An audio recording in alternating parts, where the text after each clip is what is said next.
I've been engaging with it, my feed is just cops killing people. Fucking hell. This one's great though. The one you're watching right now. They don't kill him. Shot him with his own gun. Is this when she disarms him Yeah, and shoots him right in the leg? yeah. Because she was jerking the gun to try and get it out of the holster. Yeah. No, I've seen this one before. Fucking real.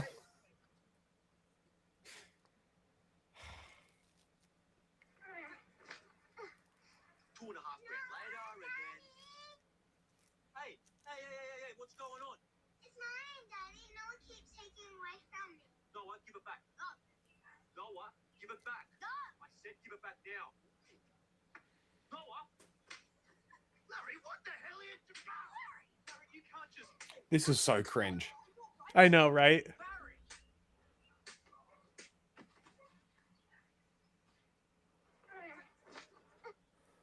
That was unbelievably cringe. That one was, yeah. Anyway, I love that Trump's blackmailing NATO into so people like, supporting his illegal holy war.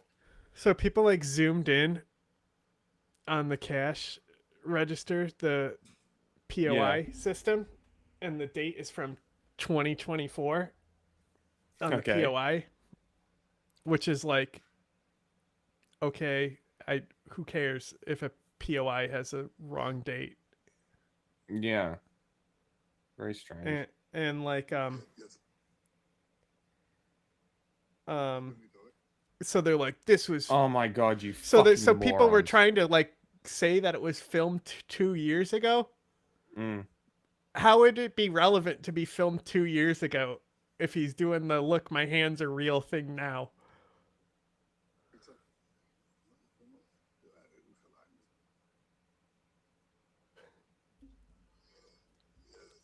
Yeah, the ring one, I couldn't not just leave you dumb fucks in the comments. Did you? Yes. That is, oh my god. The ring's gone. What is that depression in his hand? Oh my god. It's almost like Fucking this was filmed idiots. with a fucking cell phone. Unreal. Dude, I saw there's a page, like a Nazi page called Retards Down Under. And bro posted what I think was a picture that he took off the internet, didn't check and posted, right? Saying that petrol was $3.40 a liter at this petrol station. I looked it up. $2.50. Everyone else in the comments also looked it up using different fuel checker apps. All of them said $2.50. I mean, I didn't check, but I did see a picture showing it at like $6 somewhere here. Yeah, that wouldn't surprise me though. $6 is not unreasonable for an increase of this scale. Like it jumped $1 here per liter, so it jumped $4 per gallon. Oh. So like jumping 2 is really not that bad. $6 a gallon is crazy.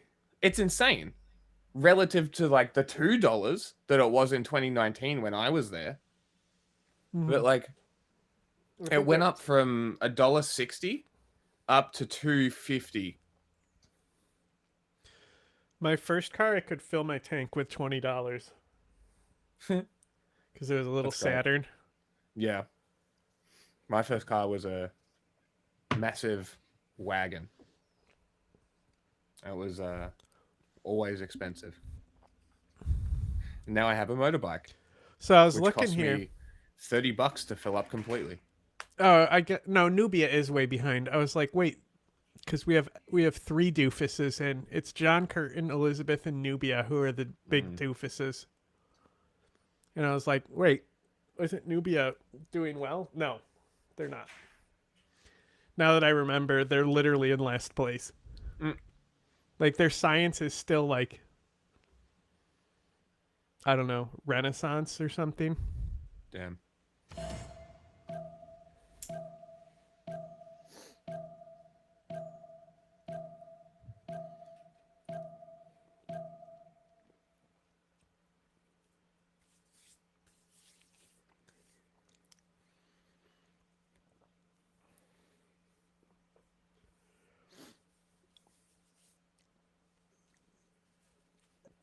I can't believe Bibi's dead.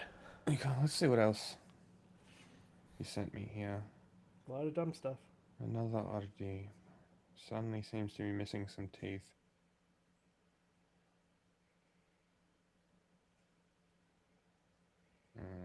Sure. It's a picture Yeah, from you a low can't. angle. Normally, you can't see people's molars when they're talking. Yeah. Also, New frontiers if we of have a look at discovery that other expand video our you sent me, they understanding. literally show his From the teeth, tiny atom and to the on majesty this of side outer of his space. mouth, he's got a tooth that's pushed Mysteries back. long tolerated are So, closer like, than ever to if you're revealing looking their at him deepest front on, it's going to secrets look like it's not beyond there. So, what we if can my easily favorite one is see. they're talking about the You coffee cup and be choose how like, to use the this coffee cup, knowledge, the writing or on to it push comes back into the more greatest detail darkness as it we gets have closer yet to the faced. camera. And I'm like, You chose no the sunny way. ways, No were way, glorious, bro. and made cheerfulness and courtesy the character And of it's the like, it's Canadian literally just people. me reliving the Where others look to libertarian divide and doofus sow era mistrust, again, where we like every inspire video of Joe Biden was a cooperation fucking and hologram. understanding. Yeah. Show the world that a Very unified funny. people can forever stand the test of time. And I saw, like, Drew and Avi posting the same video being like, Bibi trolls the world. Just shut up. Also, like, if Benjamin Netanyahu was killed, Israel would not hide it. They would capitalize on it and use it to triple down. Mm-hmm.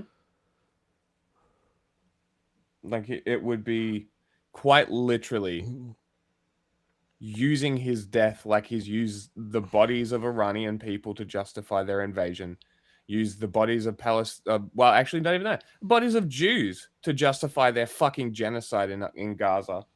It wouldn't be out of character for them to do that.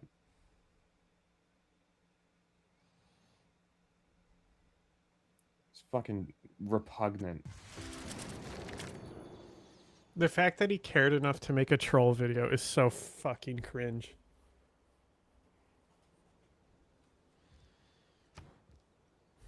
Do you see that MAGA posted another homoerotic video? Who? They posted RFK shirtless, fighting a dude dressed as a Twinkie. I saw something about a very Twinkie cringe. somewhere. Very, very cringe. Why do they always make them shirtless? It's very weird. I don't know.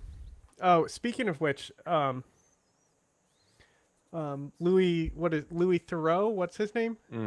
The documentarian. Mm-hmm. He just did a new one. It's on Netflix on the manosphere.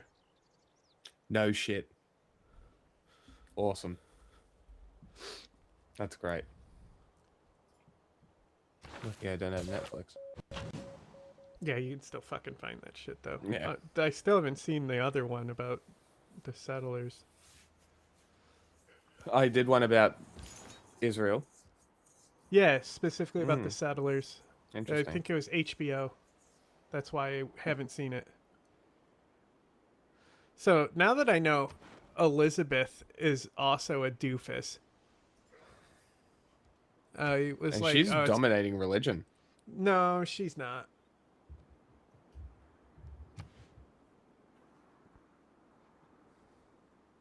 She's not. I don't know why it has her above us, but she won't be for long because she only has 36 cities converted, 231 faith per turn. I have 68 cities converted, 630 per turn.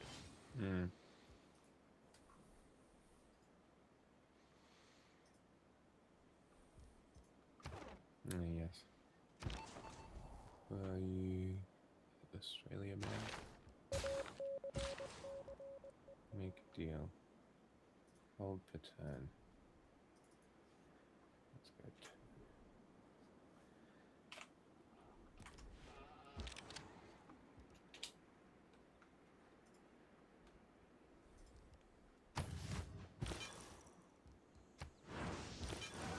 Democracy Now!, democracynow.org, The War and Peace Report. I'm Narmeen Sheikh.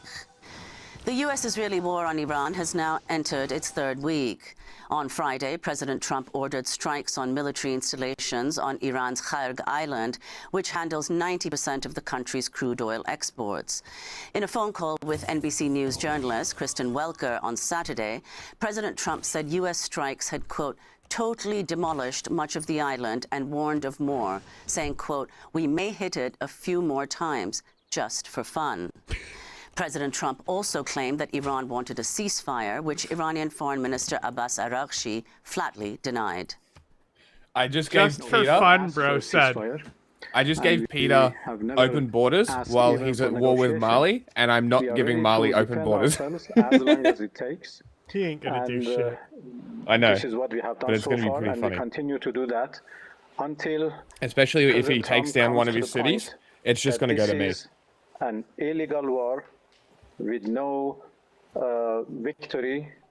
Reuters reports that President Trump has ignored attempts by allies in the Middle East to start negotiations aimed at ending the Iran war.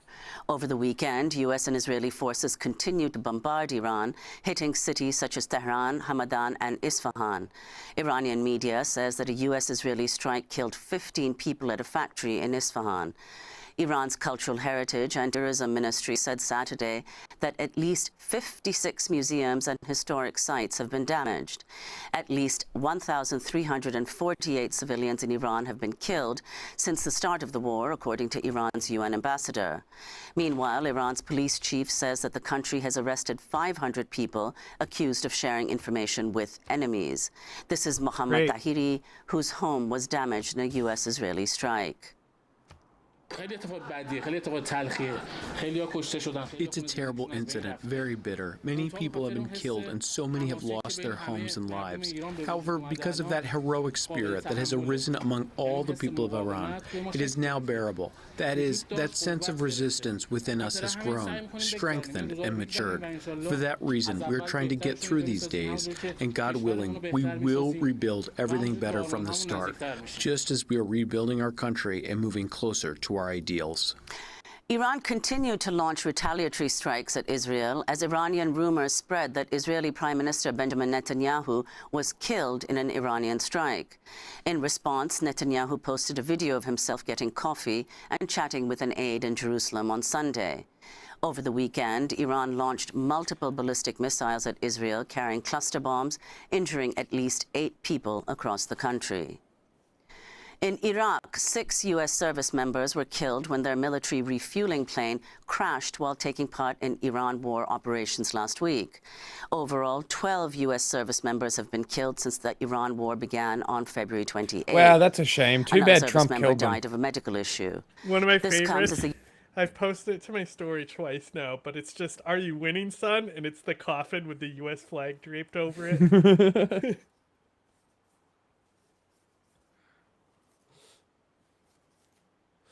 I'm just going to keep U.S. bullying State Peter. Department issued a warning telling U.S. citizens to leave Iraq immediately. Meanwhile, Italy's military said on Sunday there had been a drone attack on the Ali al-Salem airbase in Kuwait, hosting Italian and U.S. forces. This comes as Iran continues to attack infrastructure in the United Arab Emirates, urging people to evacuate 3 major ports. Iranian state media claimed, without evidence, that U.S. forces are located in the civilian ports of Jebel Ali, Khalifa, and Fujairah in the UAE. Authorities in the UAE say a drone attack sparked a fire near Dubai airport, while another drone attack has also been reported at Fujairah's industrial area. Meanwhile, Iran's Revolutionary Guard Corps has warned major U.S. corporations in the region to evacuate. The Zulu President might Trump not like is me calling very for a much if I coalition go of off countries the, to send the warships to city-state, secure but the we'll see. Strait of Hormuz, which is responsible for 20% of the world's oil supply. cares? Japan and Australia If they go said to they war were with not you, I'll planning on fucking sending buy an naval army with vessels to faith escort in 2 ships through the seconds strait. and This dominate comes them. as Brent crude oil is trading near can't declare war. $105 a barrel today. According to AAA, the average price for a gallon of gas in the U.S. has hit $3.70, up from $3.45 a week ago we should and post to Instagram. $2.93 a month ago. About? And then Meanwhile, tag me U.S. Energy Secretary Chris Wright the said on stream. Sunday that there were, quote, no guarantees that oil prices would fall soon. Newt Gingrich, the former Republican House Speaker, urged the U.S. to conduct, quote, a dozen thermonuclear detonations to reopen the Strait of Hormuz. What? What? Newt Gingrich? You mean the guy who Newt Gunray from Star Wars is based off of? Like, fact check that. I don't know if that's true. I know there is somebody. I'm trying to think something. There's something in popular media where it's literally based off of Newt Gingrich and he's like the villain in a movie. Pretty funny. Couldn't tell you what.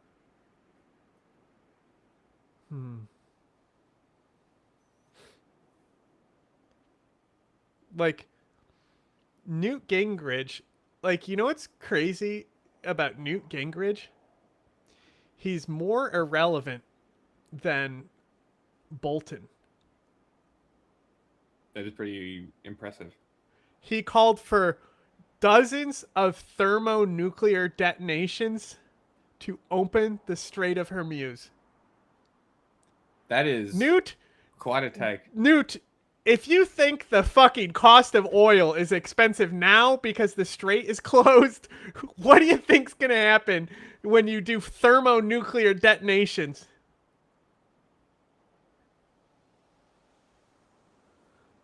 Doofus. Fucking neocons really are psychos. Mm-hmm. They really are.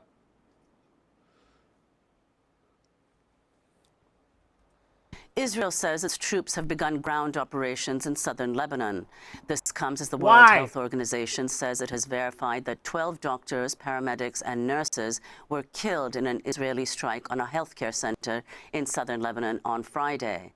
According to the Lebanese Health Ministry, Israeli attacks have killed at least 850 people, including 107 children.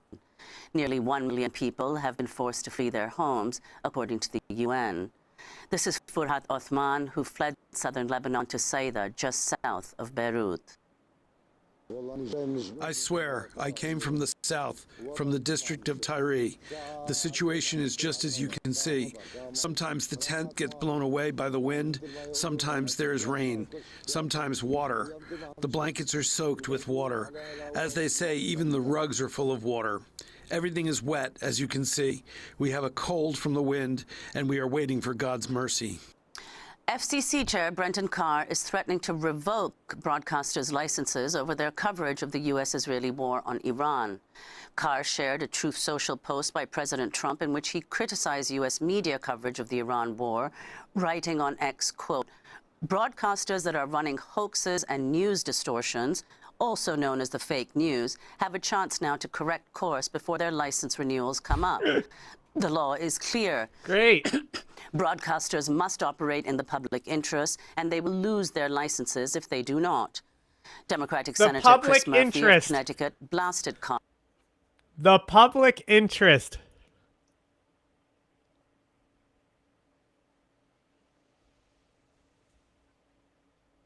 Wow.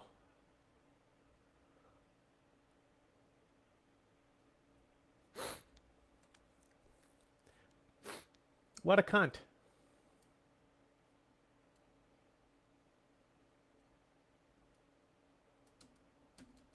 Ah, come on. My shit broken. Trying to close this emulator I have open in the background for no reason. Yes, I want to fucking stop it. I'm pressing X 1,000 times. Saying, quote, this is the Ugh. federal government telling news stations to provide favorable coverage of the war or their licenses will be pulled. A truly extraordinary moment. We aren't on the verge of a totalitarian takeover. We are in the middle of it. Wow. Somebody should do something. Like somebody who is an elected representative of Connecticut.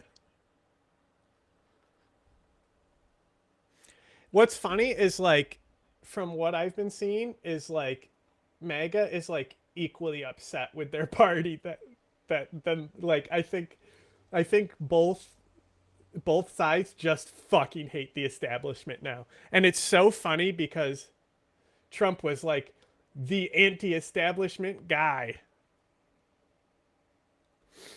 He certainly made it To out be there. fair, the establishment is calling for us to do dozens of nukes in Iran, so considering Trump hasn't talked about that, it's pretty anti-establishment still, right? Maybe. You gonna make that argument? As a joke, yes. It's like John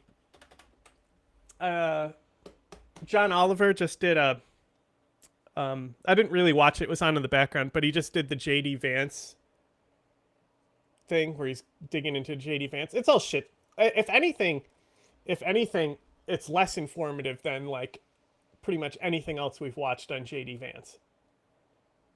And because like we've watched exposés specifically on his relationship with Teal and stuff, but JD Vance says something like, yeah, Trump came in and he exposed like this great level of corruption, and John Oliver is like, that's true, he did show a lot of corruption, though not how you imply, or something like that.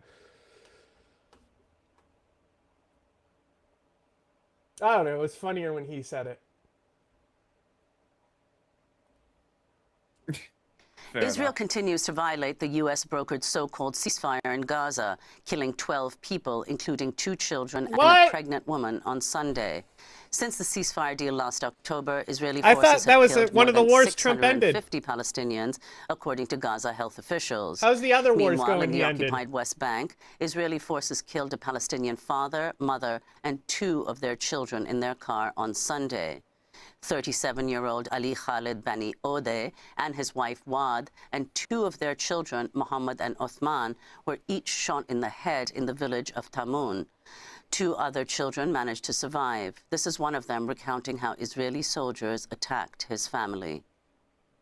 We were leaving Nablus from Al Nublasi restaurant. All of a sudden, we came under direct fire. We didn't know the source. Everyone in the car was martyred, except for my brother Mustafa and me. A soldier came and pulled me out of the car. They started beating me. They pulled out my brother Mustafa. They tried to beat him, but I stood in front of them. They pushed me to the ground and started beating me on the back with their boots. The Israeli soldiers started to say, "We killed dogs."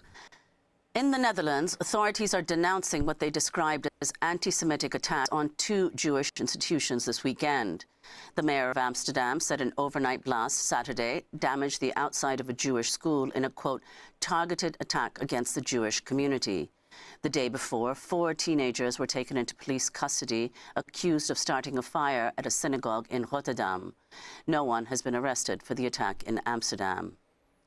In Venezuela, the Trump administration has reopened the U.S. embassy in the capital Caracas for the first time since 2019.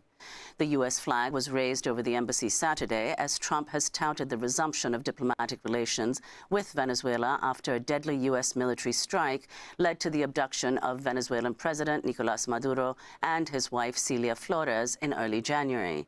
Venezuela's interim government, led by Delcy Rodriguez, has agreed to several of Trump's demands, including granting the U.S. access to Venezuela's vast oil reserves and other natural resources. In Cuba, protesters reportedly torched a local Communist Party office in the city of Moron as people express a growing frustration over food shortages and massive blackouts across the island. A U.S. oil blockade has cut off Cuba from accessing desperately needed fuel as the Trump administration intensifies pressure to topple the Cuban government. Cuban President Miguel Díaz-Canel said Friday he had held talks with U.S. officials, stating Cuba had not received oil shipments in at least 3 months. The island had already been devastated by decades of U.S. sanctions. Advocates are demanding an investigation after the mysterious death of a Haitian asylum seeker who was found unresponsive at a Pittsburgh, Pennsylvania bus shelter days after being released from jail and placed under ICE supervision. The Haitian Bridge Alliance says 31-year-old Daffy Michel had reportedly been jailed for months and was released after a judge dismissed misdemeanor charges against her. Michel was processed into ICE's so-called Alternatives to Detention program and fitted with an electronic ankle monitor shortly before her death, according to the Haitian Bridge Alliance. Ahead of her time in jail, Michel had reportedly been experiencing mental health episodes. This comes as an Afghan asylum seeker died in ICE custody this weekend, less than 24 hours after being detained in Texas. According to the veteran-led advocacy group, Afghan EVAC, Mohammad Nazir Patkiwal worked alongside U.S. Special Forces in Afghanistan during the U.S. invasion.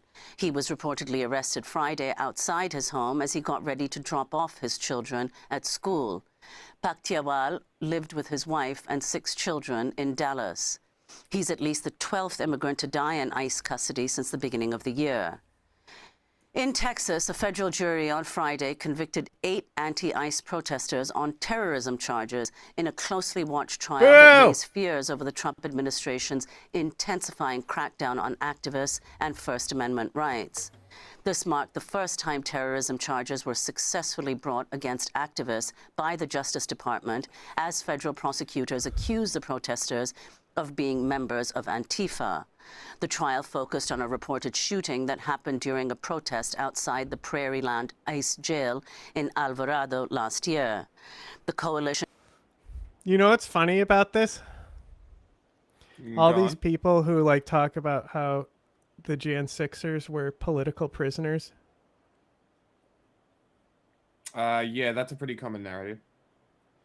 And then, like, what's this? Antifa? You're a member of a terrorist organization called Antifa? That's not actually an organization? Like... Very strange. If the... if these people don't get pardons after Trump's out of office, what the fuck are the Democrats doing? Yeah. Well, we gotta make sure we play fair. Can't just overturn everything they do. People voted for him. That's my impression of what Chuck Schumer will say. That's almost exactly what he's gonna say. He's gonna be like, nyeh.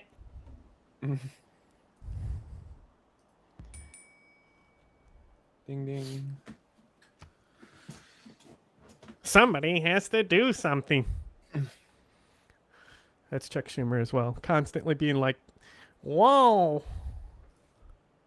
I can't believe this. I'm going to put my glasses down in raw meat now.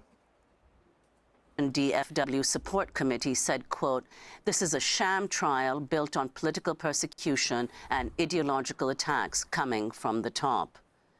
In more related news, an immigration judge on Friday ordered the release of Palestinian activist Licha Kordia, who's been detained by ICE for over a year. This was Kordia's third bond hearing, with Trump officials repeatedly refusing to release her from custody. To see our coverage of her case, go to democracynow.org. And the Academy Awards were held in Los Angeles Sunday, where sinners made history, with Autumn Durald Arkapaw becoming the first woman to win in the Best Cinematography category. Let's go! Michael B. Jordan took home the... About time women cinematographers are getting fucking recognized, bro. Wasn't the chick that did The Hurt Locker got shit on because she was James Cameron's wife or some shit? She was a director, not a cinematographer. Ah, okay. Also, I stand by Hurt Locker winning Best Picture that year. I do as well. And I know military chuds fucking hate The Hurt Locker because it's like, I mean, like, the scene where he's pulling 7 bombs out of the ground. Yeah, it's dumb as fuck.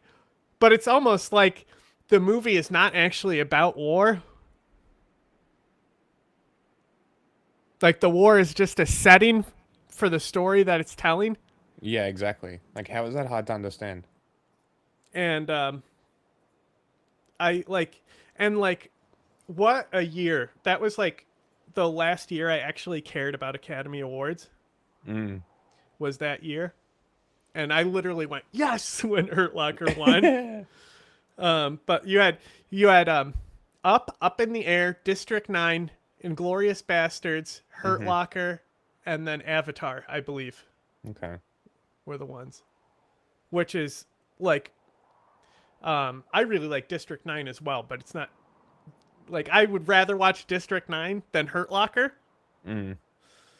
But the fact that a movie like Hurt Locker even won, but like the women in cinematography, like the style on how films are shot right now is like the reason why films look so good right now is because of the women's cinematography movement.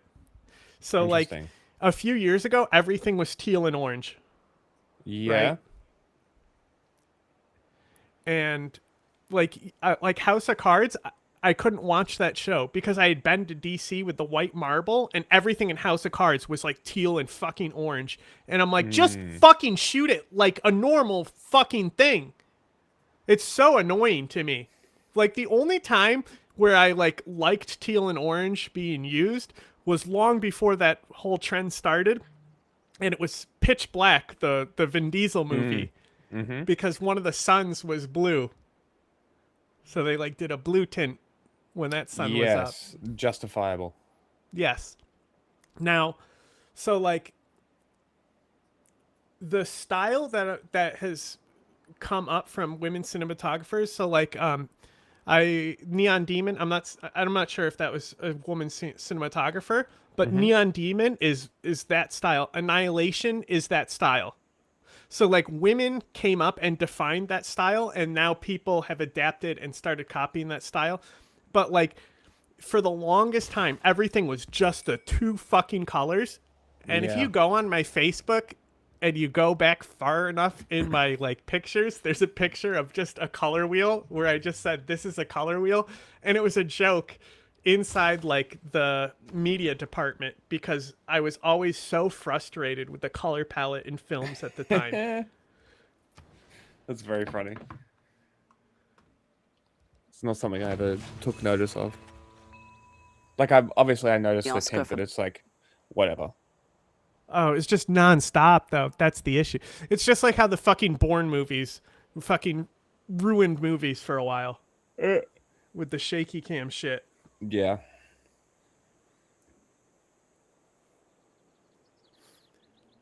Best Actor for his portrayal of twin brothers Smoke and Stack, while the film's director, Ryan Coogler, won for Best Original Screenplay. Mr. Nobody Against Putin won for Best Documentary Feature. Meanwhile, actor and presenter Javier Bardem called for a free Palestine on stage. Nice. No to war and free Palestine. The Palestinian I would actor fuck him Motaz so hard. Malhis, who had a starring role in the Oscar-nominated foreign film settler. The Voice of Hind Rajab, was Get over unable here. to attend the Go get ceremony this after before his someone U.S. else does. visa was denied. The He what, said the on settler? Instagram, No, I'm quote, talking to "I my am not battleship." allowed to enter the United States because of Oh, my now you're driving away, Palestinian too. citizenship." To see our coverage of many of these films, please go to our website. We'll have more on the Academy Awards later in the broadcast. And those are some of the headlines. This is Democracy Hey, Now, my envoys fixed democracynow.org, themselves. the War and Peace Report. I'm Nermeen Sheikh I'm still in going to New take York. out the city with war. And 'Cause I'm not I'm gonna Amy Goodman in Los waste Angeles, my where envoys. I attended the Oscars last night. I had a chance recently to speak with the winners of the Documentary Feature Award, Mr. Nobody Against Putin, and we'll play that later. Thanks for watching Democracy Now! On YouTube. Subscribe. Mr. Nobody Against We can't do that right now.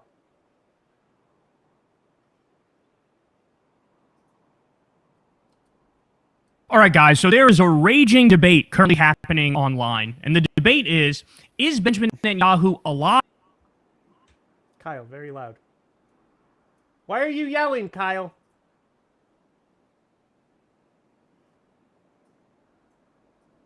How many are those mangas behind him or actual books? Some of those look like mangas.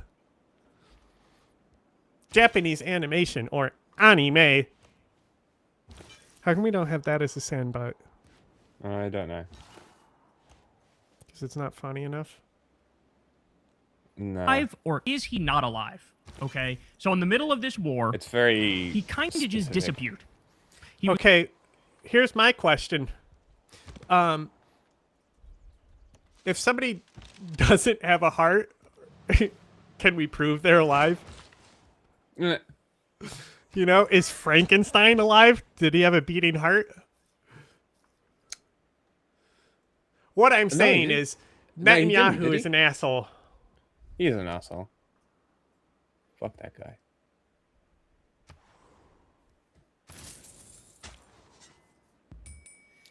I forgot that you can get era score by building ships. Yep, some of them. I haven't built any ships. So I'm going to try and harvest some era score.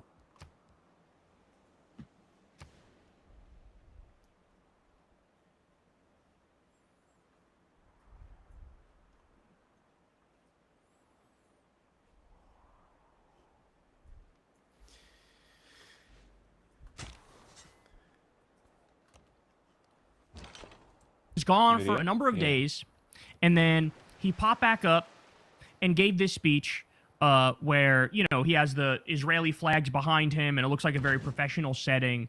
And in that video, it raised a lot of questions because it looked like one of the AI-generated videos when, like, you know, your leader can't actually give a speech, either because he's hurt, undergoing surgery, dead, or whatever. And people paused and pointed out at certain points of the video, there's a moment where it looks like he has 6 fingers. It could also be his palm that looks like an extra finger, but a lot of people said, no, it looks like there's... You hear that? It could also be his palm that looks like a 6th finger. Not that it was. Kyle can't even come to the conclusion. This is the political atmosphere that we're in now. There's 6 fingers, and there was another portion where his teeth look kind of like shark teeth, like there's too many, and then one portion of his teeth on the side of his mouth kind of goes away as he's speaking, right? Now, is it possible that everybody's now a paranoid schizophrenic and we're reading too much into videos and, like, things that are actually This is normal? literally we're, like, the entire fucking and Biden convincing... admin when I was fucking in with the Boogaloo, like, trying to fucking research them and stuff in their fucking group chats and stuff, constantly telling them that they're stupid. Someone's Wait until you hear about how they firmly believed that it was an M60 at Las Vegas. And then their evidence that they showed me, okay, was like 2 seconds of continuous gunfire, and they're like, bump stocks can't be that continuous. I'm like, motherfucker, it wasn't 5 minutes of continuous gunfire. You fucking selected a very small portion of a fucking clip. And also, like, because of the elevation of the shots and stuff, nobody could tell what direction they were coming from because they were bouncing around. And you're gonna say that's not what an AR-15 sounds like. Have you shot an AR-15 out of a building in Las Vegas into a crowd? No? Then shut the fuck up. It doesn't sound the same as a fucking gun range, you fucking doofus. Ourselves and say, of course that's possible, right? But there were massive conspiracy theories around that. We actually talked about it on the show the other day. Well, since then, he was still gone for a number of days after that, where everybody, like, it kind of grew to a fever pitch where people thought he was dead, because for like 2 or 3 days after that video, like, he was still nowhere to be found. He wasn't at the cabinet security meeting that he always does, for example. There were, I believe now there's been at least 2 of them, and he hasn't been at those, okay? And so, it was very curious, and it started to become, I think, like, probably the majority position on social media that people thought he was dead.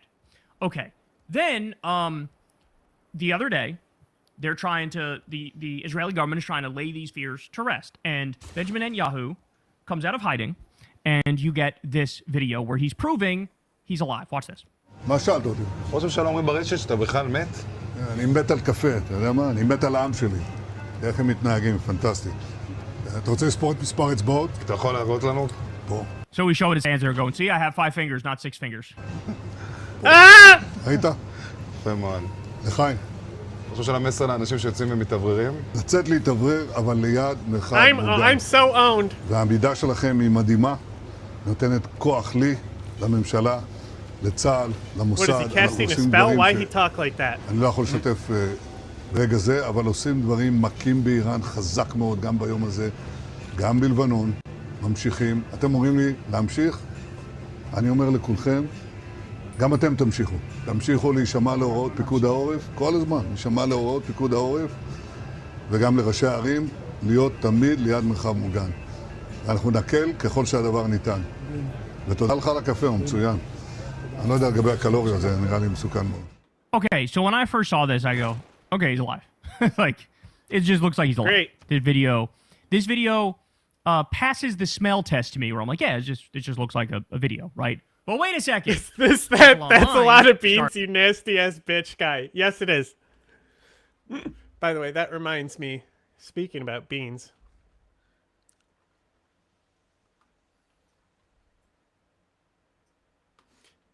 What should our tags be for Twitch? I don't know.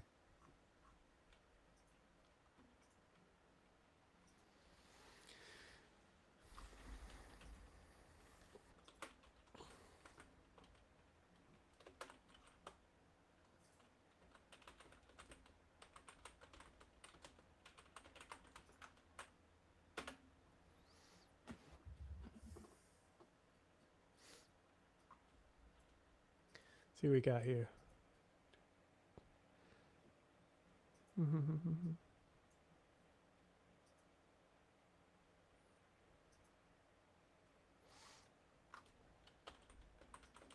Anything? Not a single one you can tell me? What are they at the moment? Iran, Trump, Epstein, Israel, gay news. That's what I would put. Okay, we have more that we can put though. What are we covering other than this?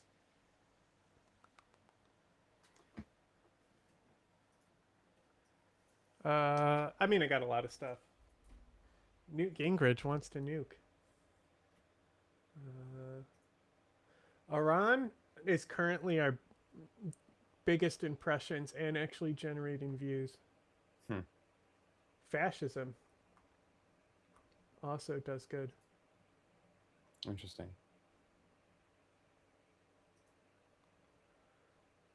We're probably going to talk about Pakistan.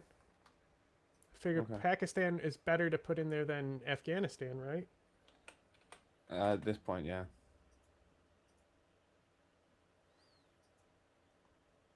Okay.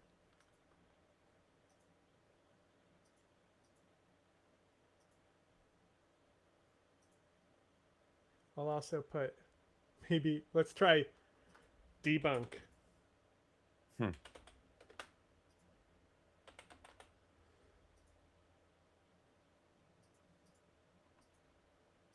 There. Going through this video with a fine-tooth comb, bro. And social media erupts with various theories as to, hey, they say this video is AI. Okay? Now I'm going to walk you through the points that they make. Let's start with this one right here. I'm going to lay out all the new theories about Netanyahu's latest video, which once again reignites doubts about its authenticity. Some of them are very disturbing.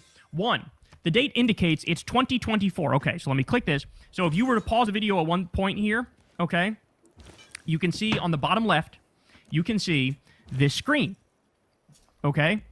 And then when I go to the next one where they zoom in, it says 2024 on the top right of this screen. You see that? It also says February 15th. What I will say is, me and Crystal tried to pause the video as well and zoom in and look at it, and it looks more blurry than this. So one of my fears is people zoomed in and then use like the AI thing where they try to clean up the image and make it sharper.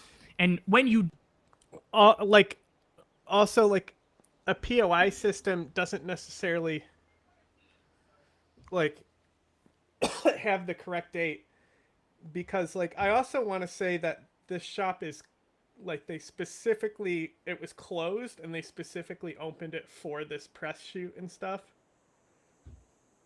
But I'm not sure, because they did have baked goods and stuff. Although those are also fake, right? Baked goods? You mean like a bagel? Yeah, they had stuff like that because it's a coffee shop, so they have. I mean, yeah, they have bagels. They're fucking Jews. It's not Germany where they don't have good bagels. Well, I'm sure the they don't bagels deserve fucking them. slap. They don't deserve them. Yeah. Okay, because I wasn't sure whether that was like a specific New York Jew thing, or like a. I'm not sure, honestly. A bagel thing is like. No, they I'm just not. like I'm honestly bagels? not sure. I just know that one video where it's like the one thing about Germany is that we don't have good bagels. The guy cuts it. He goes, "You don't get to have good bagels," and I think you know why. Very funny. Yeah, one of my favorite videos. But like,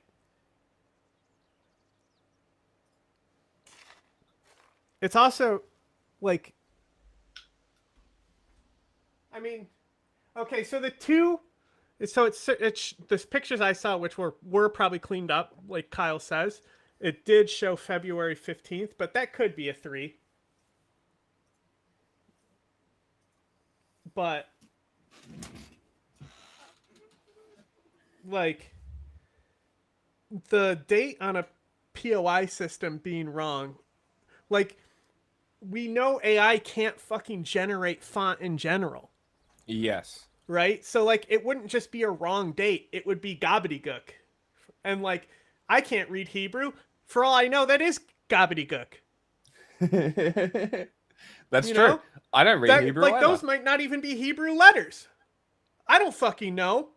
I just know that if the fucking POI has the wrong date on it, I don't care. Because the last thing I'm going to do is make sure the POI I'm fucking checking into has the correct date. It's not my fucking job. Do that, it does just sort of make shit up. It does All right, sort of I'm just now like, a fuck up democracy. the image, right? That happened So with our remember World when Congress is giving Sorry, me bonuses. POS. POIs are interest? point of sale. interest. Yeah, you meant. Alex I've been out of Prenning the got killed, game and too people long. took the blurry video and Haha, paused Russia's it when it was territory about is to get shot mine. and And now zoomed Novgorod in is and falling. used the AI like enhancer. Haha. And one of the ice guards I like literally this. had no head. Like it looked sharper. The picture looked sharper, but one of the ice thugs had no head. It just like took his head off. Right, so Hey, it's not the got him. AI enhancing thing is not Nice settler. perfect. So this one is not the most convincing because like I said, me and Crystal tried to do it, and it looks way too blurry to read to us when you actually pause on the video and zoom in. Okay, so how did they get to 2024? It's possible somebody just made it up and wrote it. It's possible somebody used the AI enhancer and it came out looking like that. I don't know, but there's one piece of evidence that they're using. They're saying, look, it says 2024. Okay, ready? Let me keep scrolling here. The coffee doesn't spill even a single drop, and its level doesn't even budge after a sip. It's so that's the other fucking thing people are foam! pointing to. He takes a little sip here. It doesn't go down, and also the design of the foam is exactly the same after he sips it. Yeah! And normally, when you have a... It's foam. You dumb fuck. You know what happens to the little latte art? Nothing. Unless you stir it. It's like fucking a beer with a nice head on it. Uh-huh. And they're like, oh my god, the head's still there. Yeah. It's almost like when you drink it, the liquid is heavier than the foam on top. Crazy. Who'd have thought? design in your foam and you sip it. Air, then it gets lighter all than messed up liquid. immediately. Okay? The head doesn't seem identical, especially in profile, and the nose is particularly unsettling. So here's from the video on the left, and then on... Okay, so you can if you look at this, you can clearly see that his nose is entirely there, and that's just artifacting. Mm-hmm. Why is it artifacting? Gee, I wonder. It's almost like there's like a solid dark background behind him next to a light background. Mm-hmm. All right, now the city's mine.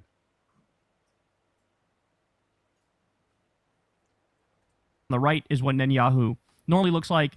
to me, I put the least amount on this because to me, this does look like the same guy. You know, they always used to do this with Biden, where it's like, look, this guy looks totally different. I'm like, thank you, Kyle.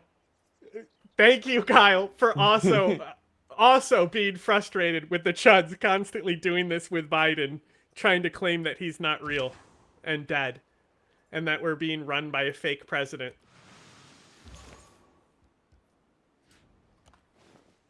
Exactly the fucking same. I don't know what you're talking about. All right, more. Very surprising. The pocket comes directly to the hand with the movement that's... The pocket is my favorite part of this conspiracy. Where they're like, how does the pocket move like that on its own? Motherfucker, he has fingertips! He's flexing his fingertips in the pocket!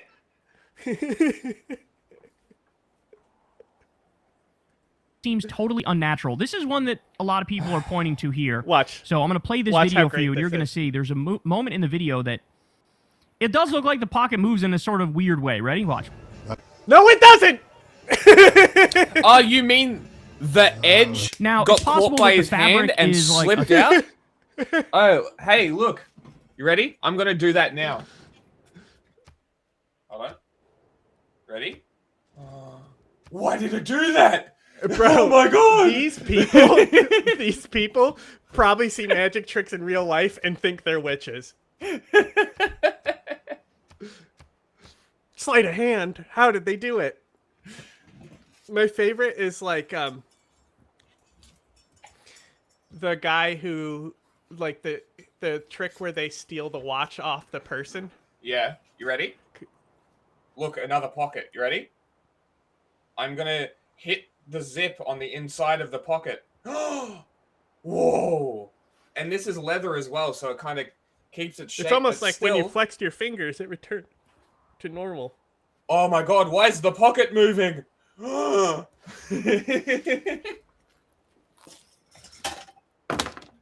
Fucking idiots. I want to know... Look at what these motherfuckers are making us do. Well, because, like, the allegations that he was dead did come from IRGC-IO, but, like, it's I want to know... Iran at wartime. I want to know how much of this is just, like, people picking up on stuff. That dog Noticing. one. What is the dog video? What does he point out in his dumb video? Is that one about the pocket that I sent you? I didn't see any about the pocket. There's one, it's like dog debunker or something, and it's just like the opposite of debunking. Dog versus... But I've noticed something strange. The focus is on his fingers. Oh yeah, this one's about the fucking thicker fabric, the fucking a harder DSLR. Fabric. And so like he had pushed on, zooming in on the DSLR and showing and being like, it's not the same as what we see in frame. Oh my god! Can you believe it? They made Gandalf look big!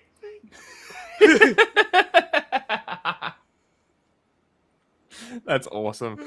Like, the camera is not where you think it is. It's in front of the fucking baked goods, you fucking dumb shit. It's forced perspective. We live in a 3D world. This is a 2D compressed image. Fucking dumbasses. A little bit, and then it like, you know, pops back open. You know what I'm saying? But this is one people pointed to. Like, that seems like the pocket's moving weird. It kind of smells like AI. Ready? Look. Why are you smelling? Who are you smelling? Okay, so then there's that. Rumors are circulating that the photos shared by Sataf on Instagram, that's the coffee place he went to, show that Netanyahu was present today. However, according to Google's AI, the visit was part of a campaign to support businesses affected by COVID-19.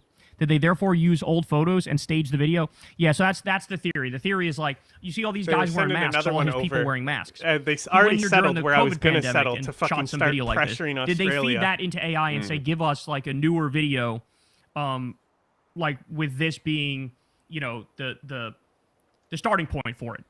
I don't know. They also say I've Yair got 2 Netanyahu, this is his son, Imperial of course, Guard hasn't armies. posted anything for 6 days, I'm whereas building he's usually very active on Twitter. That's I've 2 seen a lot of people artilleries talking to about make that. an artillery army. Then they bring up and then I'm these building different tanks. programs that say, oh, it's very likely to be I should artificial take it intelligence. Some of them are as low relatively as like 75% chance. Some of them are as high as like 98% chance. But I've seen that a lot. Oh my god. Pause it. Left before Can we talk Netanyahu about takes a these sip, right just after AI Netanyahu. generated image checkers. I bet you, if I put a normal fucking photo that I took at the gym yesterday that is edited, it would claim it's AI. I guarantee it. My favorite is like people would do it with Ukraine and be like, they're like where they would put it in something and it would like do stuff where they would like darken it to show like the noise in the shot, and like being like, oh, the noise doesn't match up on this shot, which proves that it's probably manipulated. I see like tons of like pro-Ukraine accounts posting stuff like that. Yeah. It's like a completely black image, and then they'll be like, you know, it's like a light bright board where there's like different like colored like dots to show like where the light's different and stuff. Okay. And where the image quality is different in the image. And I'm like, no, that does not show anything half the time. It does not show manipulation. Granada starving? Who has taken a sip, so you can see it's the same foam thing on That both fixed it. sides. The trace of coffee appears on the upper lip, then disappears. Yeah, so I'll play that video for Oh you my in a little God, bit when wow. we get a zoom in. So that's the general breakdown, but there's more specifics. Okay, Sataf is only one coffee shop in Jerusalem, which is currently closed due to Iranian strikes. So where did Netanyahu drink this coffee? Have a in Tel look at Aviv? Russia's So they're saying, well, the place Novgorod is city closed, so and how how could he it have... wraps around Taruga. So Russia's territory, because of how I've gotten my stuff, has snaked through these mountains. Novgorod. What about it? No, look down. See how its territory wraps around the city-state? Oh, yeah, that's weird. Isn't that funny? Yeah. But it's kind of like this at Yaroslav. It took these 2 tiles between our territory too. Look, he's losing 2 of his cities to my pressure. Alright, what have you put here, Peter? Nothing. He must be in a dark age. Well, that's great. I'm going to use this Russian city as my money slave. I'm He going is to in put a a dark harbor age. and a That's commercial why. That's hub. why he's losing the territory to us, because we're both in golden ages. Ah. Okay.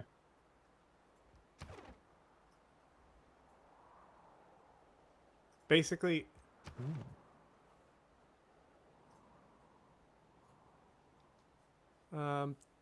the only person on our continent is Shaka, who's not in the dark age. That's good for us. Yeah, so you should be able to flip everything in Mansa Musa's territory pretty quick. Well, it's fallen pretty fast. Timbuktu's mine next turn. Then Niani will start falling. Where's his capital? I've already got St. it. Petersburg, it's up here. No, Mali. Oh, It's the second one, Niani. Okay. I'm so surprised that this city below Ren is still there. below where? The Kumbi Saleh Oh, city, its loyalty is still staying strong somehow. well, it's Got 2 cities next to it. That's probably why. actually got 3. Mm. He's got this one down here on this little island. Ah, true. I forgot about that. I'll leave him that one. He can keep that one. He can be my Thailand.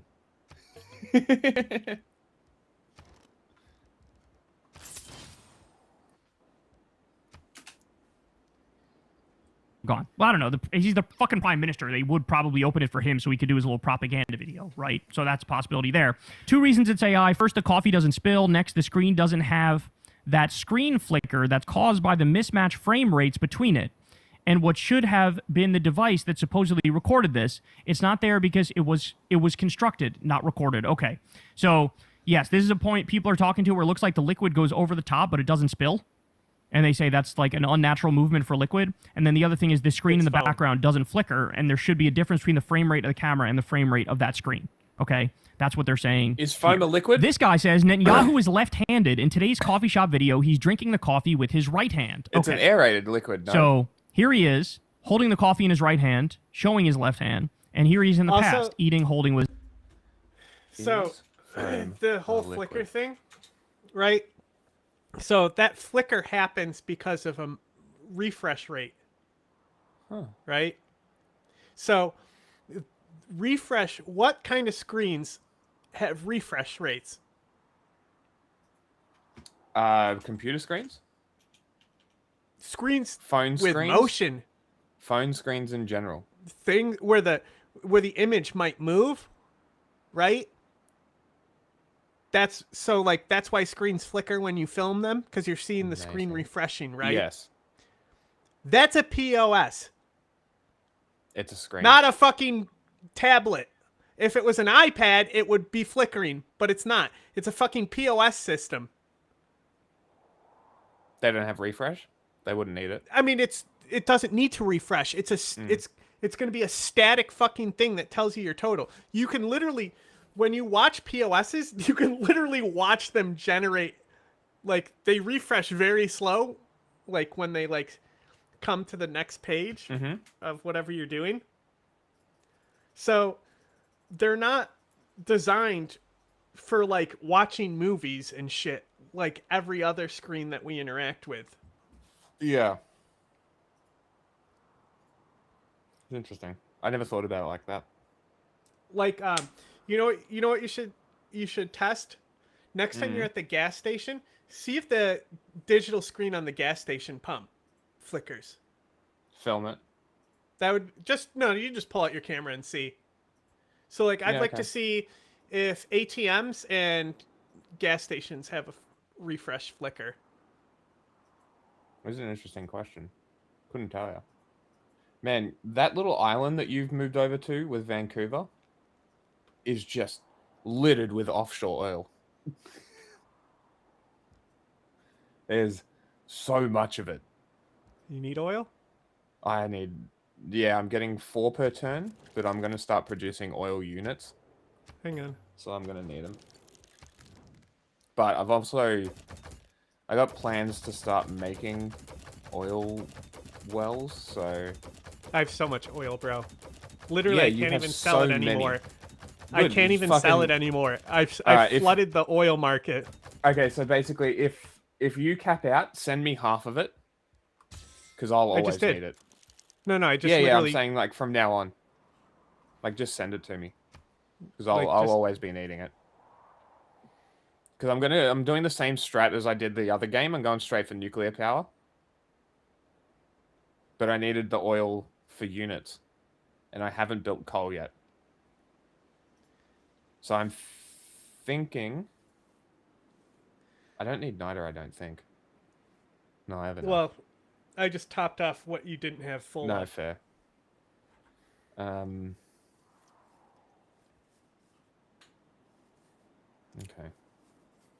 Almost ready. That screen.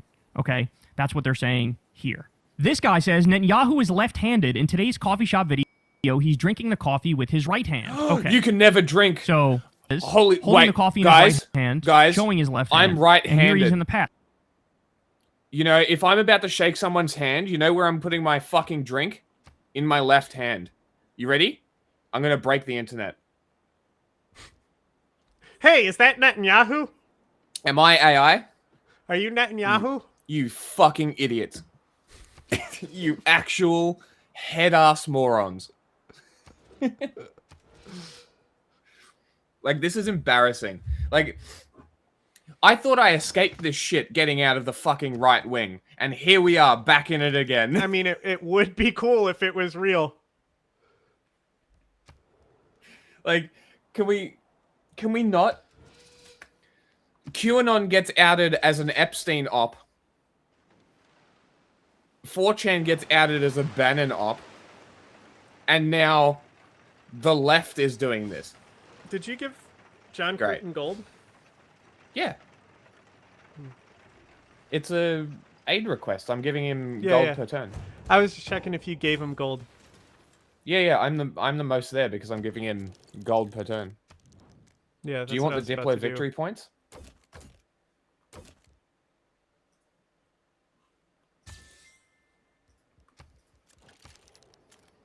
Do you want the Diplo victory points? Doesn't matter. As long as nobody else gets them. That's key. Is making sure they don't get them.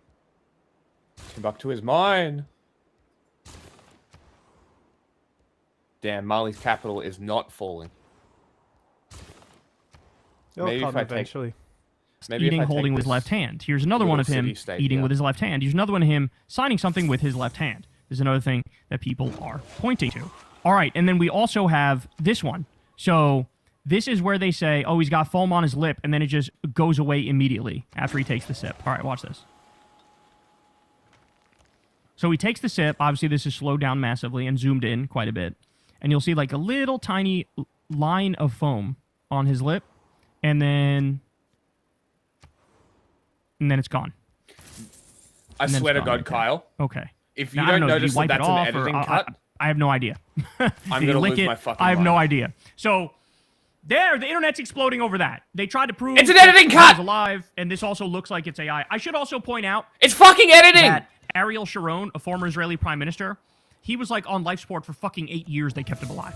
Okay, so Israel does sort of have a track record of doing shit like that. You know, not wanting, and during the war, not wanting to make it look like, oh, you know, you guys got us, you guys got the prime minister or whatever.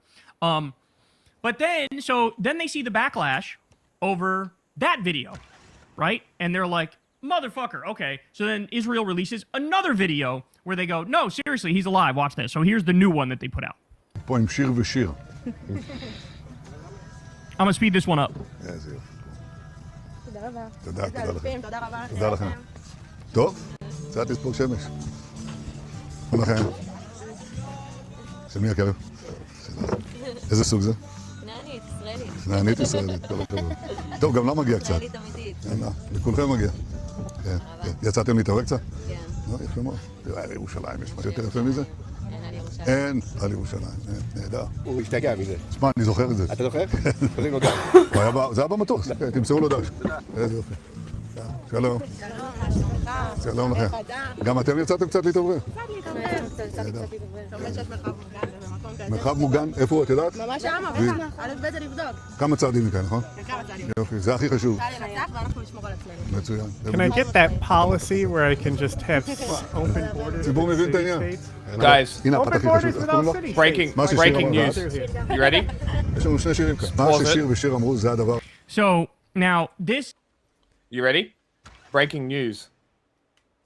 Our videos also AI. You ready? I'm considering the American Communist Party. So the Australian. Oh my citizens- god!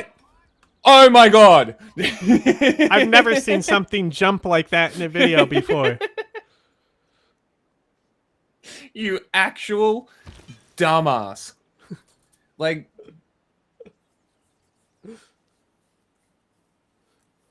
oh my god, it disappeared. What could possibly have done this? Oh my god. This is Nick Shirley level of stupid. This is literally Nick Shirley getting Nick Shirley angry going to because a business being Channel like, 5 voters are registered in this business that's closed. like Channel 5 edited his interview from 3 hours to 1 hour, and Nick Shirley's like, why was it not everything? Completely failing to comprehend the fact that editing exists. Okay? This is Nick Shirley level Like, stupid. excuse me for making you look better, Nick.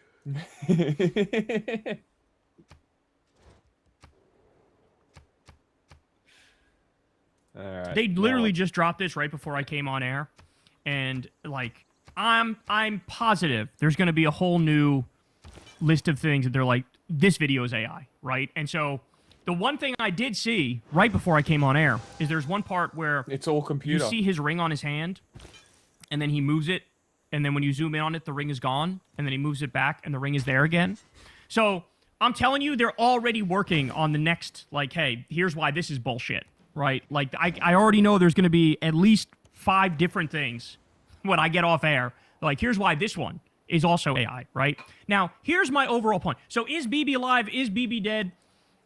I don't know. My gut instinct when I watched this video and the first video is, this is real. He's fucking alive, of course. But then when you read through the conspiracies, you're like, I don't know, some of them kind of make some sense, so... No, they don't. So I'm left they in this place. literally Shut do up. Just fucking agnostic. Why are we entertaining this, Kyle? Why are you doing a Tim Pool milquetoast fence sitting thing? Unbelievable. Like, you know how to edit. I know you know how to edit a video, Kyle. And that's the point of this segment, is to tell you guys, look at what AI has done to our ability to determine fact from fiction. Speak for yourself, friend. You yourself said that it reminded you of what they were doing with Biden. Kyle. This existed before AI. Mm-hmm. Hey, Kyle, wait until you hear what people think about 9/11. Because would you believe it? When you zoom really high up with like a VHS camera, It gets super pixelated. yeah, Lol. the plane just teleports into the tower. It was Israel. Determine what's reality and what's bullshit. It has already destroyed our ability to, like, figure out what's real and what's not. Look, I consider myself... It hasn't. Honestly, like I just said, before this technology existed, they were constantly saying things were holograms. Mm-hmm. Like, if AI didn't exist, that's the thing, is it doesn't look like AI because there's not enough glitches in it. Yeah. That's the issue. It's too perfect. And everything is explainable. Genuinely decent at, like, being able to tell, hey, this is real, this is fake. Like, I think I'm the right age growing up with the internet. Did where you not I'm put very corporations in hardened monopolies? by life online? No. And, like, I'm very skeptical of everything. You know, I'm the type of person, never fucking open an email I don't know about, never answer a phone call that I don't know the number, like, all that shit, right? And, like, even I have been fooled by some AI shit from time to time. And I think we're at the point now where that's a universal experience. And, like, we never stop to think about, like, hey, wait a second, what are the long-term consequences? I've also That's all we been think fooled by computer-generated images before AI existed. Yeah. That'll work. Thank you, Mr. Congo Man. Ooh, love some themed art. This is Of an all-out nuclear war on our ability to determine fact from fiction. Like, I don't what think does that much vote for the changed. future? Are we living in a postmodernist hellscape now where there will be no objective reality that anybody can ever agree on? Yes. That was already It's what been that for a Bro, while. where were you for 9/11? Yeah, true. It probably was 9/11. No, I mean it was even before that. Where people Before like, that. well, yeah, people are fucking. I mean, this shit. Like, look at UFOs and stuff, where it's balloons every time. I now have 4 themed art museums. And that, like, everything is up for debate, everything is up for discussion. Like, you know, there is no shared reality. Like, that honestly destroys the fabric of a society. And that's where we are right now. Like, bro, wait until you learn about Mint Press and the Assadists Yeah. and how they would say everything is fake. Fucking people choking to death on chemicals, and they say that it's staged. Israel has been doing this, the Pallywood thing. Mm-hmm. Like, nothing has changed. Not really. This is so alarmist. But it sells and gets clicks. So that's why. Like, the AI is already advanced enough where it's already so good that now it's like No, you have it's to not. It's literally microanalyze not. every little thing to maybe see something that might debunk it. And then, like, when you do that, maybe 30% of people will say it's fake, and you know the rest will say it's not. But like, look at what you just did. To the fact, like, it used to be back in the day. I know this is crazy. Something would happen, and everybody would know what happened, right? Like now, it's like I don't fucking know. No, I don't fucking know. And so, look, and this ties Again, into a broader we're conversation about the data 9/11. centers, which use so much fucking water and pollute so much. Like, we got to do a fucking moratorium on this shit. We have to do a moratorium on this shit because this shit has already spiraled out of control completely. Never mind the water shortages we're going to experience. Never mind the pollution. And my issue is that there's no fucking point for it. The language models. Like, it's just the new fucking... Remember a few years ago when Facebook changed their name to Meta and tried to be like, this is Web 3.0. And it was just a disaster, and like still nobody gives a fuck about the metaverse and stuff. Mm-hmm. Because like I can see practical applications of like being able to conduct business meetings in VR. You know? Like you're in a virtual office space. But there's this program called Skype.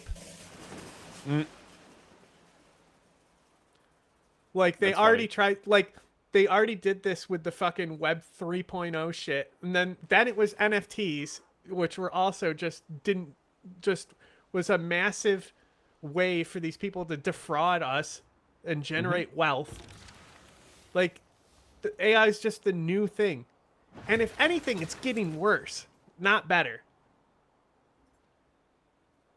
My favorite is the guy where he's constantly, because the AI can only be like positive, right? It like actually doesn't. It just reaffirms whatever you're asking it. The AI, yeah, it's sycophantic.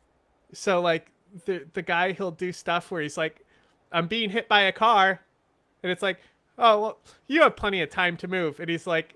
Then he's like underneath the car and he's like, the car ran me over. And he's like, oh, I mean, you look like you're standing next to the car right now. You know, ha ha ha.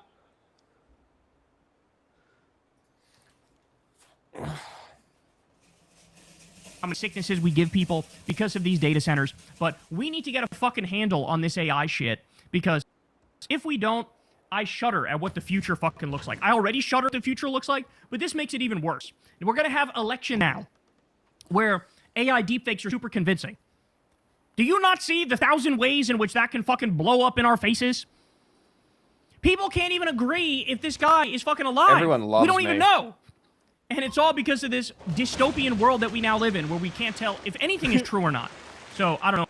I just used a submarine to fucking shoot a wooden frigate, and it was mad funny because it went bloop when I selected it, and then the ship just sank. That's funny. Like you see the missile come out and everything. Oh man, it's pretty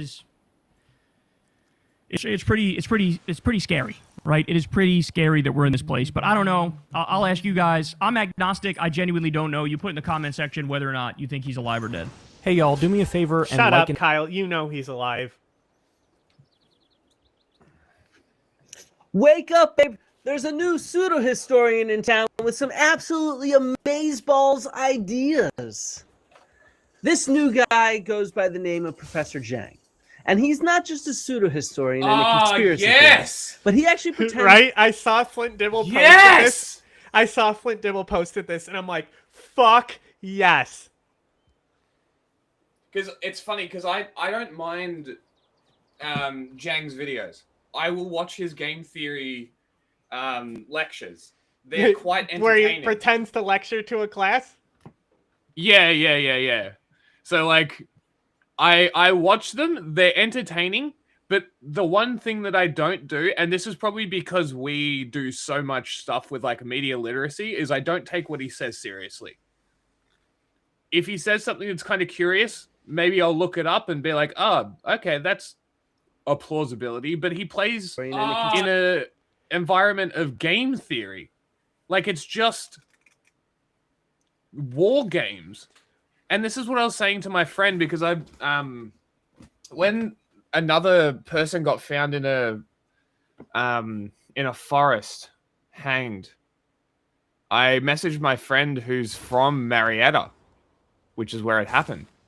And I was talking to him, and he sent me that that Hill video that we watched with him, where he's like, Iran's gonna win if, and if, right? And he was, I basically said to him, I'm like the video is not a bad exercise of thought, but at the end of the day, it's a lot of ifs and buts. And he's playing with game theory. So it's like, you can't really take him as like an expert because he's just like, we could do that. Like, we have enough knowledge that we could probably formulate a hypothetical in which Iran would win as well. At this point, the only way Iran is going to win this conflict is America by shooting themselves in the foot. And if NATO doesn't step up to help because they're like, go fuck yourself. Fuck you and your stupid war, Captain Boats. We've got all the boats, but we need help. We need NATO's Navy to help. Bro, you have the best Navy in the world. And you ran away from the Iranians. Started begging for help. That's what we're going with? So, like...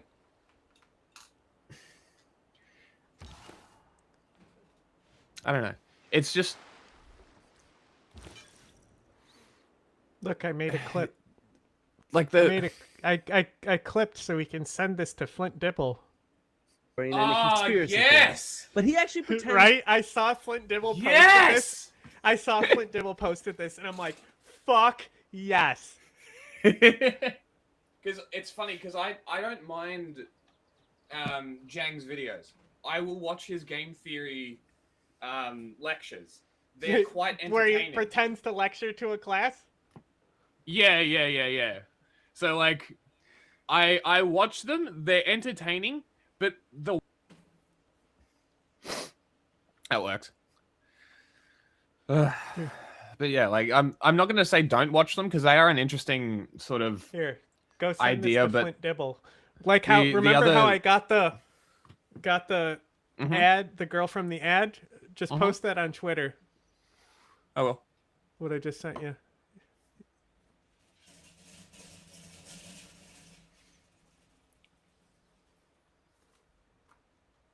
How do I download it? There's a thing in there. You just gotta, it's underneath the video. You just gotta look for it. There's like, it's like in the share box or something. Okay. Download landscape version.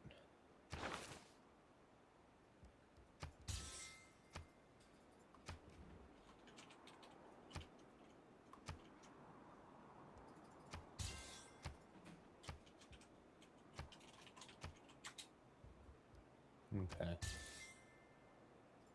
Saved. Make sure it's actually saved. You got any aluminum? No, not right now. Neither do I. Do I even... I can't even see it. I have airports, but no aluminum. I don't know if I've No, I have. I've seen aluminum on the map. I just haven't fucking built stuff for it. Okay. Great.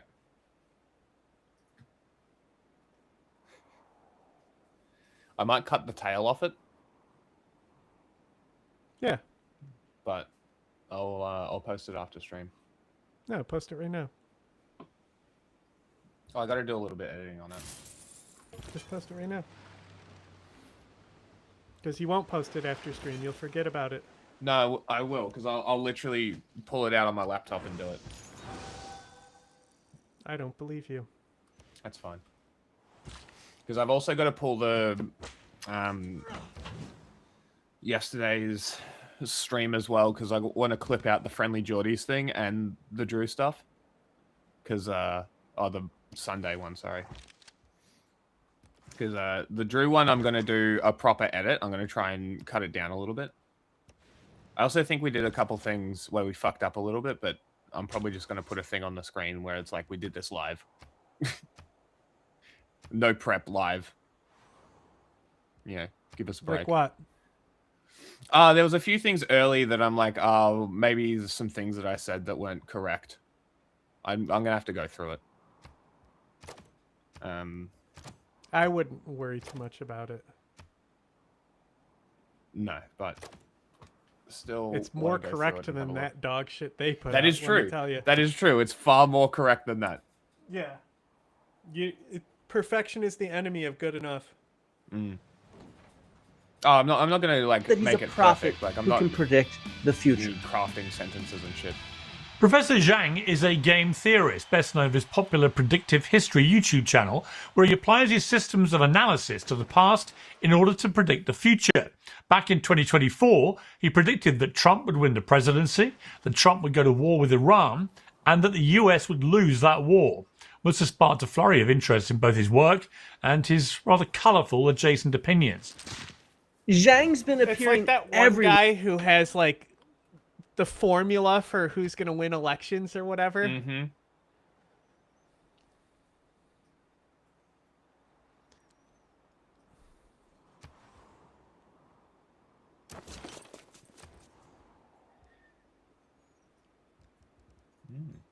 More iron. I like iron. Give me that oil.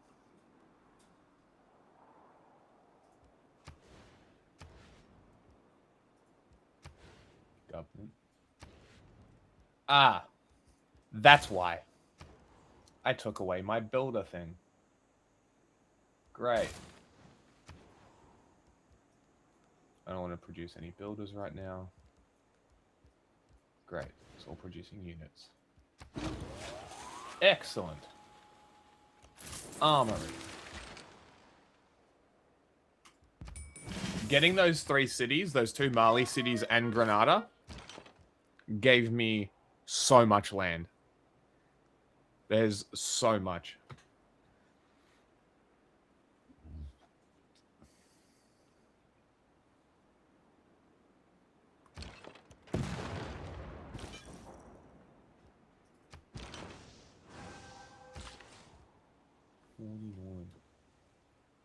where lately. He's the talk of the town ever since this war began against Iran. All right, guys, we've got yet another heavy hitter guest and first-time guest on the show, Professor Zhang. He is the star of the popular YouTube this channel. is the video that I was History. talking about. Yeah, this is literally the video I was talking about. What he says something really fucking stupid at the end of this. Mm-hmm. I'm so interested to see what Flint has He to uses say. game theory to analyze past, current, and to predict future geopolitical events. But Zhang really got his start right here on YouTube, where he has nearly 2 million subscribers. He gives lectures on current events and mostly actually history topics. So I'm here to tackle all his fake history and archaeology. Welcome back to Archaeology with Flint Dibble. I'm Flint Dibble, and let's debunk the shit out of this fake Professor Zhang.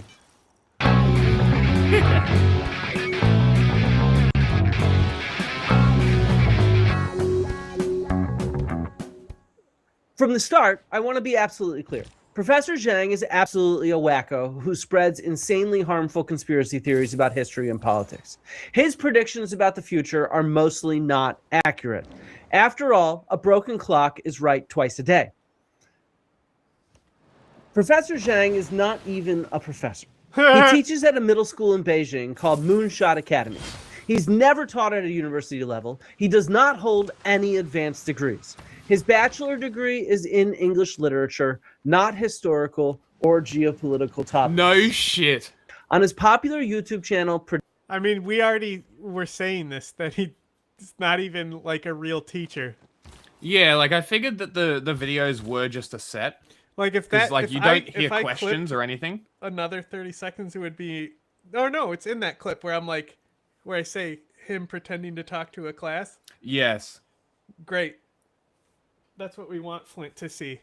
Mm-hmm. I didn't realize he actually had no qualifications whatsoever, even history or none. politics. That's what we were saying Hilarious. last stream. Mm. That's very funny. Hey, wait a minute, you're just a big phony.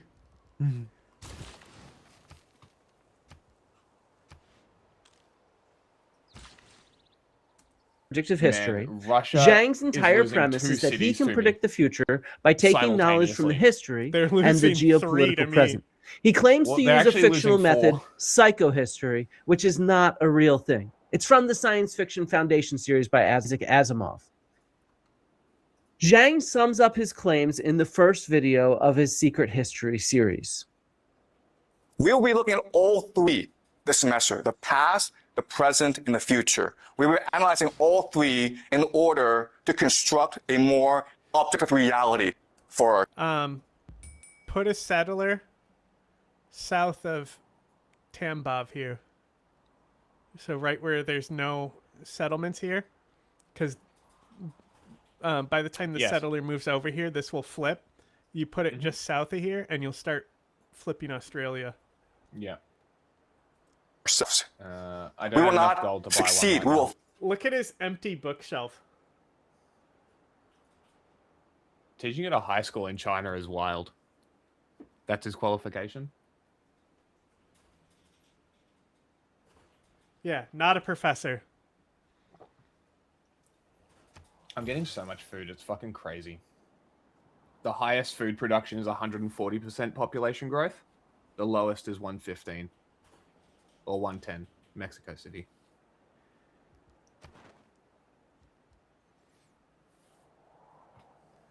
Suck it, England. Who's winning the religious war now?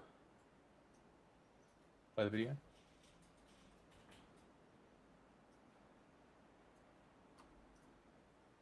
Fail. But the process of trying will train our minds to think much more critically about the world. So let me explain how. In the present, we have geopolitics. We'll be studying geopolitics. For example, why is there war in Ukraine?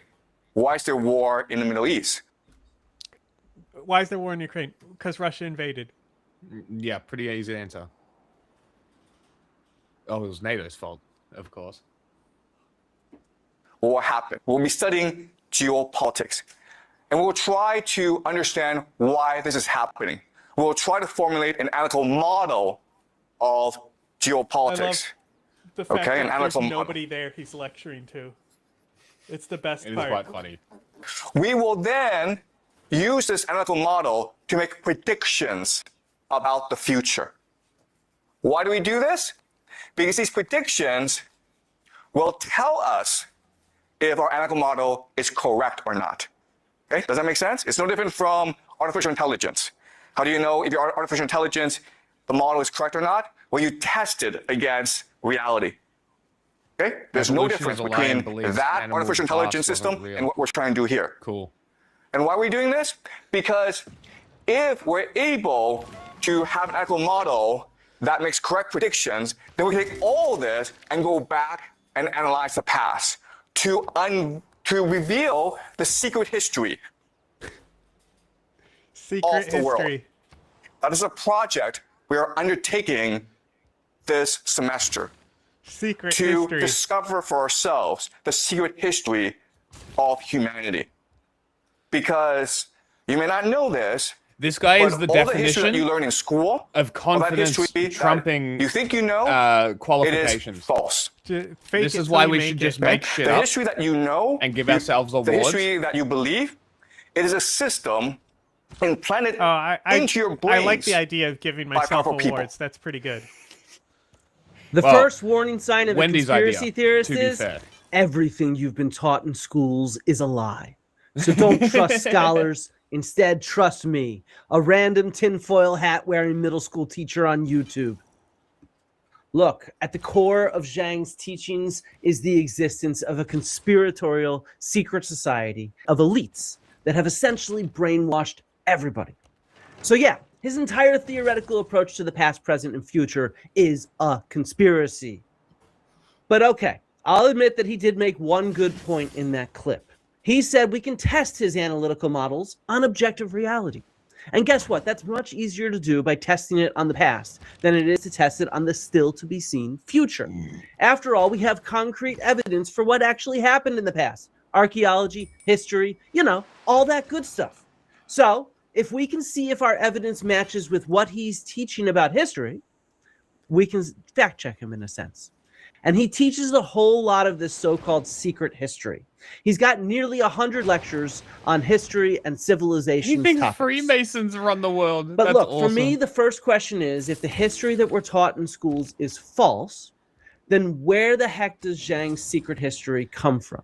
Well, he explains that here.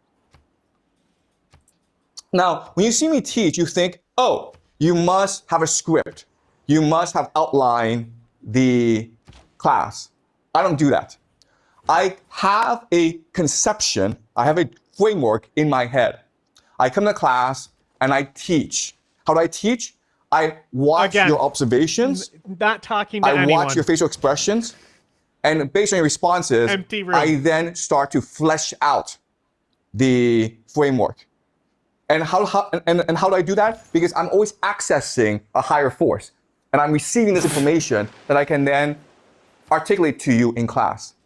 And that's why if you have been with me for a long, long time, 10 years, you will know I've never taught the same class ever. You can go on YouTube and watch all my videos. I teach this class does teach different classes, each just time. not this. Because each time, what I'm doing is I'm channeling a higher force and bringing it to you. Yeah, there you have it. From fake Professor Zhang himself. That's great. He is channeling a higher force and bringing it to you. His approach is quackery. It's not based in evidence. He's hearing fucking voices. Zhang is absolutely a false fucking prophet, a cultist nutjob, and not an actual historian or political analyst. Don't believe me? Let's look at his historical analyses to see just how far off his rocker he is. He has a video called Roman Anti-Civilization. He talks through how he applies his so-called analytical models to history, so it's a perfect place to test them. He's going to start off by claiming that the Battle of Cannae, where Hannibal slaughtered a Roman army in 216 BC, that is fictional, it's invented. From there, he will claim that Hannibal and the entire Second Punic War is fiction. And from there, that all of Roman history is a lie. So, let's put this together step by step. Let's see how he does that. How do we know what history is true or not? Okay? Now, you would think the answer is, you just ask historians whether it's true or not. You know the answer. The problem is that every historian that you talk to tells you the Battle of Canal must be historical fact. It must be, even though we don't have any evidence for it. So given that, how can we understand or figure out if it's true or not? Well, in this class, what I teach you is a new historical framework to understand history, okay? So this is predictive history, and we ask ourselves, does the Battle of Canal fit into a larger historical pattern, okay? Second question we ask is, does it make sense according to game theory? And the third question is, does religion explain the battle, okay? And when we do this, when we use this framework to understand the Battle of Canal, our conclusion must be, it did happen, it was completely made up. Okay. So this is his analytical model. Sounds real clever, but do you notice something that's missing? You know, actual evidence? Like, hey everyone, let's not look at the archaeological or historical evidence closely that we actually have. Instead, let's just apply game theory and look if it makes sense in terms of religion. Like, Jesus fucking Christ, because the reality is that we actually have a lot of evidence. You know, first-hand historical evidence, the writings of the people who were alive at that time. We have a detailed book-length account of the wars between Carthage and Rome by Polybius, an enslaved Greek historian. He was alive at the time. He was an eyewitness to these events. And this book is confirmed by a wide range of other archaeological and textual sources. For example, there was also a detailed account of this war written by the first Roman historian, Fabius Pictor. Unfortunately, his book has been lost, but he is quoted and cited extensively by later Romans, historians such as Livy and others. You'd have to go through and see who's recruiting the most Roman analyst artists. Lucius Quinctius Alimentus, who was also actually captured by Hannibal, a primary source, an eyewitness. And again, his lost work is cited by later historians like Livy. All of these citations and sources corroborate one another. But let's go watch and see if Zhang's analytical model makes sense or not. Okay, the Battle of Canal did not happen. So why? Well, first of all, when we have these great military generals like Hannibal Barca, they tend to become a king, okay? So think of Napoleon, or think of Julius Caesar. Hannibal Barca is the first general that we have that conquered all of Rome and decided, I'm gonna sit back and like retire for the next 50 years, okay? Never happened before. Why didn't he go back to Carthage and claim the kingship, right? Okay, that's the first problem. Second problem This is fucking idiotic. This is not a problem. Plenty of generals have not tried to be kings. Hello? Have you ever heard of George Washington? Or wait, we have examples from ancient Rome, like good old Cincinnatus, who was a hugely successful general in Rome over 200 years before Hannibal. The Romans made him dictator so he could fight off invaders. He won the battle. Absolutely glorious. He was the top person in Rome. And then he famously set down his own power to go back to farming and return the power to the Republic. You notice the plow in that statue here from Cincinnati? Yes, Cincinnati's named after Cincinnatus, by the way, because he wanted to go be a farmer. And guess what? George Washington deliberately modeled himself off of Cincinnatus. But regardless, none of this matters for Hannibal. Not Napoleon, not Caesar, not George Washington, not Cincinnatus. What matters for Hannibal is our evidence for Hannibal. And he had big political ambitions in Carthage. He was from one of the major elite oligarchical families there. He was leading the fight against the Romans and was getting a lot of fame and prestige from doing so. To claim he had no political ambitions is to just make shit up. Okay, that's the first problem. Second problem is game theory, okay? So if you read Roman history, what they will tell you is that Hannibal, after the Battle of Canal, he was stuck in Italy without resources. Then the question is, why don't you go to Carthage, conquer the place, and demand the resources he needs to win against Rome? Why is he sitting back, okay? Also remember, this is a guy who crossed the Alps on his own initiative. The Carthaginians told him, don't start a war with Rome, Hannibal. And Hannibal was like, nah, I'm gonna go across the Alps. Thank you very much, okay? So this makes absolutely no sense whatsoever. No, what the hell doesn't make sense, dude? Hannibal had marched his troops across the Alps in a sneak attack on Italy. We have lots of evidence for this march and what was going on. Hannibal won a whole bunch of battles in Italy. A whole bunch of them. Trasimene, Trebia, Cannae, the one we're talking about. But guess what? He had not won the war. You keep saying he beat Rome. Rome still had an enormous army. And to get back to Carthage, that meant retreating and abandoning his successes. He did eventually loop around and go back to Carthage, but that's because Rome was able to levy yet another army and a fleet under Scipio Africanus. From the other side of the fucking Mediterranean. Africanus, who led an attack on Carthage. What was that, Libya? It was that attack that forced Hannibal to give up his successes in Italy. Carthage, under Scipio Africanus. Where's Carthage?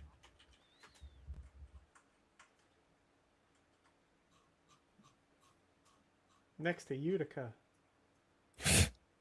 Thanks. Tunisia. So it's from the north of Tunisia. And they jumped over to what? The small island. What's the island? The little boot that's kicking? Sicily? Sicily. So they jumped over to Sicily and into the mainland of Italy, it seems. Interesting.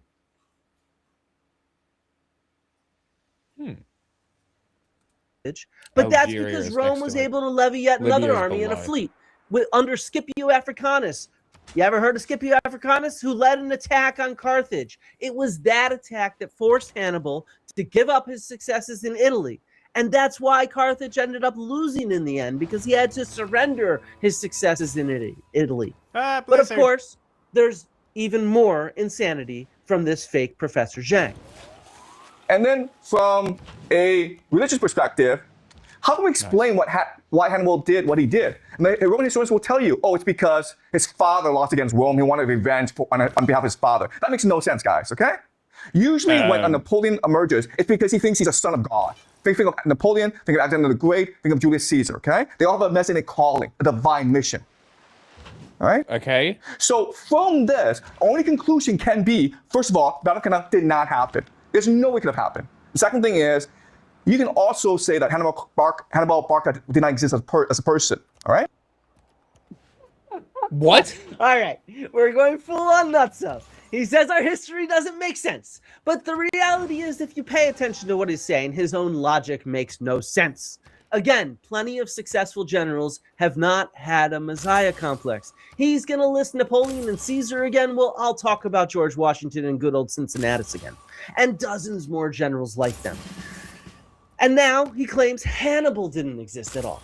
So not only was the Battle of Cannae not real, which, let's be clear, we have good archaeological evidence here. Wait, let me pull it up. For the abandonment of Cannae at the exact same time that historians write that Hannibal destroyed it, the end of the 3rd century BCE. The settlement disappears right then. We might not have the battlefield itself, but to be honest, that's not that uncommon in ancient times. It was in a farmland, and that field was used for farming later on. We don't have the battlefield for the Battle of Marathon near Athens either, but we do have this enormous artificial burial mound for it. And yes, it's been excavated and verified. But let's just see where he goes, because Zhang's about to go full on wacko. All right. You can also say that Hannibal Barca did not exist as a person. All right? But then this leads us to a Is that what really you're doing just then? huge I just problem, which spent is 8,000 why would the faith. Romans just make this stuff up? Why? Why would they say My we fought cultists this can't battle move fast and enough for 100,000 the of our men cities. got killed by this Carthaginian general falling Hannibal was that smart fast. enough, okay? Well, the reason why is this, Carthage, okay? That Carthage is at this time in history, about 200 BCE, the most beautiful, the most prosperous, the most cultured city in the world. And what did Romans do? They burned it to the ground and killed They everyone. did what the Romans do. Okay, that's the Roman way. Now, this is a siege of Carthage that lasted many, many years in the 3rd Punic War. The Romans, if they don't like you, they will come and kill every one of you, okay? And that's what they did in Carthage. Now, during this war, a Greek named Polybius, okay? Polybius was a hostage of Rome, and he became the official historian of the Roman Empire. So this is a guy who invented the Battle of Cannae. Why? To justify the burning of Carthage, right? Because the Romans are like, okay, why did we kill the Carthaginians? Because that's what we do, man, okay? But Polybius is Greek, and he understands that, you know, if Rome, you're gonna be an empire, you need people on your side. You can't go around just killing people. You need to explain your actions. So in other words, Polybius, in order to justify the Roman Empire, create this entire history of the 2nd Punic War that didn't really happen, okay? Because now it's like, okay, well, the Romans felt threatened by Hannibal, right? Hannibal was going to destroy them. And so they all saw Carthage as a threat, and therefore they had to destroy Carthage. Now it's much more reasonable, okay? So Polybius basically made the entire history of Rome. Okay. The thing to remember about history is that if you're a military power, you don't write history. Why? Because you're not capable of reflection. You're not capable of deep cultural production. Okay? So the Romans won all these battles and got the Greeks to write the history for them, to just justify why they did what they did. Okay? Does that make sense, guys? No. All right? So again, I hate to say this, but basically, all Roman history is complete nonsense. What the fuck, man? If all of Roman history is nonsense, then your entire argument doesn't make any sense. Like, the argument is the Romans needed a justification to destroy Carthage, so they invented one. But if Roman history is made up, then they didn't destroy Carthage, which means there's no justification to make this up. It's like a circle of fucking bullshit. The reality is that such claims are just there so that he can justify saying whatever the fuck he wants. He doesn't need evidence because the evidence isn't real. Or maybe it's just all about whatever that voice in his head says to him. Either way, he's got no evidence, and there's mountains of it against him. For example, his claims that no Roman historians were writing history. False! We have dozens of them. And as I said, one of them was actually captured by Hannibal himself. We also have plenty of actual archaeological evidence for this war between Rome and Hannibal. As I mentioned, archaeological surveys show the town of Cannae was abandoned at this time, which matches Polybius and others who say Weird that considering Hannibal there's only destroyed got it. 4 cities left. We can also see Hannibal's successes in Italy. Our historical sources tell us that major cities like Capua, the second largest city in Italy, had allied with Hannibal after his military success. Archaeologically, we have evidence for this. We have coins minted by Capua as an independent power right at the end of the 3rd century BC when Hannibal's there. And we even have coins minted by Hannibal and the Carthaginians in southern Italy so they could pay off locals and stuff like that there and soldiers. All of this is reported, for example, in an article like this one from 1953 by Charles Hirsch, which, by the way, has nothing to do with the Punic Wars. It just has to do with coins in the Roman Republic. We also have they literally archaeological had sites coins. in the Alps that document Hannibal's crossing. The residue of dung left behind by the horses and elephants. For example, the increase of organic carbon and moisture originated from trampling vegetation and dung from animals, provided an organic base supporting the ingress of Clostridia, a prominent endospore-producing bacterial component of the mammalian gut. This is right there in the Alps at a camp set up by Hannibal on his way in. Oh, Clostridia. Isn't that what that one raw milk producer just got hit with? That all their Kinda. shit was fucking infested with Gross. with coli, not E. coli, but colosti, fucking. Gross. Yeah. That's raw milk for you. That's what I was saying. Like, it's more than just pasteurizing it. Like, you gotta. It's not just you gotta get the fucking dookie out of it too. Yeah, all the bacteria. We also have, for example, an elephant bone in Spain that was probably from the elephants of this journey. It's like direct physical evidence. This is well dated along the route that Hannibal took. And then finally, we do have evidence of some battles. For example, the siege of Ugento, where there's 450 excavated lead sling bullets and bolts from Roman scorpions from this war. The sum total of historical, archaeological, artistic, and numismatic evidence for the Second Punic War would fill a small library. And instead, Zhang is like, nah, Roman history is just nonsense. Just like other bullshit artists on TikTok. It always blows my mind talking to people who have invested their lives in the study of ancient Rome because y'all don't seem to realize it didn't exist. It was bred in circuses. It's a circus, man. Yeah, that's you, fake Professor Zhang. You're a nut job just like her. And if you somehow think that Zhang has anything interesting to say, well, you've been misled. He's just making up shit non-stop. He's a wacko. But hey, at least we can have some fun. As I said, laughing at him. I Let's put watch on our it conspiracy because it's theory fun to hats listen to. and laugh at Not the because it's clown. credible. Okay, I think You the know, greatest I like secret out conspiracy. there is that the Weave history that that we've been shit. taught about evolution, about development of humanity, it's all fake. Okay, so we have about Who the 10,000 fuck is years this of human history. dickhead? Is this Sneeko. Sneeko? But Amazing. we know that we Homo Sneeko sapiens is have been around for not about 200,000. Why would you go on Sneeko's stream? Dude That's doesn't crazy. care. He's extending his reach. Grifter shit. Exactly.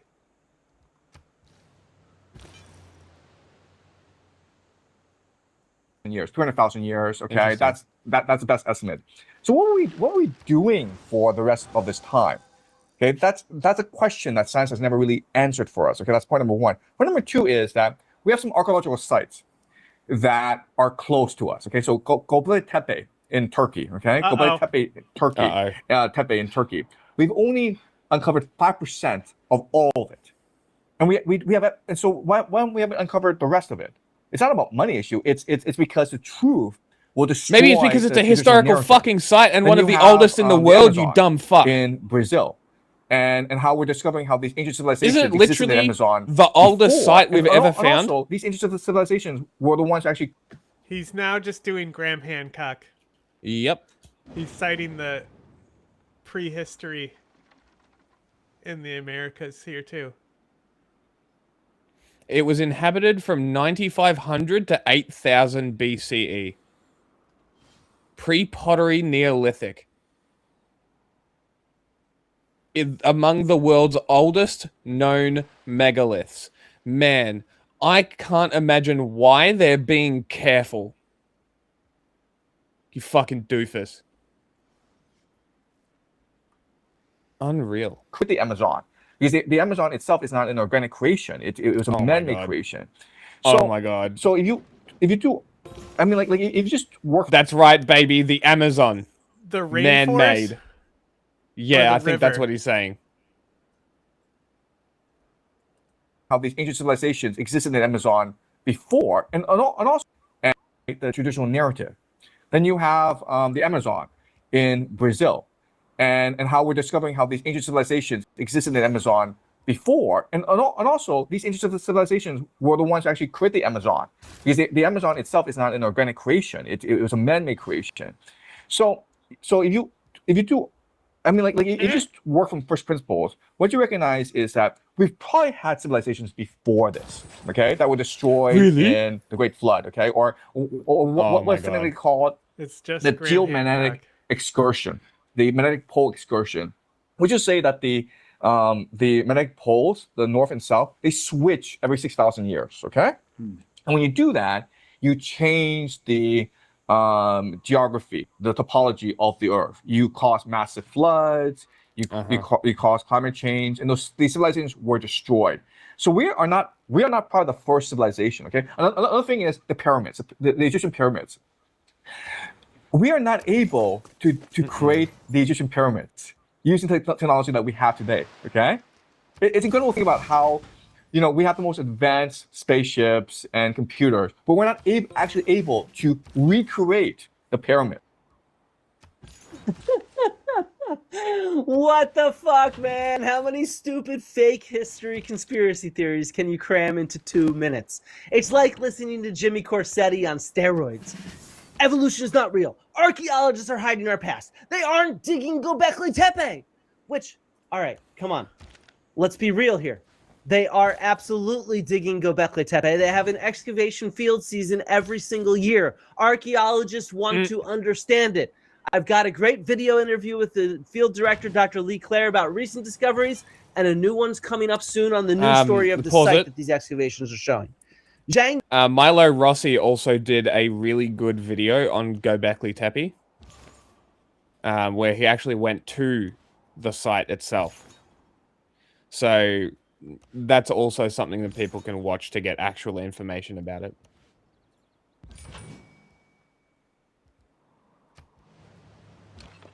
Then, of course, switches to Graham Hancock-style lost civilizations, floods, and more. And he somehow thinks we can't build the fucking pyramids with our technology because we don't know how to cut stones and move them. What a fucking idiot. How is this guy so popular? It's all just like a grab bag of conspiracy theories. Nut job here, nut job there, amazeballs there. Here, let's listen to him. Let's listen to his deep dive on evolution and see just how fucking stupid this guy is. Even today, evolution is a dominant paradigm, meaning that you cannot question evolution. If you question evolution, it means you're crazy. Okay, but I'm crazy, so we're gonna question evolution today. Yeah, right. Exactly. So it's because they don't care. School, but they want their biases confirmed, and then they call the people pulling it out illegitimate because they're not confirming their biases. Humans, and eventually the best, our species, the Homo sapiens, won out. Okay? So what evolution says is that we are just a monkey, guys, okay? Yeah. We're just a monkey. And what do monkeys do? Monkeys like to have sex, monkeys like to eat, monkeys like to fart. That's all we are. We're just monkeys. Look at this stupid fucking monkey here. Can you believe this guy actually got a BA in English literature from Yale? What the fuck? He clearly didn't learn a goddamn thing while there, or else professors at Yale in the 90s weren't teaching shit. Because, monkeys fart and we don't.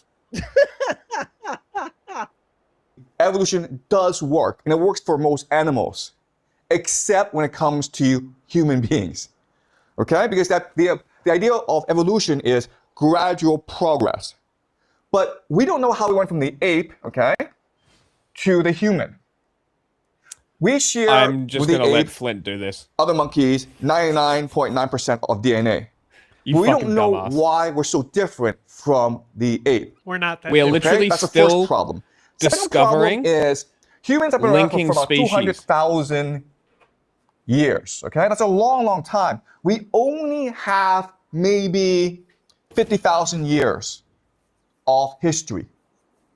So where do the other 100,000, 150,000 years go? We don't Hey, know. genius.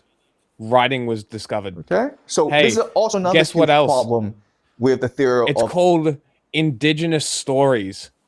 It's not just fucking stories. It's literally history. You idiot. Like, this is... Like, to try and get across to people what is lost when indigenous communities are wiped out, entire histories get lost because the stories get lost with the population. Like, was it the Algonquins that got wiped out? Who were the ones No, that got... Algonquins still exist. Mohicans. The Mohicans. Mohicans were an Algonquin language group. Yes, okay. So the Mohicans, how many There's still stories probably and Mohicans today. I'm sure there are, but how much stories and history do you think was lost when that language group was wiped out? Probably a decent amount. Mm-hmm. Many ethnic groups were wiped out. Mm-hmm.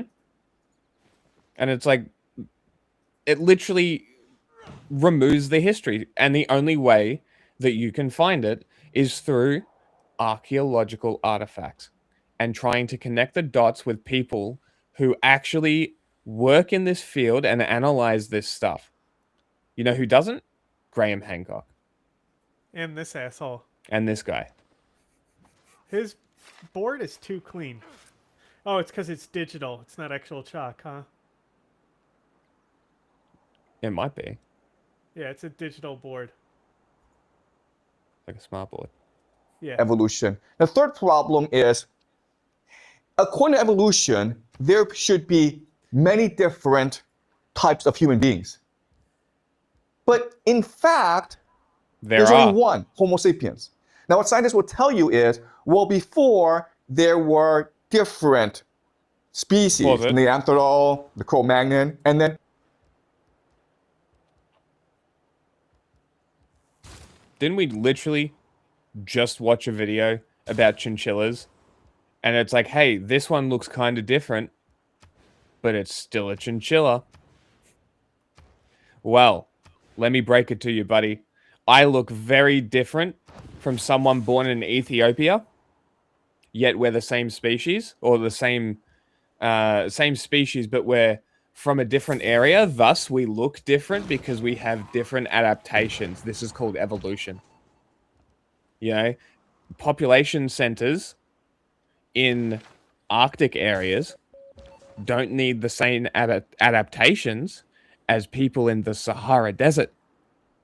It's really crazy how this works. You know, it's almost like there's the Sumatran tiger and the Siberian tiger, and they're the same, but they have different adaptations. Huh?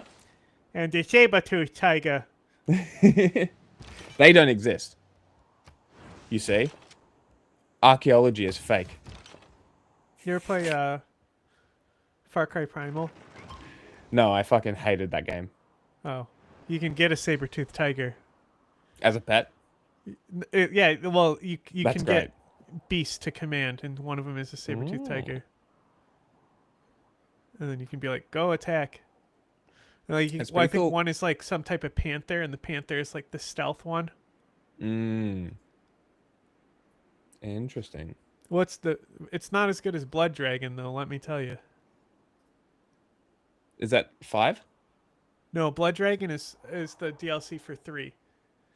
So, like, Blood Dragon was the first one to do... So, Blood Dragon is a standalone DLC.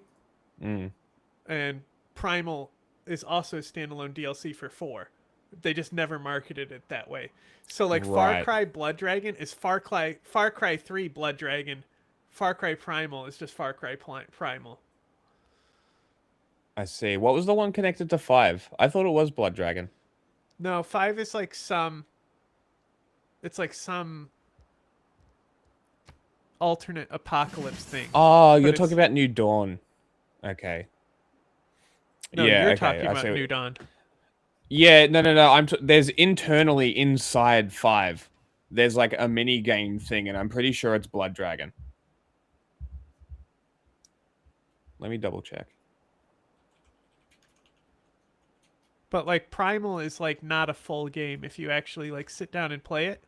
Mm. It's not the same length as Far Cry 4.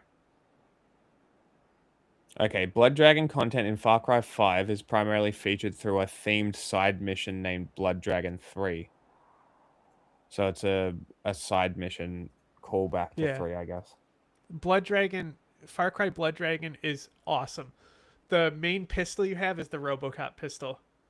Oh, that's awesome. It's just a callback to all that like 70s like sci-fi. And I want to say the one guy, the one voice actor in it literally is Kyle Reese from Terminator. No shit. He's like the other guy. It's so good.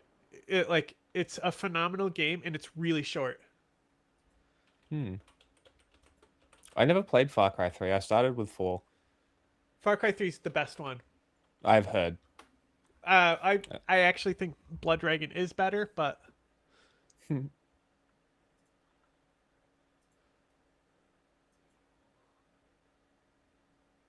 me see.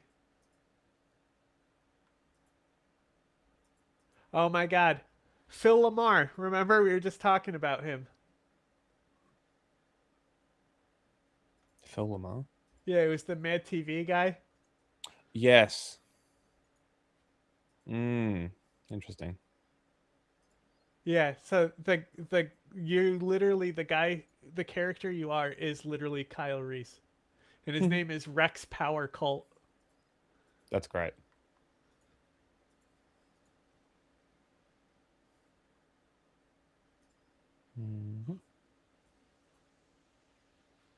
Okay.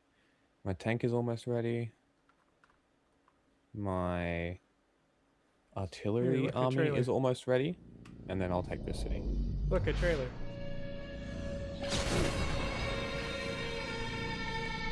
All the cinematics are like, they're not cinematics. They're like more like comic panels as well. So there's Okay. no actual cinematics, and that might be the only criticism I have of the game.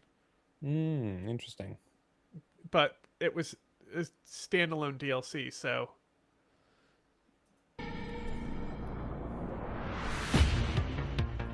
Welcome to the future. The year is 2007. What now? Nuclear war has nearly destroyed our planet.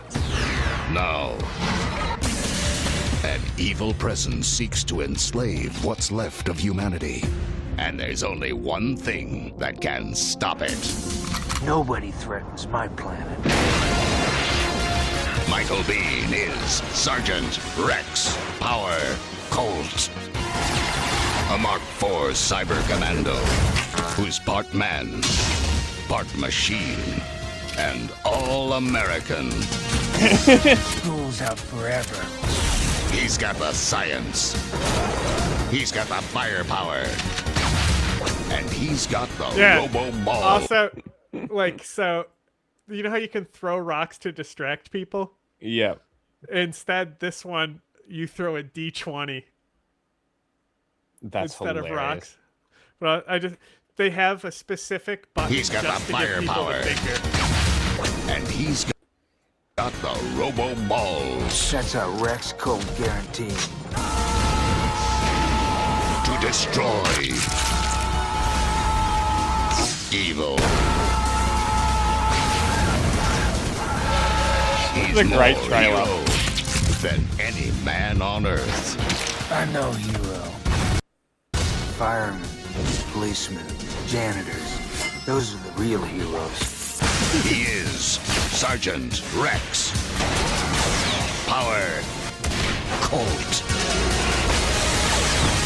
And he's here to save the world.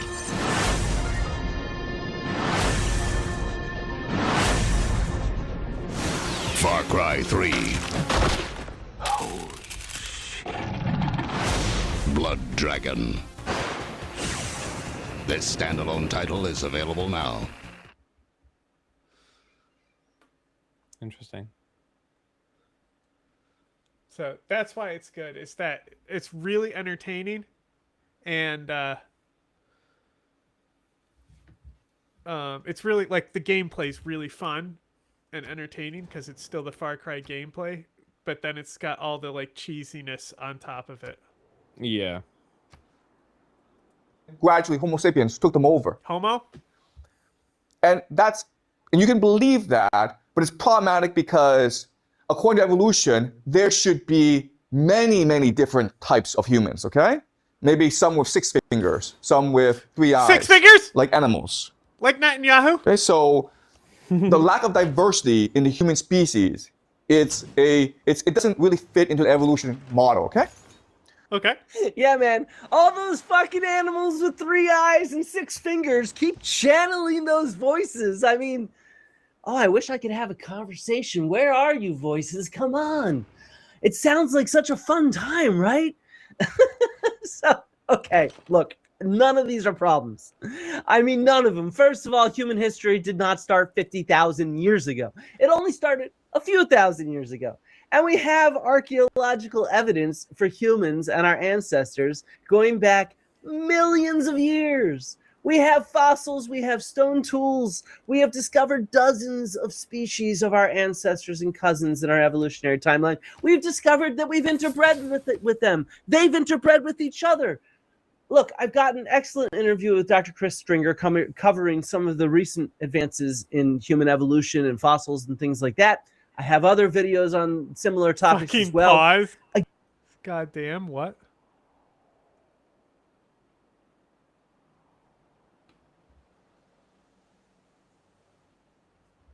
We're done? He said pause. What are we pausing for? Cal said pause.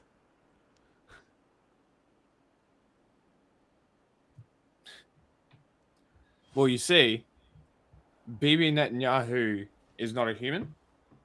That's why he has 6 fingers. You see, it's deeply anti-Semitic conspiracy theories. Yeah, he's a Frankensteiner.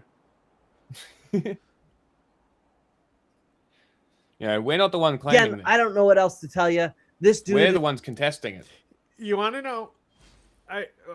So, you want to know what this guy reminds me of and what he sounds like to me?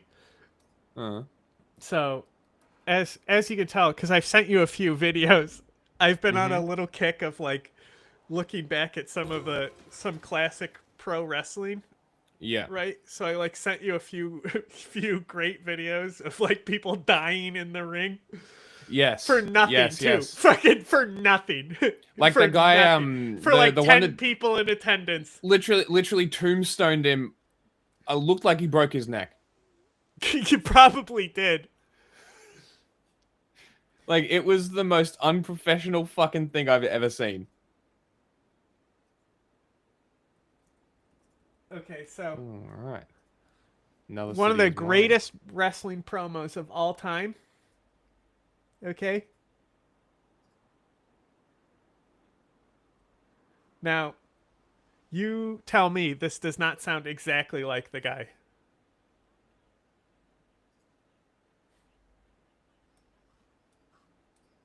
Between you, Kurt Angle, and Samoa Joe. Now, before you get there, you have an important step tonight as you and X Division champion Petey Williams take on the unlikely duo of Kurt Angle and Samoa Joe. You know, they say all men are... By the way, roid monster. So, like, this guy, he used to, before he was a roid monster, he looked completely different. And that's why when I said Bibi's a Frankensteiner, it made me think of this. Because his move was the Frankensteiner, where basically he would do the Sonya Blade thing, where his legs came up on your shoulders, and then he, like, flipped you. Okay. Super athletic move. Imagine this guy This Roig monster. But it was called the Frankensteiner.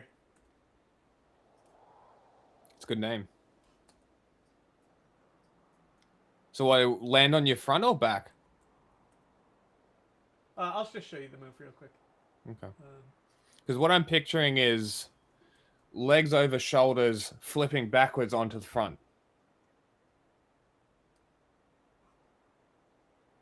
That's what I'm picturing.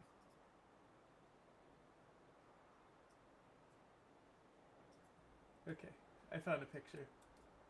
It's not great quality because it's hosted on Facebook, but... So he's on the left in this picture. Yeah.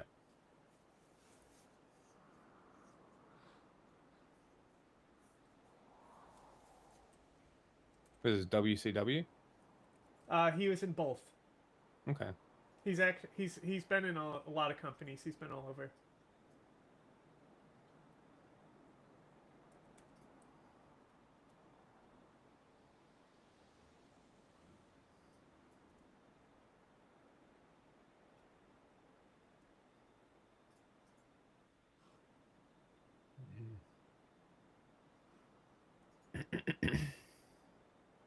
Like, he still does the move, oftentimes in the corner. Okay.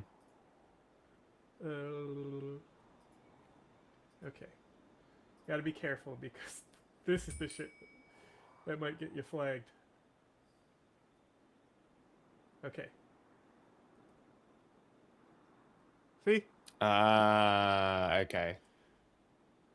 So not what I was picturing.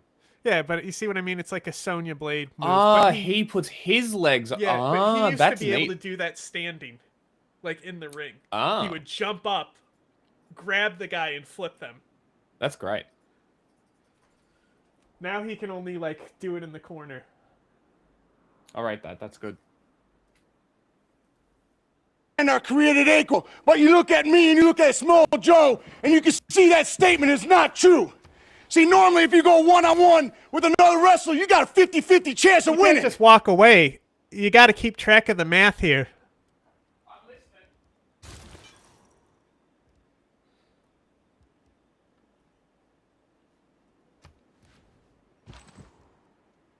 Listening won't be good enough. I guarantee you are going to need all of your focus to keep fucking track hungry, of man. his equations. Okay? Go on. But I'm a genetic freak, and I'm not normal. So you got a 25% at best at beating me. Okay. And then you had 25% at best of beating him. We got that, right?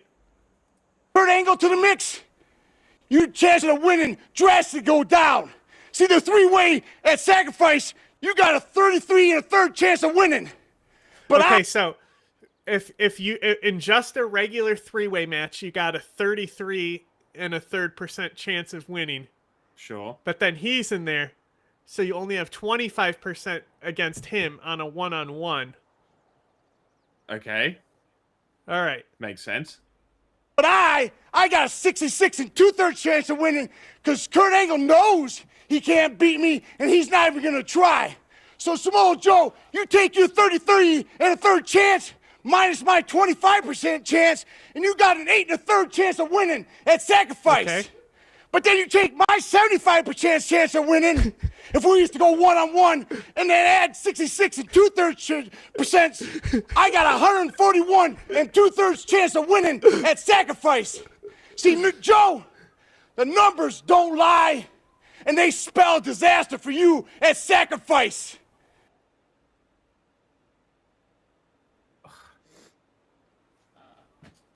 I have no words.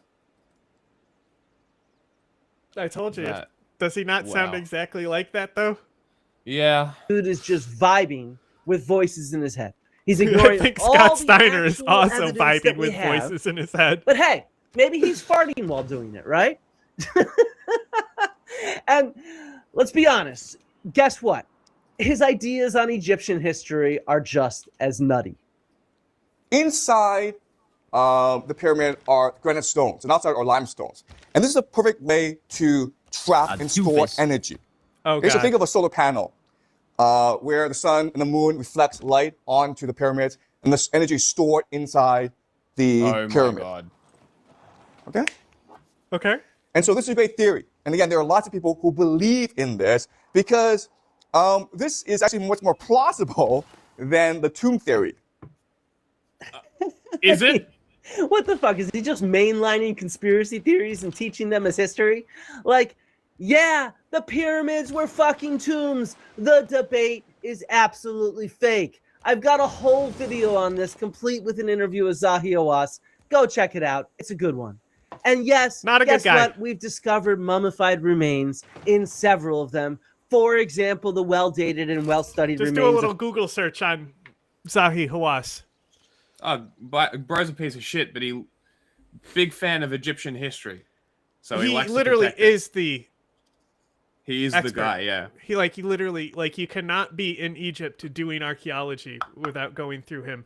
And that's Yeah. the issue. Especially if you're a woman. It's gatekeeping, yeah. Specifically hates women. And that's the issue Interesting. specifically. Mm. And how he treats women and what he does to women. Pharaoh Ra-Neferef at Abu Sir. In the unfinished pyramid, it's a fucking pyramid. There's mummies in there. We also have sarcophagi and burial goods inside pyramids, as well as writing that indicates their age and their use as tombs. But hey, whatever. He's going to get even crazier. He's going to go absolutely amazeballs when he discusses pharaohs, rulership, and power in ancient Egypt. So just wait. Get ready to laugh. Get ready to laugh. So first off, we have to go back to him channeling voices because this actually relates. This is in a video that's part of a diatribe into what makes a powerful person in history and today. It's a lecture on the psychology of evil. Are you gonna the evil fucking of those get that off the rule us camp? and the Or, successful like, ones, for come on, example. bro. Let's check this What out. are we doing here? To do well get rid of it, in life, you need these shit, three or get off skills. the pot. Unpredictability. No one knows how you think. No one knows how you behave. High stress tolerance. You don't care.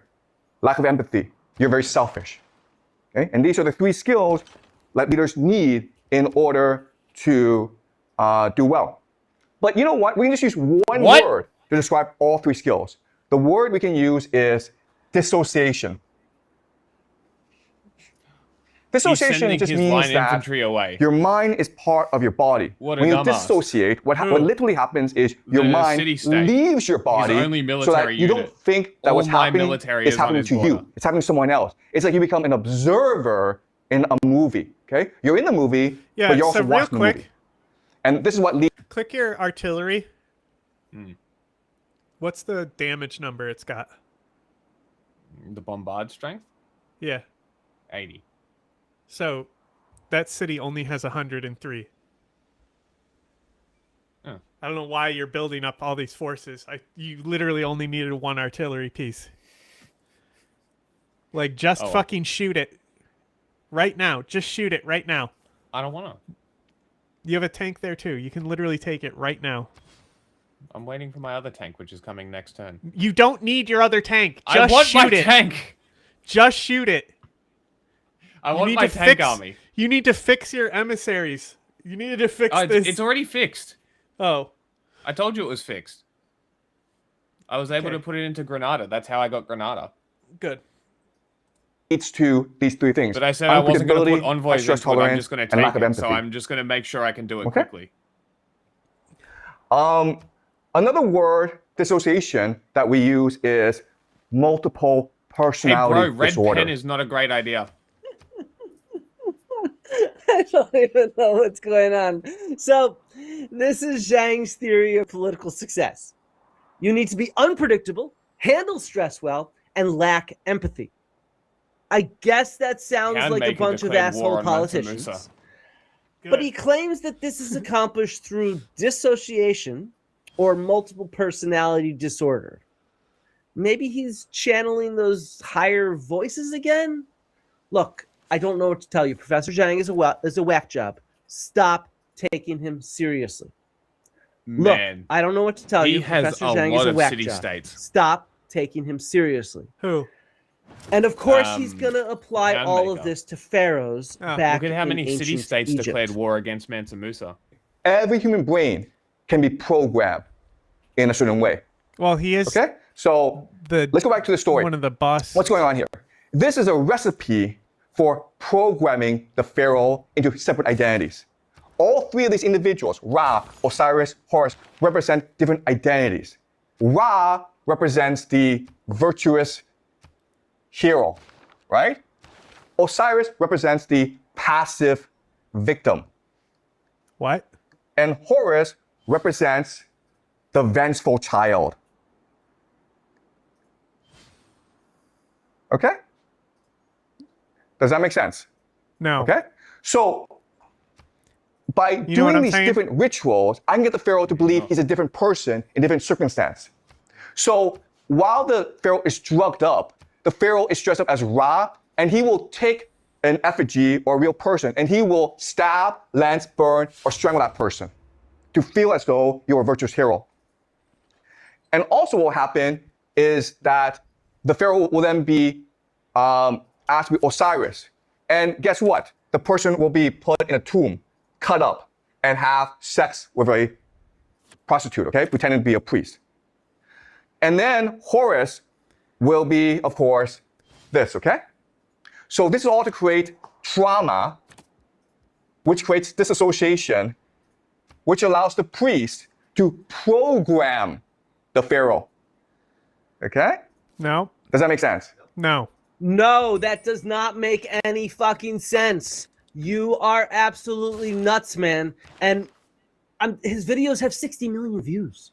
My policies didn't None save. of this is what happened in ancient Egypt. There is zero evidence for any of that. He is literally Everything's just breaking over making here. it all up as he goes.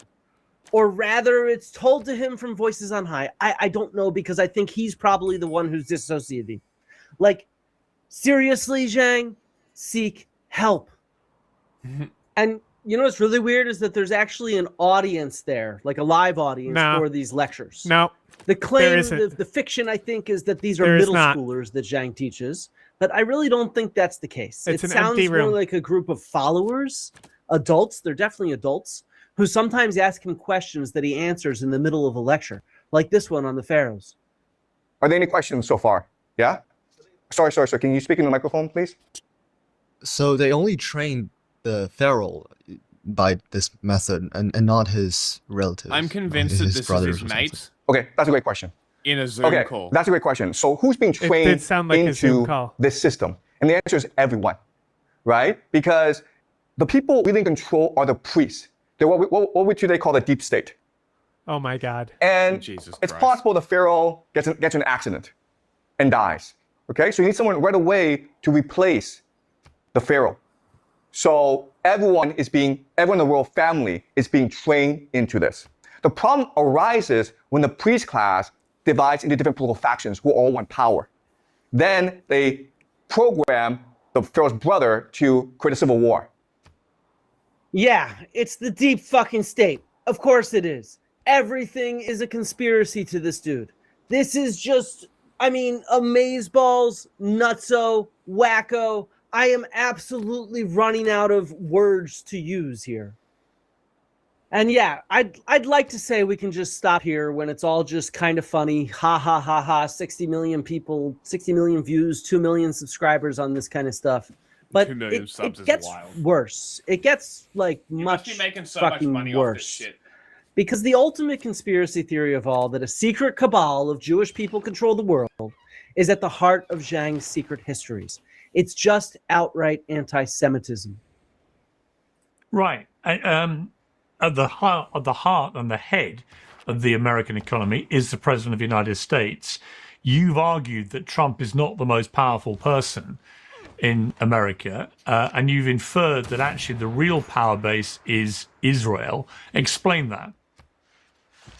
Right. So I actually Well, don't say the real Jews power run base everything, is Piers. Israel. What I say is that the real power base are a collection of secret societies that have an eschatological view of this war. That's what he said and at these the end of the societies interview. Include the Freemasons, which are now called the Rosicrucians and the Knights Templars. He said this stuff at the end. They include with the interview with Jewish Sagar, organizations called the and they were like, Septuagint "Okay, gotta go." who are embedded in religious movements called Shabbat Lubavitch. And then you have the Jesuits. You have a collection of secret societies. And they believe that a war in the Middle East would start a process that would culminate in the end times and the return of Jesus, the arrival of the Jewish Messiah, the building of a one world government. Yeah, Zhang, you don't think it's Israel. It's just the Freemasons and other Jewish groups and all the secret powers who control the levers of power to create this situation. Like, what the fuck? This dude traffics in the ultimate anti-Semitic theories, like protocols of Zion type stuff. And to top it off, guess what? He's a Holocaust denier too, of course. Oh, wow. We don't actually have any concrete evidence for the Holocaust. Oh. Yeah. What, you're We don't surprised? have any concrete evidence. Come on, man. We have a lot of concrete evidence for the Holocaust. We have photographs. We That have is concentration camps, awesome. like physical remains. We have documentary sources. Nearly 200,000 people who survived the Holocaust are still alive, as are many million more people who witnessed it in some form or another.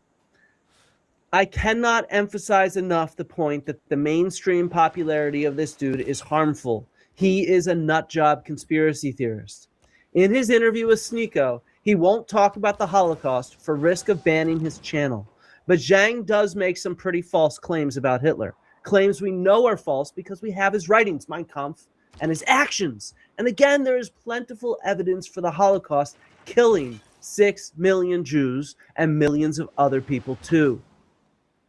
If you look at the history of World War II and the rise of Hitler, well, there's a lot of suspicious activity. Okay, I mean, like I don't want to get into it because I don't want to ban Hitler. Okay, Yeah. but no, I mean but if you look at some of the evidence, the evidence will tell you is that Hitler had every reason to work with the Zionists, right? Because Hitler's ambition was to get rid of the Jews. Mm-hmm. He didn't want to kill the Jews because that would look bad. What he wanted to do was get the Jews. He's literally, this is what Netanyahu believes.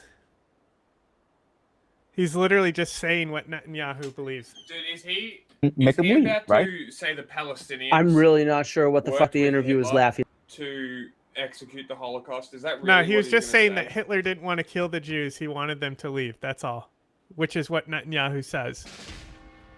It's fucking awesome. That's awesome. That's so good. A Holocaust denier as well. Well, I mean, of course, if he's going to deny Hannibal. Yeah, true.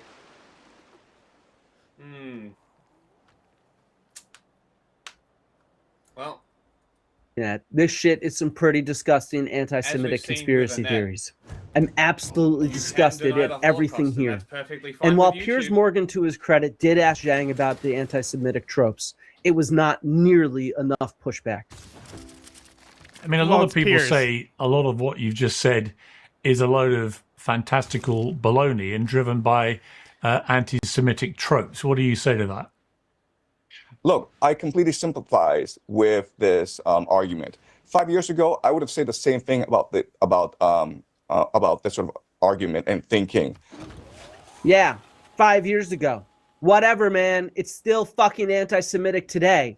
Denying recent history, suggesting there's a secret society of Jewish-controlled groups that run history and education. That is anti-Semitism in a nutshell. The reality is we just have to listen to what Zhang says to know that we can dismiss him. He is quite clear and quite open about the fact that his bullshit is only just speculation.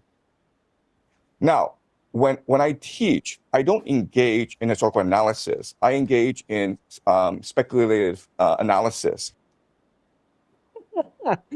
So he doesn't engage in historical analysis while teaching. Instead, he engages in speculative analysis.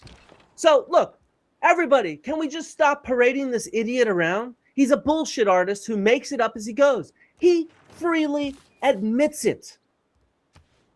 Well, I mean, like, again, I don't actually use documentary evidence in my classes, I use a lot of first principle thinking. Okay, but I'm trying to explain why the House of Saud is in charge, who put them in power, and why they were put into power, and who the British Empire would trust to put into power. Okay, so so the British Empire put the House of Saud into power. Why would they do that?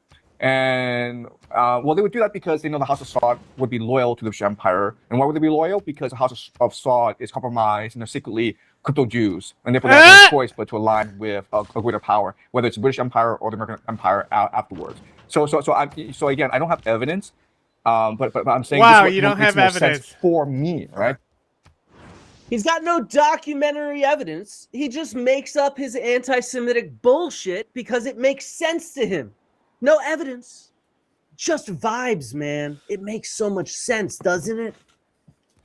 So it's the universe communicating with me so that I can understand the divine comedy, so I can communicate with others as well. And you know, like that's a great secret that these elites understand. You know, like in school, we're taught that, oh, you know, it's all just material and it's all just process. So if you want to write an essay, just follow this work process and you'll write a great essay. And you know what? No author, no writer in the world has ever followed this stupid process of doing research, forming a thesis, create evidence, do the structure, do the outline, edit it, blah, blah, and now you have an essay, okay? That's what they teach you in school because that's what's convenient to teach you. But if you look at every single genius, if you look at every person who's creative, it's all through imagination, it's all through inspiration. It's like just you woke up one day and you have this compulsion to write something or draw something, okay? You can't help yourself. And you're completely focused on the moment because you are being possessed by a certain entity, that a muse or an angel or God. A doofus. I cannot emphasize this enough. This so-called Professor Zhang is a fraud. He freely admits that he uses no evidence. He does no research. He just goes with whatever possesses him in the moment. A vibe, an angel, a demon, whatever. He clearly freebases conspiracy theories like an online junkie and peddles some of the worst anti-Semitic conspiracies that are out there. There are now several other good videos on YouTube that break down the problems with his arguments. I'll link to them in the video description below. Nobody, and I mean nobody, should be talking to this dude. Nobody should be listening to this dude. He needs help. And given his meteoric rise in popularity, his committed following, and his invites on a lot of mainstream channels now, it's clear that we live in a sick society. So please share this and make sure nobody else listens to this fake professor and his stream of bullshit. Peace out, all. My next video will be on some real archaeology. I love his outro.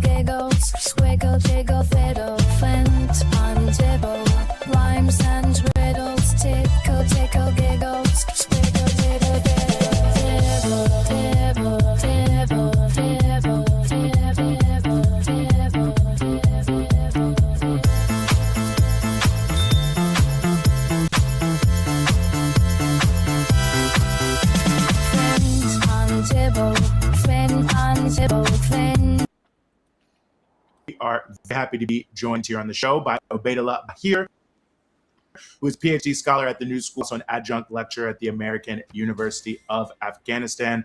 Obaidullah, as always, thanks so much for joining us.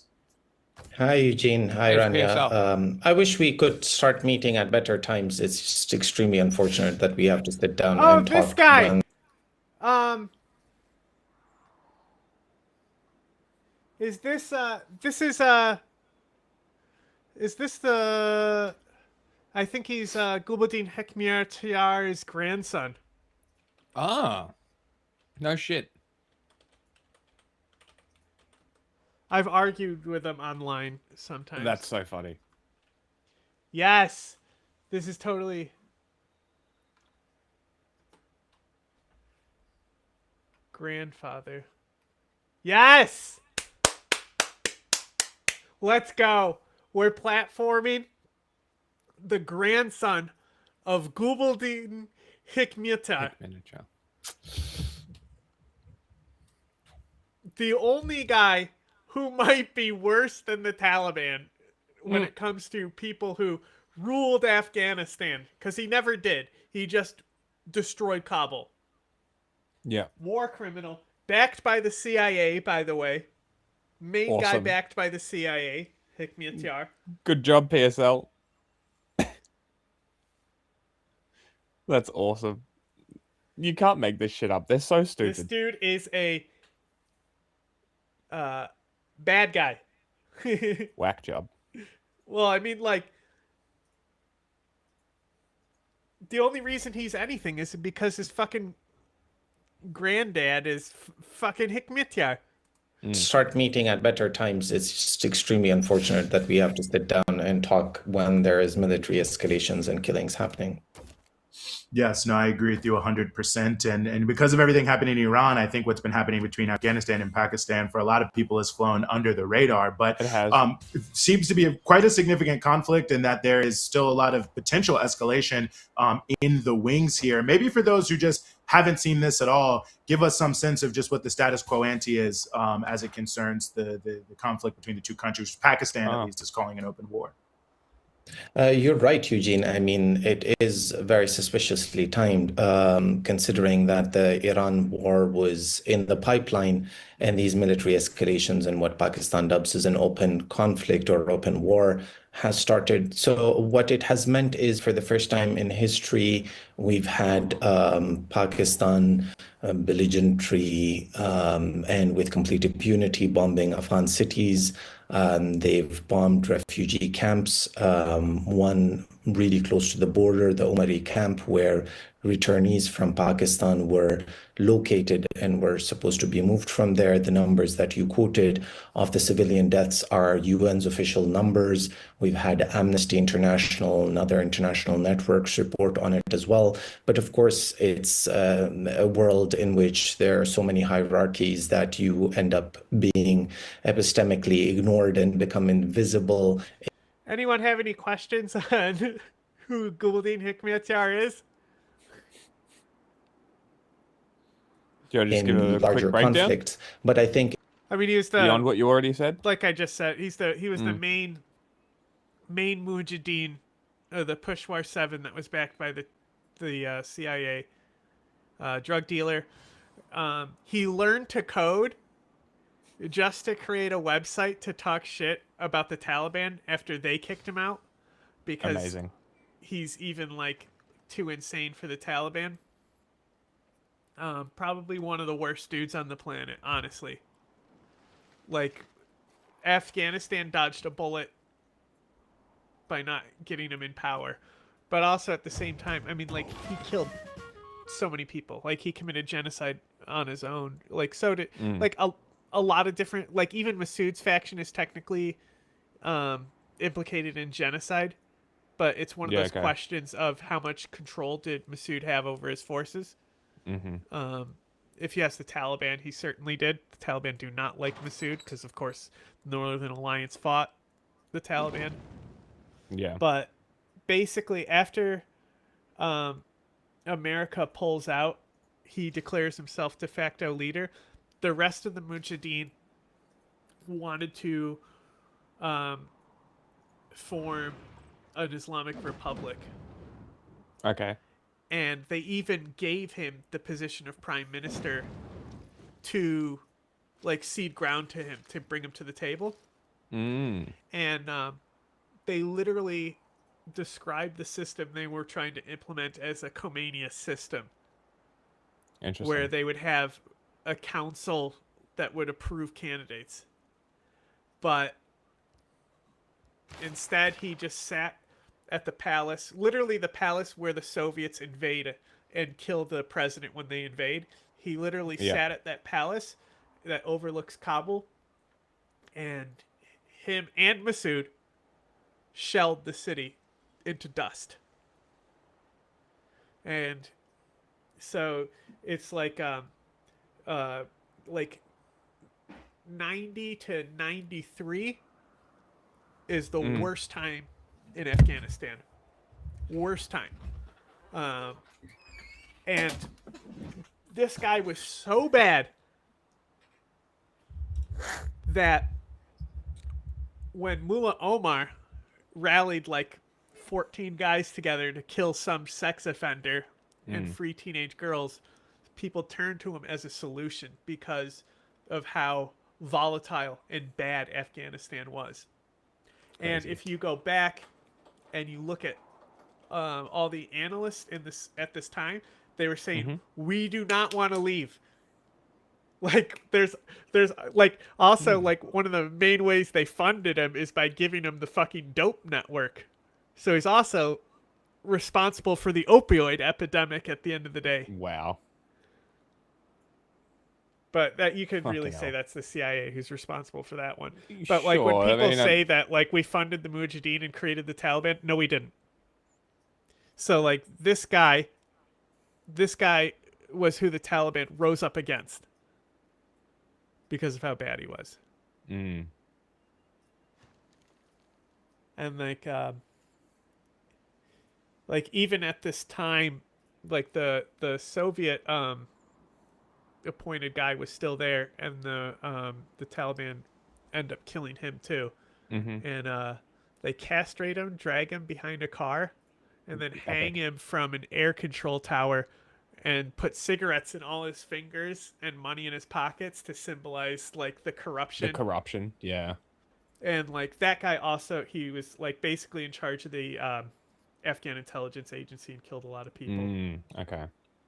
I love this. Campaign cast openly praised by U.S.-backed dictator Pinochet. You know who else was a U.S.-backed dictator? Your granddad! In fact, worse than Pinochet. Like, this guy's like Pol Pot levels of fucked up. Damn. Okay. That kind of puts it Psycho. into perspective. Psycho. It is in some ways tied up with the Imagine Iranian fucking having conflict. Pol Pot's Certain grandson analysts on believe to that talk about even though the the Americans country. might not have encouraged the Pakistani adventurism into Afghanistan, but it seems like Pakistan is propping itself as a possible partner. Like, if my old account that I was infiltrating libertarian groups with wasn't banned, I could have pulled this guy for the show. Yeah. Like, we were on a That would've first been name interesting. basis. Like, we were arguing all the time on Twitter That's funny, as. when the fall of Afghanistan happened. Yeah. For any future military intervention into Afghanistan. And it's unfortunate because it's leading us to a point of very no intellectual, return like, where he even if this definitely conflict makes good stops, arguments we will and have stuff, no but- normal to return to. I mean, even in Pakistan right now, the police forces are abducting and detaining as many Afghans as they can find, and they're not even moving them to refugee camps. They're actually putting them in jails in a situation where the border is shut, right? These people cannot even return home. So it's just a large project of humiliation. And the other similarity with the Iran war is this is a war that has no end game, right? I mean, we've heard Trump give 10 different scenarios in which this war ends, and it's like spaghetti being thrown at the wall and trying to figure out what sticks. With Pakistan as well, there have been so many different scenarios that are discussed as to what would mean the end of this war. We know the Pakistanis don't have the economic power to overthrow the Taliban or hold Afghanistan or install another government. Then all that this means is making Afghanistan unstable in a situation where 7.2 million refugees have returned in the past 5 years in an economy that's already struggling. So it's quite unfortunate, and mediators and possible mediators are so caught up in what is happening in Iran that no one's Themed really stepping in archaeological or using museum. their political Right leverage up. to ask Pakistan to stop.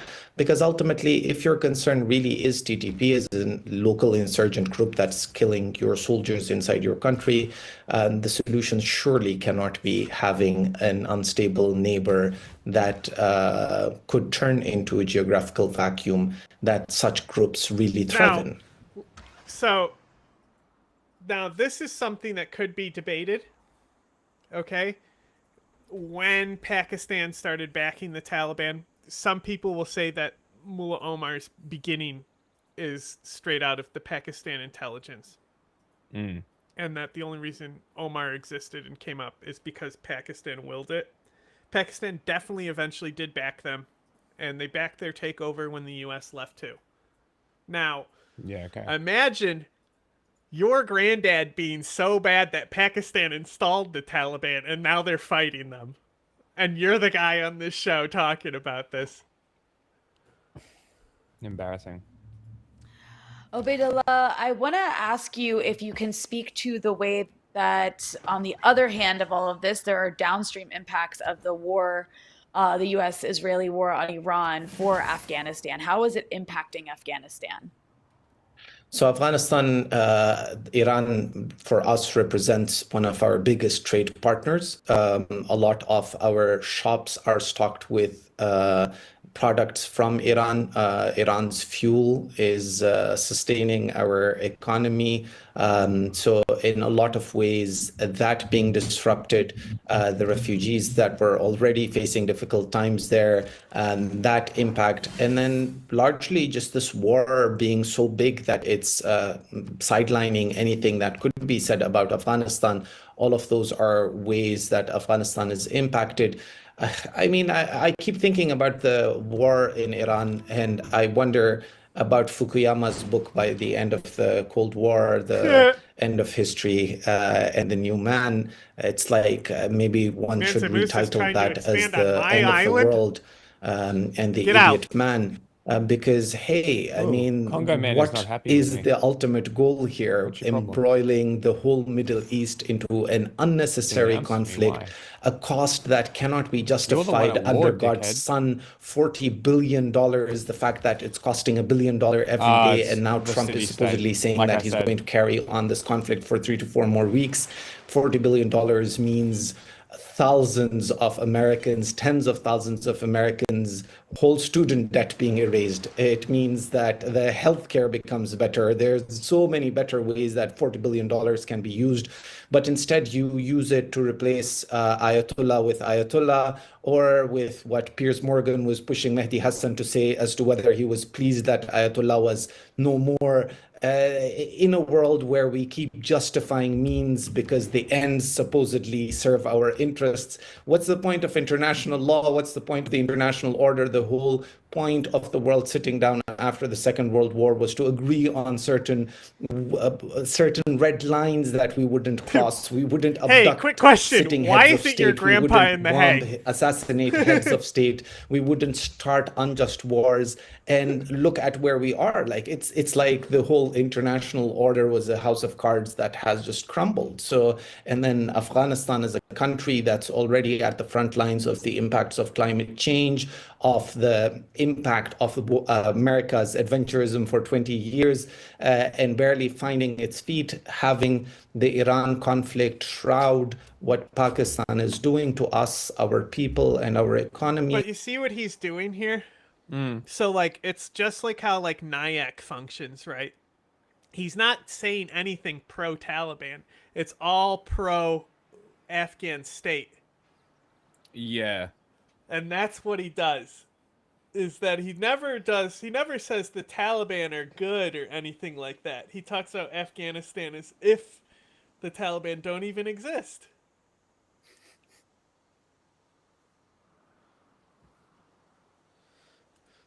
Is unfortunate and heartbreaking. Yeah, very good point about the healthcare. Washington Post had an article this morning about some large number of Americans skipping meals to afford healthcare, so it speaks very much to that. You know, one of the things about the U.S. factor here is that they also, I think it was a couple days ago, maybe it was just yesterday, they have now labeled Afghanistan as I've actually never heard of this definition, something like a global sponsor of abductions. And then you had the special envoy for, you know, U.S. people who've been kidnapped abroad saying, don't become the next Venezuela or Iran. Like, good luck with that, which, you know, the meaning there is very true. So, I mean, it just seems that the U.S. is kind of doubling down in this moment as well. And I thought it was interesting the point you were making in terms of how Pakistan may be positioning vis-a-vis U.S. designs on Afghanistan. On this designation, there's a saying in Pashto which says there's one roof, but there's two sets of air blowing on it, right? So there's the same world, but two sets of rules that apply. It's quite unfortunate that the US can create a new list of designated states of illegal. So wait, are we now saying that Pakistan is doing this to Afghanistan because it's the US interest Just like how it was the U.S. interest to remove Imran Khan, apparently. That's what we're saying now. That's what we're painting the picture of. That's what it sounds like. Like the Taliban advanced first. As far as I know. Detention or hostage taking in a world where they had Abu Ghraib, they had Guantanamo, they had Bagram, they had 4,000 or more people that they even did not even classify as human beings worthy of human rights because these were enemy combatants. So they were outside the ambit of international law, rendition, torture, you name it. And these are not just stories. These people, some of them are still alive that you could talk to. The fact that there are still prisoners in Guantanamo Bay for the United States to create such a list is quite ironic, to say the least. But considering that the United States... So like, that's a great point, is like accusing Afghanistan of being this kidnapped state while you had the extraordinary rendition program. Like, that's a great point about it's just pointing out hypocrisy, but like clocking twice a day, right? I mean, it's just whataboutism, but still, like, fuck the United States. Yeah. It's always so funny so when far people hasn't had like a very when you, clear policy because I'm towards mostly interacting with people who are like sucking the Iranian regime's dick. It's very funny how quickly they go from loving what they're talking about and all supportive to attack. It's very funny. So now I've been leaving little secondary replies saying, please accuse me of pushing US imperialism. I want to laugh at you fuckwits. Because it's like, I already know how they're going to work because, as you've been saying, it's a high control group. It's all PSL linked. I guarantee if we dig into it, like these people that are behind this one page that I follow that they collaborate with, there's a whole network. And they're always the same accounts, and they're always posting the same kind of shit. I'm convinced that this is one of the PSL information networks, and that it just constantly posts this shit to keep them in this loop. And as they interact with them, the more they show up on their feed, and the more that these 5 accounts can dominate their posts. I'm convinced that that's what's happening here. And it's the way that they respond is always very telling. Very, very telling. I have no actual proof of this, though. Which is fortunate, but is also an opening that Pakistan exploits in its actions against Afghanistan. The designation doesn't really have serious meaning unless sanctions follow, but then there's also a world where we're already under so much American pressure. It's not like they're trading with us. It's not like they're giving us aid. It's not like the Taliban leaders are traveling to Hawaii for vacations. So what are you even threatening us with? So it's a lot of bravado and chest beating, which is unnecessary because, hey, if you have American prisoners inside Afghanistan, there are ways to diplomatically talk about it, get them released, talk about a future. I mean, the one guy who I know is still in there is literally a guy who is like schizophrenic and went there to like join ISIS. He was in there with Lord Miles. Of course he was. And like, I don't know if I don't think they want him back. But I'm pretty sure he was American.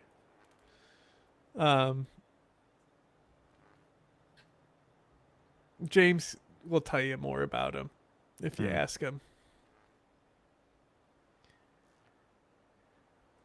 Work of such situations not arising. I mean, we're not the crazies that are portrayed to the world, especially to justify wars where we have no rationality and we're willing to pick up Americans and hurt America in any way.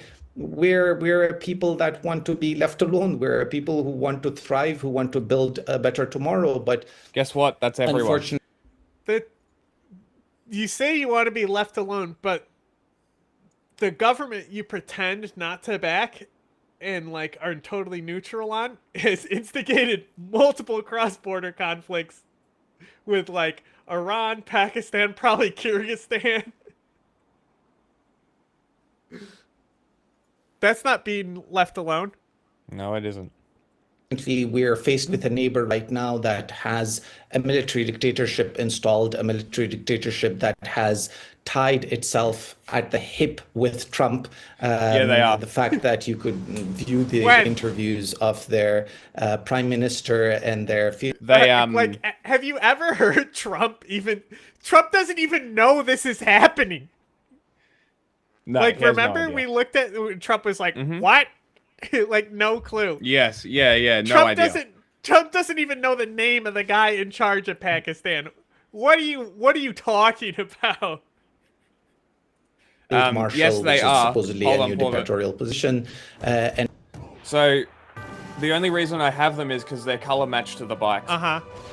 That's it. He's doing it ironically. Uh-huh. I didn't say ironically. Uh-huh. They're color matched to the bikes. Uh-huh. The little bike is tiny, so it's funny having it. It's also like kind of almost the same blue. And the it's kind of pink actually, but my bike is red. So I got one too. Pink. Huh? What? I said I'll give you something pink.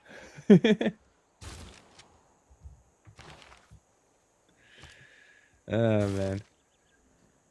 Artillery is not doing how so hot. often they, for lack of better words, simp to Trump. It's just unfortunate that that means a blank check of the United States. And the role of a hegemon was supposed to be to police the world, you know, in a good way. And somehow when the hegemon ends up becoming the biggest abuser, then obviously everyone else is going to take a lesson from that. Why do countries not care anymore about bombing other cities? Is because the US has set a precedent where it's okay to do whatever you want as long as it's in line with your national interest, and then you can manufacture consent later. I mean, God bless social media and troll and tout accounts that can make it sound like everything you do is justified. You know, Obaidullah, I really want to ask you, considering, you know, you've watched your country, Afghanistan, be subjected to various American military campaigns and invasion and occupation that lasted quite some time. As you see this U.S. administration you know, they've carried out they've launched this war against Iran in partnership with the Israelis, and they're talking about putting boots on the ground. They're talking about a potential ground invasion. I'm just curious your general thoughts as you watch these moments play out, having experienced what Afghanistan has experienced, you know, from the U.S., actually both, you know, Republican and Democratic administrations. Rani, I was in Iran 2 months ago, and the last time I'd been there was 20 years ago. So it didn't turn to me, it went to you. So That's heartbreaking because these are hardworking people trying to build a country in a world that has sanctioned them to a crippling effect.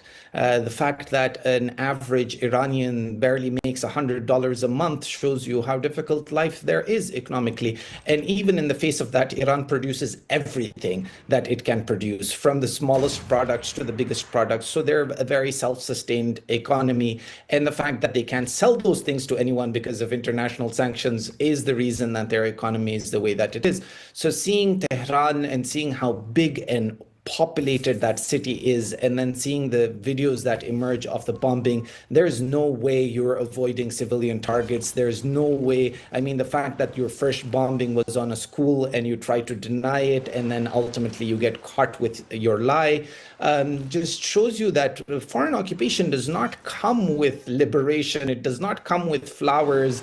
There's barely any large benevolent intent. It's usually very short-term, national interest-driven operations. I mean, look at Venezuela. They keep telling you that, oh, they try to do something different, and then they install the same people back in power. As long as it's someone who nods when they give commands, then it's good to go, right? It was never about democracy. It was never about liberalism. I mean, the whole of Latin America is a case study to look at. So in Iran as well, I'm pretty sure, and I might might be wrong, but in the long run, after a few weeks of bombing, they will find a way to settle with the very same Akhuns that they supposedly are fighting, and then find a reason as to how this was justified to do. And hey, we hurt their military, we hurt their capabilities. It's the whole weapons of mass destruction happening all over again. You don't need to show any proof as long as you have enough crazies who are willing to jump into a war with you.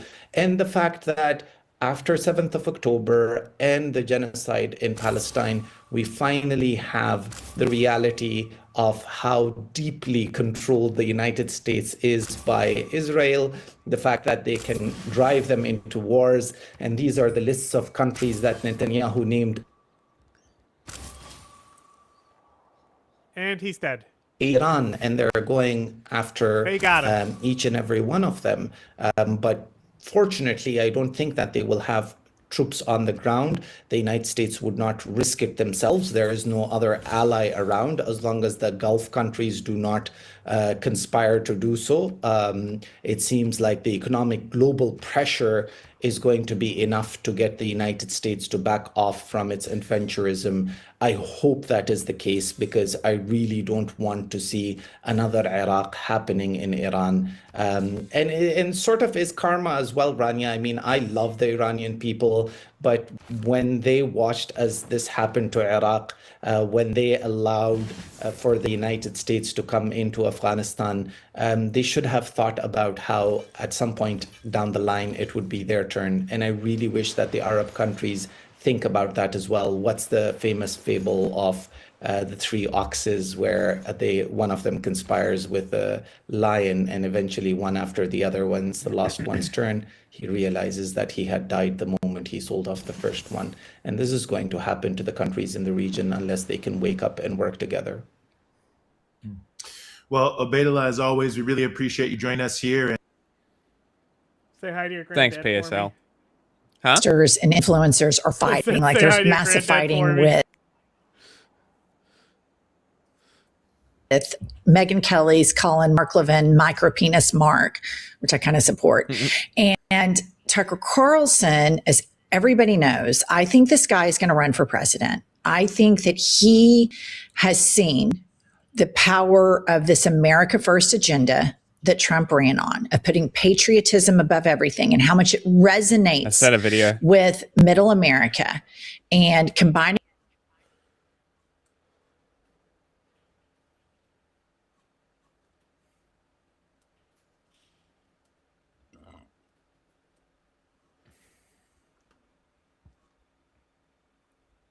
Oh, God. Arrested, and he was chanting the phrase "from the river to the sea" to a crowd of protesters in front of him, and then again to officers as he was being arrested, and a younger 18-year-old woman arrested for displaying that phrase on her shirt. Cool country. An 18-year-old woman in Queensland, this is in Australia, faces 2 years in jail for wearing a shirt that says "from the river to the sea." In Australia, you can bankroll mass murder and sleep fine, but wear a shirt that says "from the river to the sea," you get 2 years in prison. So here's a little shirt. Video. What It's a shirt. I'm just saying, it's just ridiculous. So an 18-year-old woman is one of the two people arrested. Her shirt had one of the band slogans. The crowd could be heard yelling shame as she was taken away. Plenty of police surrounding her and telling our cameraman to move back at times. The maximum penalty for saying or displaying the band slogans, up to 2 years behind bars. So I was just in Australia, and the people are wonderful. I love the people of Australia. The government is horrible, and they're completely kowtowing to Israel. You know, the false flag Bondi attack was there to get the government to do just this, to crack down on people's free speech and criticism of Israel. So they launch a false flag on Bondi Beach, and then they blame the government, saying that you're making these Semitic attacks happen, and the government they just crumble. It's the craziest thing I've ever seen, and that's what's happening. Here's how the Guardian covers it. Two Palestinian protesters have been charged with violating contentious new Queensland hate speech laws, with one of them allegedly saying the banned phrase "from the river to the sea." The arrests occurred at a small protest march which started outside the state parliament building on Wednesday, just hours after the new laws passed by parliament last week went into effect. So they do so Benjamin Netanyahu and the Mossad, they do a false flag on Bondi Beach. Then Benjamin Netanyahu comes out and points the finger at the Australian government for not doing enough to crack down on speech. And that's why this happened. And then boom, next thing you know, 5 seconds later, they pass a law banning speech in Australia. And 5 seconds later, they arrest someone and going to put him in prison for 2 years. This is really happening in Australia. Did you know there's a character test that you have to pass to get into Australia? That's why Candace Owens is banned in Australia. Good. And the minister in Australia who banned her said she didn't pass their character test. What kind of character do the people have when they ban freedom of speech at the behest of a what's her name? Larry? I think that was an expression that they were making. That she didn't pass the character test. Yeah, I think that's literally what that is. It's not an actual test, Larry. Yeah, maybe they should ask Candace what score she got on that test.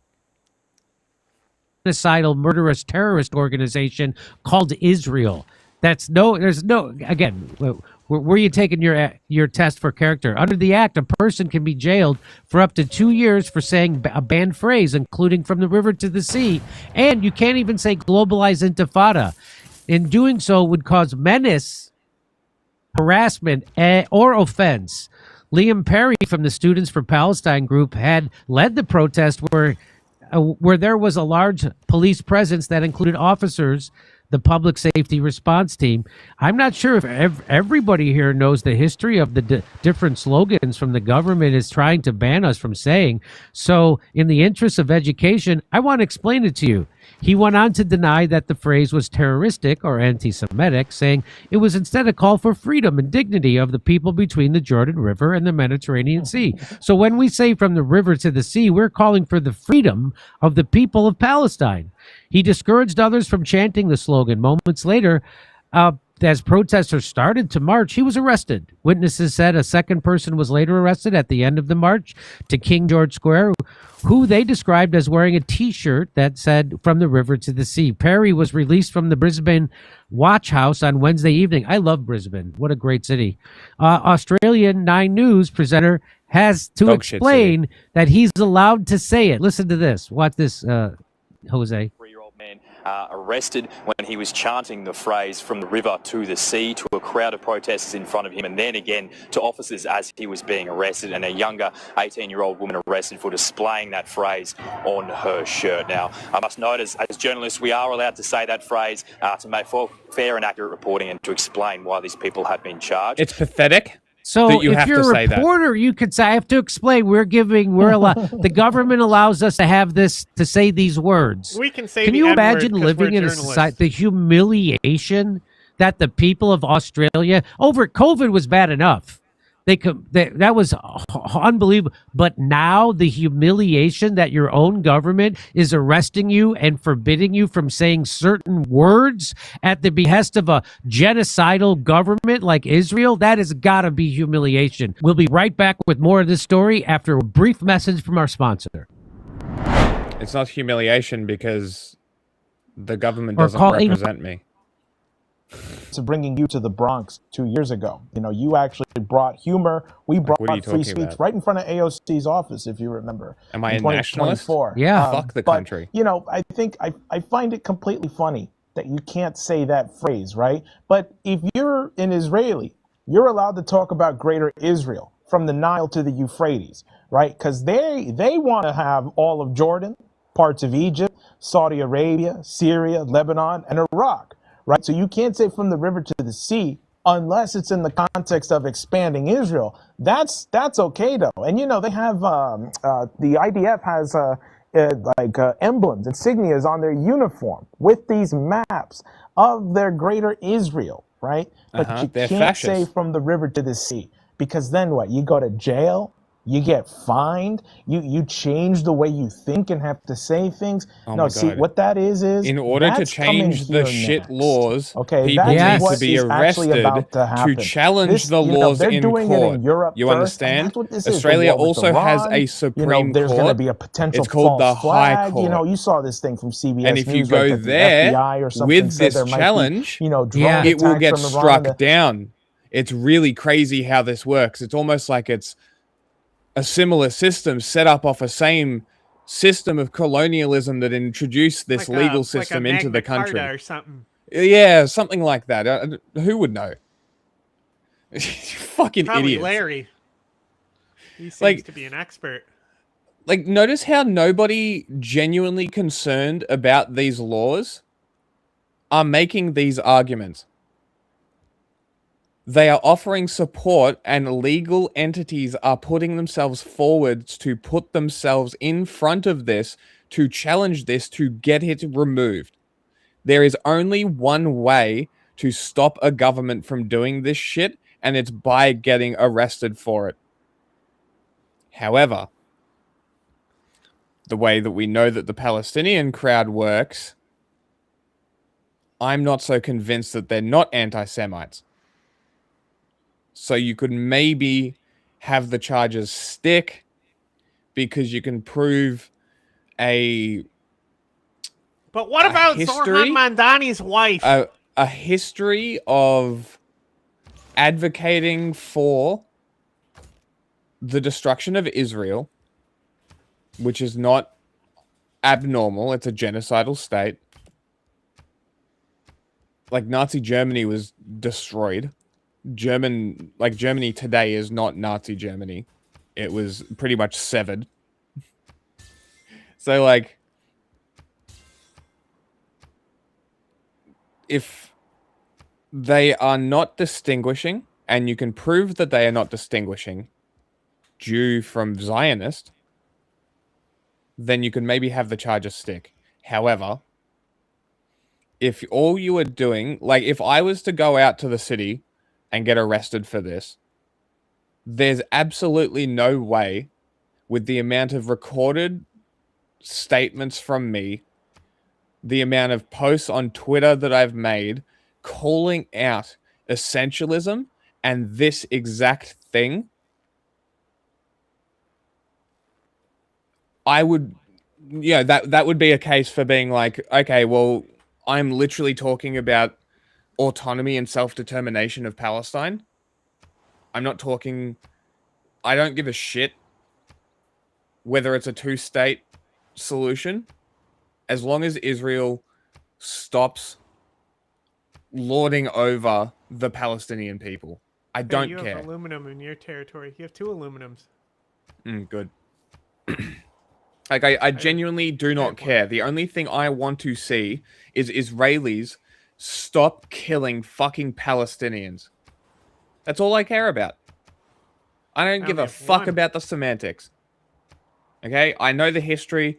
I learned the history. I know that Hamas is an Egyptian group installed inside Palestine to disrupt the PLO and install Islamic nationalism over secular nationalism because it's easier to weaponize Islamic nationalism against the Jewish population, and therefore using that Islamic nationalism as justification for your genocide. Like, it's a plan that I swear has been in the works for fucking 20 years.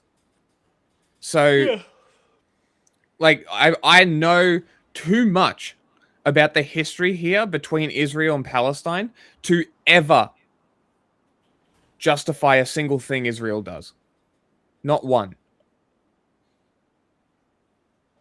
So, like, I will happily say, from the river to the sea, come and fucking arrest me. Like, it's absurd that this is a phrase that is banned because of essentially Zionist hysteria. And this victim complex that comes from, like, the essentialist attitudes that refuse to distinguish Jews from Zionists. They are literally lumping in the Jewish identity with their genocide at the behest of the ideology of Zionism.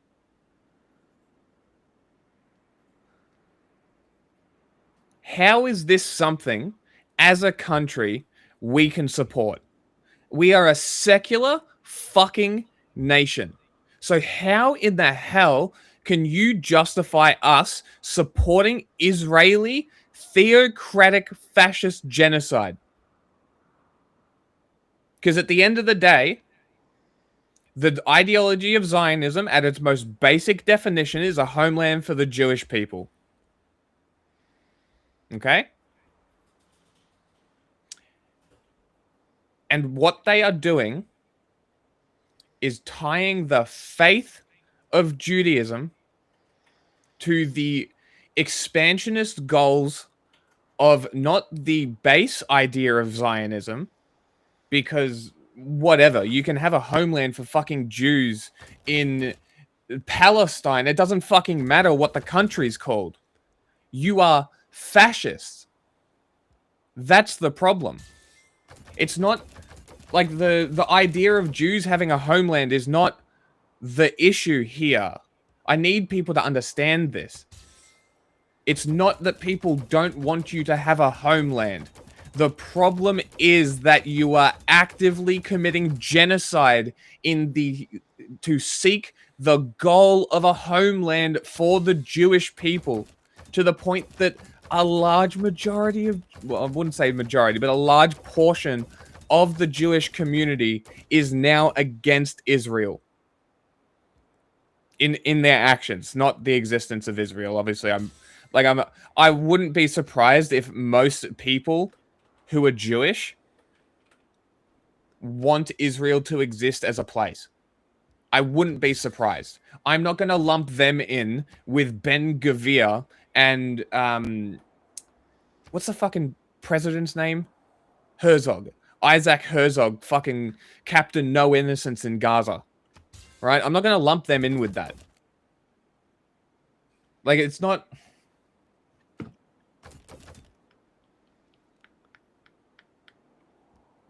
I don't know. It's just like, I'm not going to go to the length to say that every single Jew, because they think Israel should exist as a place, is complicit in Israel's genocide. That's insane. That's an insane statement to make. Especially with how many activist groups that are fronted by Jews that have Jew in the title and talk about freeing Palestine from the genocide, from the apartheid state. Whatever you want to call it, whatever word you want to use. The fact of the matter is that a terror attack does not justify genocide or bombing 6 fucking countries in your supposed self-defense war. I don't know why this is so controversial to say. Like, it just shouldn't be. And people need to stop. Like, you need to just get this sort of brain rot out of your head that Jews are inherently this way. It is Nazi shit. Okay?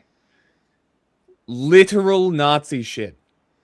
And I guarantee that most of the rhetoric, you could probably track back to literal Nazi rhetoric. It would not surprise me. Again, I have no evidence for this. It's an assumption. But I wouldn't be surprised if the root cause of most of these things coming up right now were Nazi talking points and rhetoric back in the day that kind of faded off and didn't become as prominent. And now that Israel is committing genocide and anti-Semitic sentiment is coming back because of that.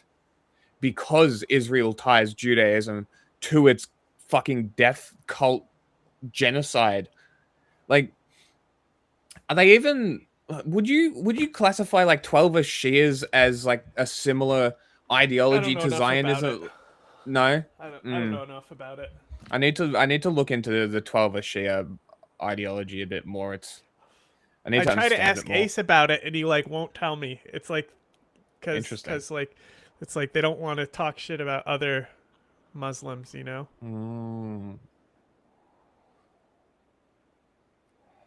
So yeah, that's my rant. Shut the fuck up, Jimmy. You don't give a fuck. That's the main point here. These people don't care. They don't care about these laws. They don't care that the hate speech laws were crafted by the Australian Council of Australian Jury or whatever it was, and that the laws don't actually include hate speech, which is what the laws are referred to. It only includes like anti-Jewish speech, which is debatable whether the speech that people are claiming is anti-Jewish is actually anti-Jewish or whether it's anti-Zionist, and whether you can actually prove that that person saying that statement is genuinely anti-Semitic. But at this point, I don't trust anybody online calling others anti-Semitic. I have to see it myself. Okay, I have a question. And that sounds bad, but when I'm saying that in like, go on. I have a question. What do you think would cause Drew to go on a bigger tirade? This girl being arrested, or the girl who threw soup on the painting, who just got sentenced, by the way? Really? Mm-hmm. Definitely the painting. He would definitely care more about the glass protecting the painting that got splashed with some soup. He wouldn't give a single shit about the unjustified arrest and detainment of this person. Oh, I figured he would defame them, talk about how they're for sure. anti-Semites and stuff. For sure. I mean, it was in favor of, like, it was anti-Israeli genocide thing, right? Also, on that, I think we should stop referring to it as pro-Palestine, not because it's not to distance ourselves from Palestine, but to really highlight that it's an Israeli genocide of Gaza, and start calling it anti-Israeli genocide protesters. Because then they can't be like, oh, you support Hamas. Well, no, I oppose Israeli genocide. This is not a comment on the Palestinians. This is a comment against Israeli genocide. And then you can further talk about Palestine. But I think that it should be referred to as anti-Israeli genocide protests. Just as like a more pointed sort of thing. Because like Free Palestine is a great slogan, but what does it actually tell people that you want? You know? You want to free Palestine. From what? Israeli genocide? Well, I don't think it is a genocide. So, you know, whatever. And then and again, this is just my opinion of how this would go. But like, if I was to say, oh yeah, I oppose Israeli genocide, right? And they're like, well, it's not a genocide. I'm like, well, it is. It's this, and this, right? It's got nothing to do with the Palestinians. Like that discussion itself has nothing to do with the Palestinians and everything to do with Israel's actions. Yeah. And I think that's more of a pertinent point. And then you can start talking about how the Palestinians are literally all internally displaced within Gaza, living in camps, getting bombed by Israel still during the ceasefire. Israel's funding insurgent groups essentially to go around and beat and steal aid and shit. And that's what Hamas was executing. And they're like transitioning into a police force. I don't know how that's fucking going. It's not. It's not. Yeah, that's what I expected. So like, I mean, yeah, the discussion is much bigger. With is that Israel just killed more Palestinians. So like, I just think there's a bigger discussion to be had if you frame it that way, rather than the Free Palestine thing. And then it also kind of takes the wind out of the sails of the Zionists when they're just like, oh, well, you support Hamas. Well, no, I'm talking about Israel's actions. So I don't know why you're bringing up a terror group who did a terror attack, right? And then that stumps them. And then, bam, you're able to... Because that's what I did with my friend, who he's Jewish, and he was like, no, it's not a genocide. I don't believe you. I see too much. And then as I slowly sort of put seeds of information in his head, he kind of... The more he saw, the more he realized that I wasn't just like talking shit. Like I'd actually thought about this. I'd actually analyzed this. And that's not me being like, haha, I'm the expert of genocide. Right? That's not what I'm doing. I'm just... This is what my take is, my analysis, my whatever. And I'm a fucking retard. I don't listen to other people. I try and form my own shit and talk my way through it. So I say some dumb shit sometimes. Yeah, but that's just the matter of it. I don't want to be influenced by other people's analysis. I think it's unwise. I think taking people's opinions on board is important, but being influenced by other people. We don't need your stinking patches. And I was very much like that. And since coming to terms with and realizing that fact, thanks to this guy. Larry? No, you. No, I'm just kidding. It's not something I want to go back to. So I take everything basically with a grain of salt, which there's issues with that as well. But like, at least I'm not listening to fascists anymore. How cool. I was talking to my friend about this, and I think that no, it was actually Pega. I was talking to Pega about this. Oh, Pega's not your friend? No, because I what an asshole. We know Pega. But like, oh, so, I was talking to her about it, and so she's not I your was friend? talking to her about the Iranian. She's not your buddy guy? Yeah, she's a good buddy. But I was talking to her about like the I posted a video that was a Palestinian saying Iran doesn't give a fuck about the Palestinians, stop being stupid. And I was talking to her about that, and I was like, I kind of credit the fact that I was almost like, I want to say ignorantly actually a libertarian. Where it was like, leave me the fuck alone kind of attitude. And I think that's what I kind of credit that to saving me from going too far. Because a lot of the stuff that these people tried to push was like, are they like inherently bad because they're like this? And I never really bought into that. And I never really got onto the Groyper side of things. It was always kind of just like the Gamergate side of thing with, which, you know, criticize that all you want. Like, I recognize the flaws in it now, but like, did you at hit the this time, with artillery? Yeah. That's all the damage it did? Yep. But yeah, so like, you know, I kind of realized the folly in it and kind of don't want to go back to it. And I want to try and help people to avoid also going down that path, because it literally ruined like 6 years of my life. It's fucking crazy. Like, you, like, genuinely, do not do this. These people do not give a fuck about you. You are a meat shield for them. You are a body. They need numbers. So don't give them the bodies. Yeah, this will. You know, when Nazis this come will be out an on the interesting street. Conversation between you and AJ, because he has a whole video on it actually, on how he stopped being transphobic and became a trans ally, basically. Yeah, I think we watched that video. I don't know if we did, but that's the first video I saw from him. And that was back. I think I watched that one too. I want to say it wasn't Squid Tips at that time. It was Leftist Cooks. Okay. But he might still have a channel that's Leftist Cooks, and that's him and the other person that do a podcast or something. Okay. Because he was a cook at the time. No,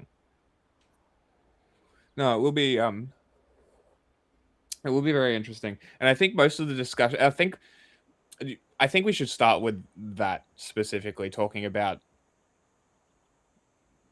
not necessarily anything specific, but just like telling the story and just kind of going from there. I think that'll flow well. Yeah. Just don't get too carried away in your talking points. You tell a little bit. You say, like, was that similar with you? Tell a little bit about yourself. Ask him if it was similar with him. And then you can go either, yeah, it was a lot like that, or no, it was different. It was like this. Either way, it's good. So just tell your story in order to ask questions. Instead of getting carried away on and telling your entire story. Well, I don't need to. I can tell it here. No, I'm saying, like, you can could lead the interview. Yeah. I was by planning to. telling him about how you came to terms with things and ask him, just be like, what about you? For me, it was like this. What about you? Yeah. And that way, as you go, you can, the entire show will have a narrative. Like, it will be a story that's told throughout. Instead of just true. something that's like a info drop. Yeah, true. They'll have good flow. That's a and good idea. pacing. Yeah, cool. I like that idea. We'll do that. I got to figure out which points I want to specifically focus on. I mean, you're gonna. I mean, if you're talking about how you were in this shit and the dumb shit you believed, I mean, it'll come to you as is. Yeah. I imagine it won't be too hard. Okay, Larry. But yeah, like I kind of. We're gonna have to start credit monitoring the 10 libertarian times as thing hard. a little bit to like stopping me from going too far down. And then as they all, I'm gonna say it was Charlottesville that really sort of. It was like, literal Nazis. And these guys are like making excuses. One of the first things we talked about was you being like, they weren't real Nazis, they had tiki torches.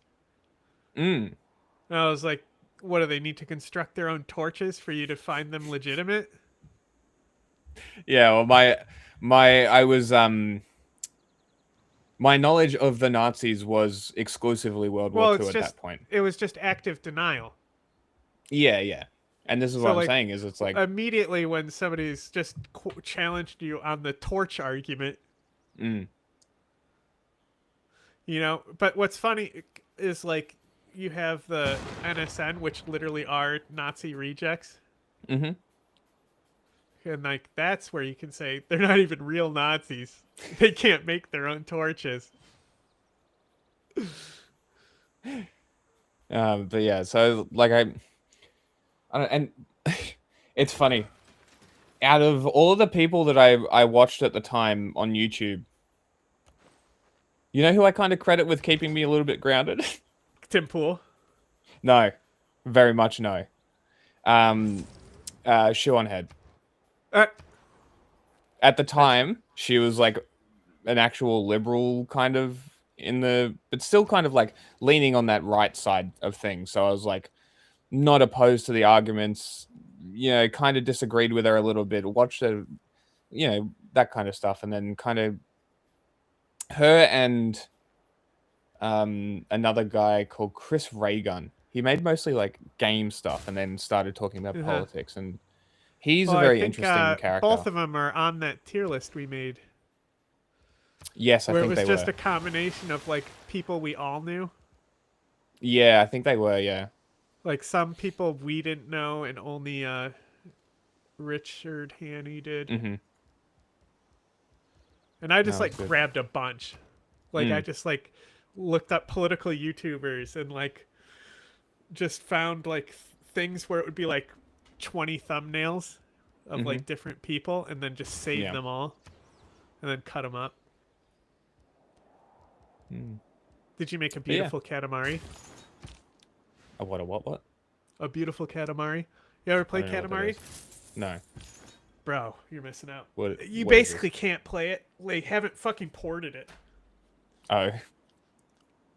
We can find an emulator of it. There's PS2 emulators, so. But so the plot of the game, at least for Beautiful Katamari, I'm not sure about Katamari Damacy because I didn't have that. I've only had Beautiful Katamari. But the King of Cosmos accidentally blows up all the stars. So you, as the prince, have to make a Katamari, which is like this ball that's basically really sticky. But it's more than just sticky because it's like magnetic, but more than magnetic. It's like matter is attracted to it. Yeah, okay. So it's like the core of a star, and you roll up the Katamari and get it bigger and bigger to replace the stars in the sky. So you like start off picking up pencils, and then you'll pick up people, and then buildings, Oh, is that like that whole.io game? Do you know what I'm talking about? Where a hole gets bigger as you suck things up. Yes. That's definitely a Katamari inspired type game. Okay. But the thing about Beautiful Katamari is that it has such a fucking ridiculous soundtrack. Like what?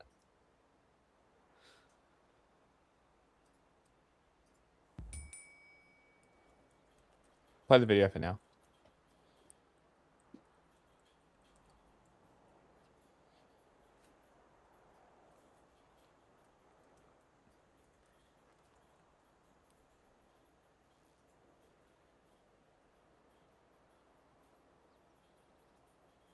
Yeah, I hate Jack too.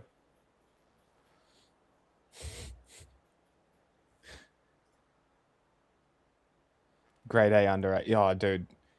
He was the other. He was another one that I watched, but I don't even know who he is. I just know him because of other people talking about him. I wasn't around when he was around. well, I don't think I was watching the other people, but I think the first video I saw of his was a Halo video. That's why I started watching him. Why I subscribed. Because a lot of it was like he was doing a lot of Gamergate stuff. He was. Yeah, he's kind of just transitioned into a podcast, which everyone did. I don't have time for that. Found it. Okay, this is how the game fucking starts up. We fucking download this demo, and it starts up, and this plays, and we're high as fuck teenagers, and we fucking lost it. We literally, this is a 20-second loop. We probably listened to this for like an hour, dying laughing the whole time.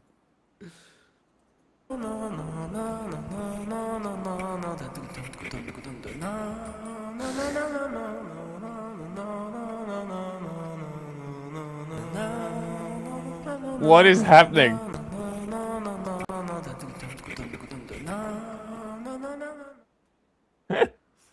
That's awesome. No, that's great. I rate that. I love it when they actually put effort into theme music and shit. The game is just fucking fantastic. Hard what's going on in the US because we don't want sleeper cells to activate. So watch what you say or we're going to think you're terrorist. We've seen traces of this already with the National Presidential Security Memorandum 7, which designated that if you are a protester or if you call yourself anti-fascist, anti-capitalist, or anti-authoritarian, if you call yourself that and you're a protester, you're no longer an activist, you're now a terrorist, right? So this is part of an ongoing pattern that we're seeing in the country to keep cracking down on people's freedoms, which is more important than ever. Why? There's an irony, but also our antidote to it is this is the 250th anniversary of the founding of this country. And I think the citizenry are going to have to decide, and the people watching this are going to have to decide, are they going to let themselves be run by these fascists? Or are they going to take back their independence? I think it's time to stand up and take back their independence. And I would love to see the government try to do Just that. throw it in the If they trash. tried to outlaw that in this country, first of all, I'd start a t-shirt shop and I would start selling those t-shirts because they would go like hotcakes. And we could fund your whole campaign off of a t-shirt that said "From the river to the sea." If they try to outlaw that here, that would be amazing. But yeah, so the people of Australia are just accepting the humiliation from their government because if I'm sure they feel humiliated, and if you don't feel humiliated, you should because you've been humiliated. And wow, it's shocking to me. It's shocking to me. Absolutely. To see what they put up with during COVID was bad enough, but this is unbelievable. All right, Jose Vega, thanks for stopping by, everybody. Okay, Larry. Combining that with a pro-corporate friendly. I sent more. One more. Hang on, I want to watch this video. China, China, China, China, China, China, China, China, China, China. This Chinese factory owner has made bank selling MAGA hats. His name is Brother Wang, and he agreed to talk to us about the economy surrounding Donald Trump These are the merchandise. same guys same guy and girl who did that adult baby documentary expose story. Ah. So the Cool. name of their channel is Breaking Stories with Kyle and Zoe. I think it's Zoe. Z, and that looks like an E. It's hard to tell. I have astigmatism. Z-E-O? Zoe? Or Zio? Sure. Zhao? She's Chinese, so...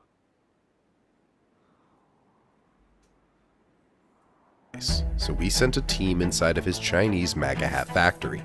From the official Trump store to the AliExpress bootlegs, Brother Wang says it all passes. 是美国产的吗？你觉得？不是，我觉得它是中国产，肯定是中 Oh, 国产 see? 的。 She can literally do the interview in Chinese. That's Because great. she's from China. Excellent. That's fucking awesome. That's fucking so cool.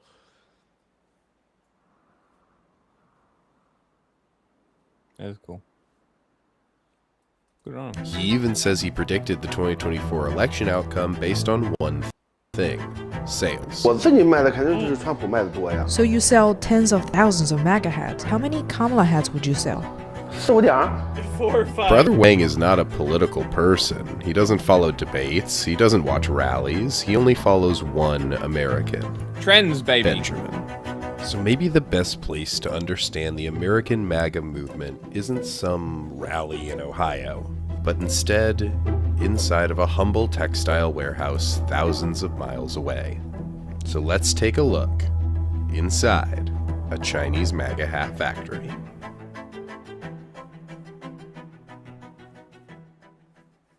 Brother Wang runs a factory in a town that locals call Hat Town, one of China's many manufacturing hubs where an entire city specializes in making one thing at a massive scale.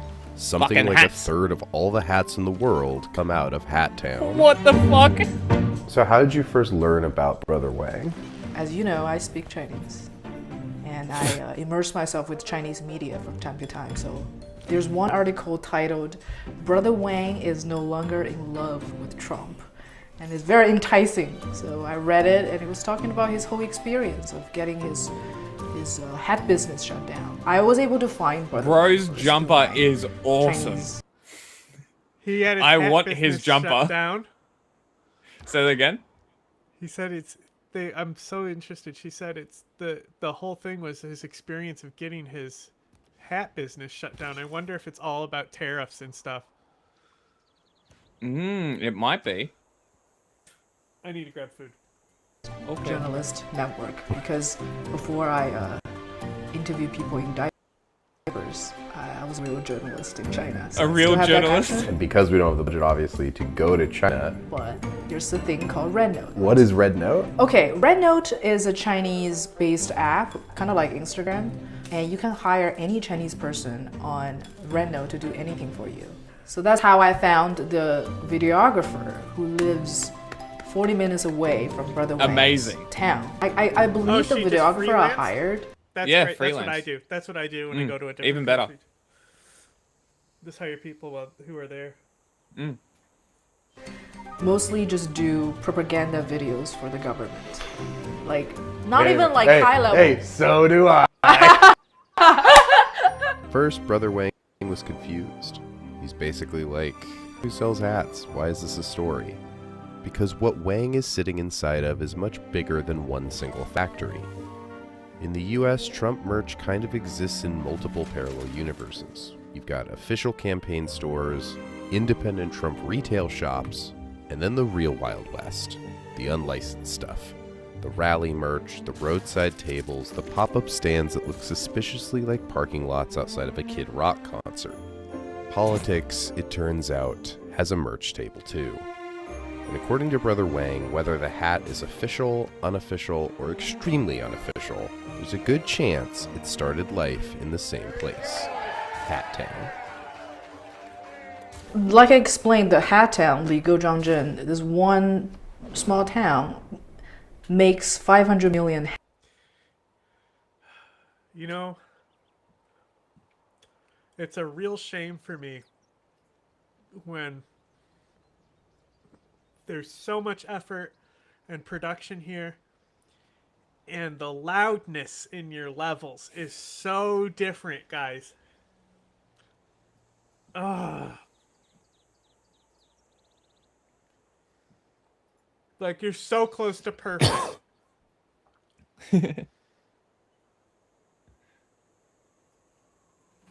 Epic. That's all I have can so do. many spots. Oh, where that's like, all I can do is fucking balance audio. You know, I can't go to China and do a story. Hats per so year. why am I? Why am I And even? chances are, like any hats you see in the store, whether it's high end or low end or anything, will be coming from Hat Town. And that's the thing about China is we have probably hundreds of thousands of Detroit.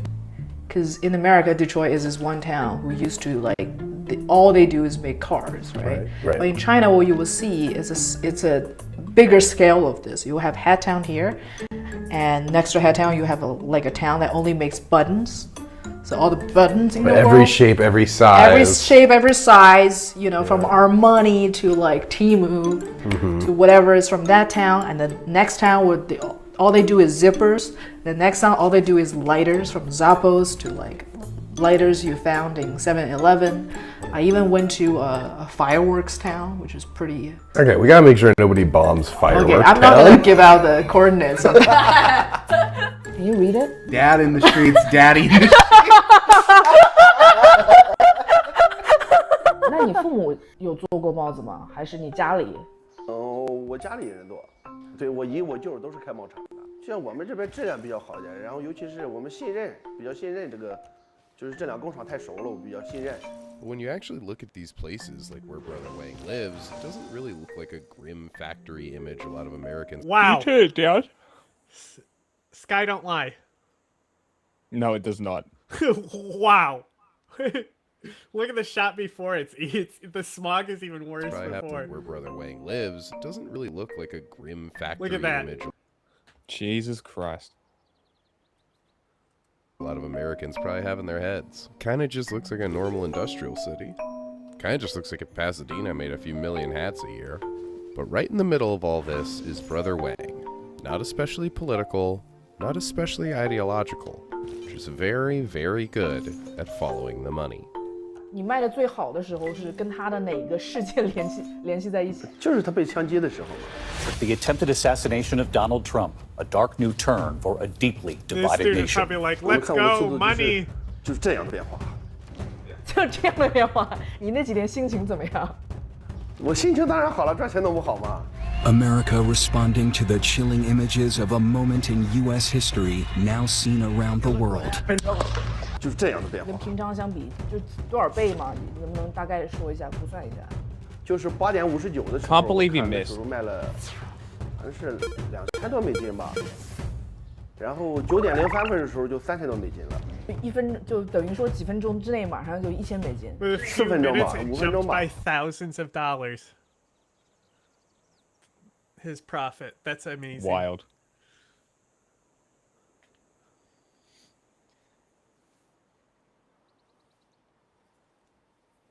Who the fuck is my spy? There he is. 5分钟之内。Two more. If you're enjoying this completely independent documentary content, please consider supporting us on Patreon I'll or simply not hitting skip like this. and subscribe. These documentaries are made possible by viewers like you. Thank you. 你觉得他支持哈里斯还是川普？看面相，他可能支持川普吧。哦，看面相。He said, "Look at your face, not the head. Maybe you support Trump." 为什么？现在呢 He's literally By the way, wearing a Wayne Harris claims to hat. have called the entire outcome of the election, claiming that he knew which way the wind was blowing just based on how much Trump was outselling Kamala. 然后做了多少顶，卖了多少顶？几百顶吧 Honestly? 600。然后卖了多少顶？Pretty good bet. 4、5顶。4、5顶。然后那剩下那几个是在哪？还在仓库里吗？扔掉了。我放到团的就是我有那个仓储费，然后 I think maybe our favorite detail is this particular hat. Make America Great Again. Not again. Again. 我也没看，我也不认识呀，那个字体。啊，我说我看着，反正看效果是做出来。That's awesome. Said, I don't know. I can't read it. It looks the same to me. That's a great 有个字 answer. 母错了，那个它是个这样的形状，好像是。 This kind of shape. But it didn't even That stop was a his great sales cut. that much. They put It in just the got a Disney few bad Channel thing. reviews Yeah, from customers who never bothered No, to it read could. the hat. 但是被发现了之后就给你刷了差评还是怎么回事？对，刷了差评。 And the wildest part is, even though Wang stopped selling the hats after he realized the error, other manufacturers have ripped off his design. So the misprinted hat is still being sold out of other factories, likely also originating somewhere else in That Hat is Town. But what his fucking operation awesome. might lack in QC, it makes up for in price. In fact, Brother Wang couldn't get over what Trump sells his official hats for. 不，他官方店卖的贵吧？可能是我们这个性价比比较高。你觉得他47美金买的，跟你这14块9毛9，我觉得$15 我 is 都 pretty 我都 good. 感觉他比不上我们这边的质量。比不上你。对，我都你为什么有这种感觉？就是因为我相信我们这边做帽子的工艺啊。 I like this guy. We were curious to know why Trump hats were such a better selling product than anything else Wang has ever put up. 自己卖 They're 的肯定是 sycophants. 川普卖的多呀，因为当时那款好推嘛，做特朗普的帽子不需要打广告嘛，就因为这么简单，因为你的新品你竞争不过别人。 That's a good point. It doesn't need 它 advertising. 是自带流量的。对，川普 People just 川 look 普感 for 觉 it. 他有空热粉丝，不知道，反正我也不知道为什么。 Have a good enough price, 为 people 这 will 么热 buy. 爱吗？你觉得他是为什么这么受欢迎呢？我不知道，我还真不知道为什么，可能他钱多吧。川普是不是发钱了，所以他们都买帽子？ But not everything beautiful can last. And eventually, the crackdown came. As Trump's operation and partners started tightening up copyright enforcement, factories like Wang's began feeling the pressure. And Donald Trump got Amazon to pull his listings. 就是我们的就是我们当时收到那个什么侵权那，然后打开的时候，店铺 And throw it in the 所有的 bin. 链接包括图片全部都没了，了解到了。那么我了解到，我也没有办法呀，我也控制不了，我只能卖一天是一天呗。 For Wang, he's just so let down. You know, he thought they had a really good business relationship. 我现在也没法说，我现在掺杂了个人感情了，他把我都封住了，我还怎么能感谢他？本来还寻思，特朗普都不知道，在遥远的中国，还有一帮人在这给他推波助兴。 Trump merchandise made him a lot of money. And then suddenly, it didn't. Trump, of course, has absolutely no idea who Brother Wang is. But Wang feels like the partnership soured. Like the good times stopped. 谁知道他把我封了，卸磨杀驴嘛，他不是？我怪他也没用，我怪他干啥？他也感受不到，我还光让自己生气。 In today's world of consumerism and disposable products, I think it's really easy to see a made in China tag sticking out of the back of a hat and never really think about it any deeper. Maybe you imagine some vague idea of a sweatshop, but hardly the people behind it. 现在也没空，以前打球，现在也没空，也不打球，抽烟喝酒睡觉吧。 It makes me think how back in the day, America used to work kind of similarly.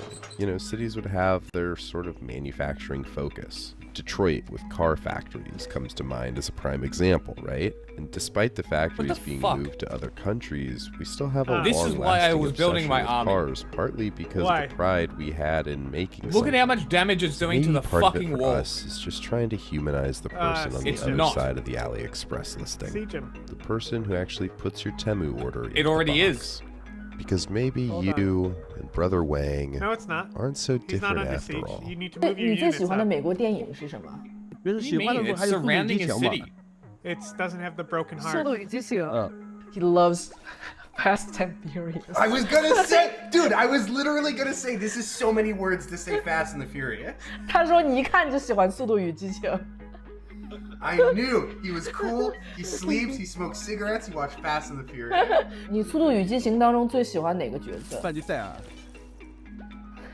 Vin Diesel。Vin Diesel, baby。为什么喜欢范迪塞尔？我就感觉他比较酷哎。Brother Wang, you're my fucking guy。因为我看范迪塞尔就太酷了吧，他声音也有磁性。And I feel like Brother Wang is someone who's so charismatic that even through 6 different screens away and multiple servers away from this person, but I can feel his energy. He's like a really salt of the earth quintessential Chinese guy who has no interest in taking over the world, but has every interest in making every single penny. 那如果你以后有机会来到美国见到川普，你有想跟他讲的话吗？他给我授权，让我也卖帽子。He authorized you to sell his head. 你还是想卖他的帽子？那么这不是赚钱嘛？谁不想赚钱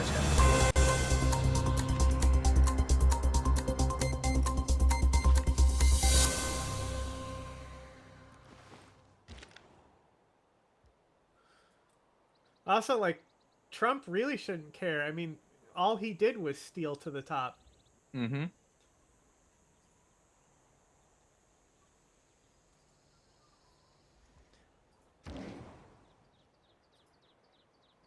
Ever since we've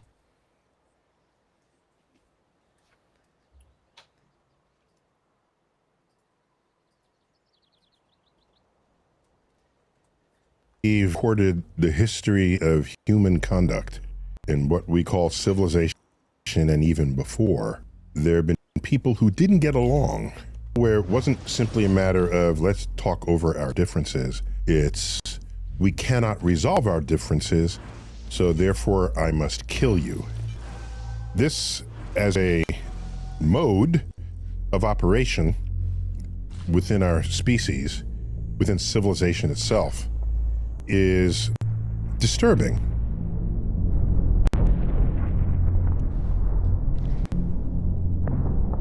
Let's go way back when it's just fisticuffs. What's the most damage I could do? I can, like, maybe harm one person, possibly kill one person at a time. Now I have a bow and arrow.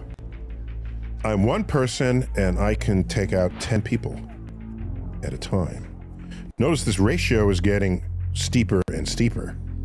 I now have a gun. Actually, it's a musket gun initially. I could take you out at 50 yards. I don't even know what you look like and I can kill you. Then I have automatic weapons. One person can take out 20 people.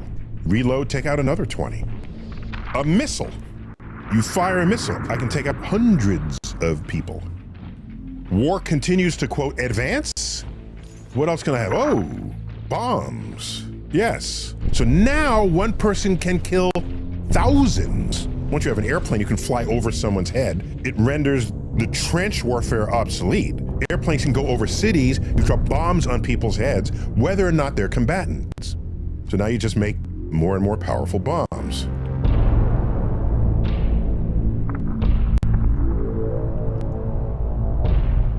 Now the bombs are no longer just explosives, like with gunpowder or anything. It's nukes, nuclear weapons, a birth at the end of the Second World War. Now, one person flying an airplane can kill tens of thousands, even millions. Tens of thousands initially with the atom bomb. These are the fission bombs that split uranium and plutonium atoms into lighter atoms, releasing energy in the process. Those were the 2 bombs over Nagasaki and Hiroshima. The first and only 2 times nuclear weapons were used in warfare. The bombs over Nagasaki and Hiroshima were like 20 kilotons, something like that. Kilotons, what unit is that? We don't have a way to measure the energy of atomic bombs, so you measured in terms of what the previous explosive powers were. I mean, we still have TNT. Power. TNT's dynamite. Discovered by Alfred Nobel, by the way, got rich, put in money to create the Nobel Prize. Kilo is 1,000, we all know. Ton is a ton. 1,000 tons of TNT. Not just one stick of dynamite, thousands of tons. You take that, ignite it in an instant. You incinerate everybody below you. And we have magnified the power of that weapon by 100. We call them hydrogen bombs, just the way the sun makes energy, taking hydrogen atoms, bringing them together to make helium atoms. That also releases energy, way more energy than you'd get by fissioning heavy atoms. No longer is it kilotons, it's megatons. Megatons. Not just thousands of tons of TNT, millions of tons of TNT. Now, one person who pushes a button or has a rocket to deliver ICBM, intercontinental ballistic missiles. I can sit here in the comfort of my chair, control a missile on my sovereign land. It'll enter suborbital because it leaves our atmosphere. It can't travel that far without resistance through the air. It leaves our atmosphere, goes its distance, comes back out of the sky, hits its target. You can kill 1 million people. Clearly, that's a highly unstable situation, because now we are beholden to the sanity of anyone who has access to that button.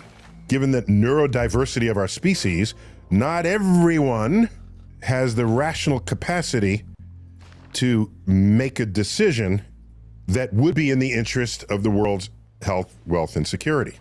I'm old enough to remember MAD, mutual assured destruction. It was the realization that if there's a first strike, while the weapons are airborne, spaceborne, while they're leaving the atmosphere, that's enough time for you to launch your weapons. If the country wants to really get at you, they'll attack you and your allies. So now everybody starts launching weapons. If you have total nuclear exchange and you ignite the forests and the vegetation of the world, this converts living plant tissue into carbon soot that goes into the air, blocking sunlight. This was the famous nuclear winter that was described in the early 1980s. Computing power was just becoming good enough to address the question of what happens if you darken the skies all around the world. The temperature of the earth drops. Plants that depend on sunlight die. Animals that depend on plants die. Animals that depend on plants die in sequence. And you have nuclear holocaust, not only affecting earth life, but plant life and other animal life as well. The nuclear winter scenario, it assumed that the weapons would be equally distributed on Earth's surface. That's generally not how this works. If you're launching nukes, you're going to launch it at the missile silos that might have other nukes that haven't launched yet. And you're going to launch it towards cities with multiple nukes coming into the same city. So you won't get the spread that initial calculation had presumed. But what it did do was birth an entire science of long-term climate modeling from assaults on the environment. And out of that, we got to have great confidence that the dinosaurs were taken out by an asteroid the size of Mount Everest that struck the Yucatan Peninsula off of Mexico, cast dust into the air, plunging Earth into darkness, rendering 70% of all species of life on Earth and in the ocean extinct. The world quickly realized how deadly this is. It's not just a bow and an arrow, it's not just fisticuffs. It is an asymmetry in warfare that had never been seen before. I'm reminded of a quote from Albert Einstein. I don't know how World War III will be fought. This is a Kojima But I know that quote. World War IV will be fought with sticks and stones. That's where war Kojima. and the science of war He has did taken Death us. Stranding. Scientists have historically been complicit in the waging of war. Governments, be they warmongering or otherwise, have always reached for the ingenuity and creativity of scientists and engineers of all stripes. Where do you get chemical weapons from? You go to the chemist. Bio warfare, you go to the biologist. The astrophysicist, we don't make bombs, we don't know, but we care about multispectral imaging in dark places. We care about coordinates on Earth and in the heavens. We care about timing. What is a physicist an expert at? It's matter, motion, and energy. And what is a military battle of any kind? It's I have energy over here, and I want to put it over there. It could be I have a bullet here sitting in my gun, but I want to put that bullet over there with energy that I give it. I have a bow and arrow. I pull the string, pumping potential energy into the bow. When I let go, the bow springs forward, the arrow goes, sending kinetic energy over here to over there. That is the basis of essentially every military conflict. There is no war that is won without the exploitation of science and technology at its center. A little bit about me and my history. I grew up in the 60s and 70s. All I ever knew was the Vietnam War. I grew up in an era where war is bad. War is bad. How could war ever be good? But meanwhile, I'm still observant, and I look around town, and there's statues to war heroes, military servicemen standing proud. And I said, how is it that I could think war is bad, where apparently at all these other times, not the time coincident with the Vietnam War, but at all these other times, war was commemorated with pride, and dare I say, even celebrated. That's what kind of Memorial Day and Veterans Day is all about. You are celebrating those who fought in wars and commemorating those who died in wars. This is a celebration. Oh, well. A recognition. When you first had that artillery, they were still on the ones before this, medieval. Whereas in the Vietnam era, there was none of that. Medieval Renaissance. So that's where I was forged. My sense of war was forged. But my rational mind was saying, what is the rest of this about? There are occasions where, yeah, war is necessary. A bad actor rises up whose interests do not comport with what we might think of as civilization. The preservation and prolonging of civilization as we have built it and as we have come to embrace it. Easily, who comes to mind, of course, is Adolf Hitler. Yes, there are times when you are fighting evil forces, but you have to ask who defines who's evil. In starting and making a war, not the right is what matters, but victory. The strongest has the right. It's hard to argue against the idea that to protect freedom is a good thing, and the fact that freedom isn't always free. It reminds me, I saw a comic long ago where two people are facing each other with a bow and arrow pointed right at each other's necks. And each one says at the same time, the harder I pull, the safer I feel. It's like, really? As a scientist, when we disagree with one another, we might argue our case vociferously. Some people are a little more emotionally invested in their ideas than others. So it can get heated. But at the end of the day, you know what we say to each other? We need more data. When more data come in and then it literally had resolves to be the conflict, then we agree, go out, have a beer, and then move on to the next frontier question. That's the brain wiring of a scientist.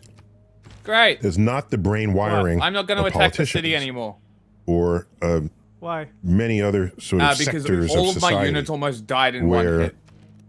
they need to interact with others. This was a stupid I've had fucking some idea. exposure I'll get it. to military If I knew operations. sooner, I I never would've served been in the here. military, not as a soldier, but I did serve on a board of the Pentagon, the Like I was Defense telling you the whole Innovation time, Board. There I'm was an preparing. attempt to alert the military Yeah, and I that said that I the was strength doing other in things. I armies didn't going realize- forward, the strength of nations going I didn't forward, is realize not until measured I by how many looked over, soldiers are on the and ground. I saw that all the It's not tiles were even black, and necessarily the city measured had no by how many damage. nukes. And I asked you, "What's going on?" And when I asked you what's going on, I immediately shifted over here to help you. Because I didn't expect, because when I looked, it only had 80 walls. That's why I asked you how strong your bombard was. Yeah, it was a single artillery unit. Yeah, but at the time the walls single were artillery 80. unit. At the time the walls were 80, have in your so I silos. just assumed it would be fine. It could be measured by how clever you No, are the walls were 100. with either computing or And the calculations artillery or, had 80 damage. or strategies And when I attacked the that wall, come it from did a 1 place damage. that's not just how big is your weapon. Well, I'll be there. You look at the reasons why people have fought wars over the years. A common one is access to limited resources. I want what you have. I need what you have. Oh, you're not going to share it? You're not going to give it to me, therefore I'm going to take it. Well, you can only do that. You can only threaten to do that if you have the resources, the financial resources, the scientific resources, the engineering resources. Other reasons why people fight with limited access to resources, yes. Religion. Again, I come to it as a scientist. If there's a batch of scientists over there who say, E doesn't equal MC squared, E equals MC cubed. Are we going to go to war over that? No. I would say, no, let me show you why that is not true. And I would demonstrate it with experiments and examples. That doesn't work as well when you have belief systems. If you come from a belief system, then what you believe doesn't have the evidence that science would normally require to establish what is objectively true. That's why they're called belief systems, because you believe that something is true. Now, you may believe it so strongly that you know it's true, but that's an internal emotion that you carry. Belief systems are such that it may be true for you, but it's not really true for other people unless you convince them of it. And since it's based on belief, rational arguments tend to not work. You need methods of coercion Are you able to, or force, move the infantry that's ultimately threat of violence, perhaps even threat of death. And so some of the most violent encounters civilization has ever had with itself is when one warring faction has a belief system that differs from that of their adversary. It's interesting to ask of ourselves in society, is there anything you would die for? No. You get one chance in life. What I have found is that the less tangible the thing is you're fighting for, the more abstract it is, the less evidence there is in support of it, the more willing people are to die for it. Yep. And so war always Fuck seems to be this ideology. glorious thing at the beginning. And then the body bags start coming back. And not only military casualties, but civilian casualties, just trying to live their lives, who are now susceptible to decisions made by people in power, who generally are not themselves the same people who go do the fighting. I find that dismaying, just being human in civilization as a scientist. But it's real, and it happens, and that's how the world is put together.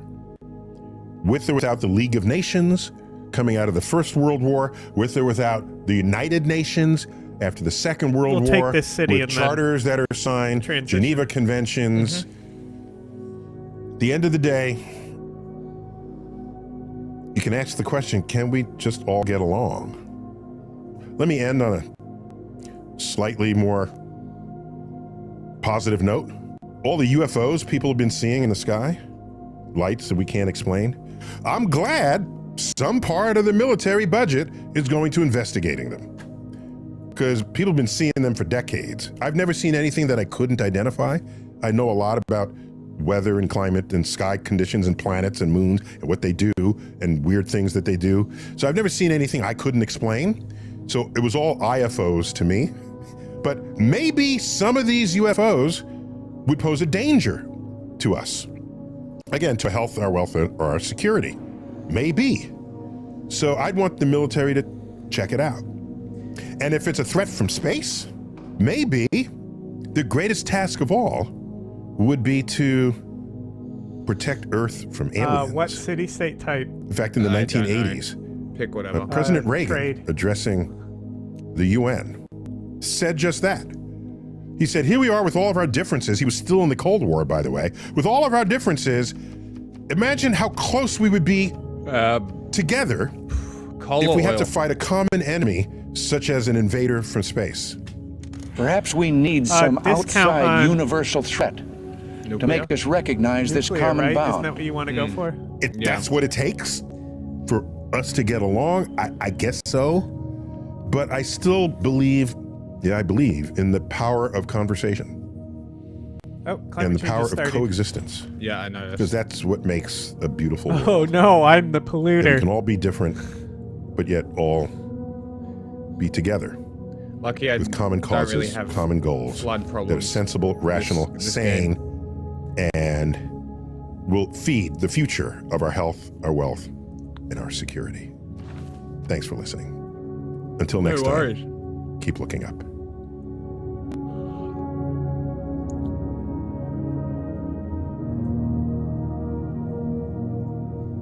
Great. This entire southern shore is just cliff faces.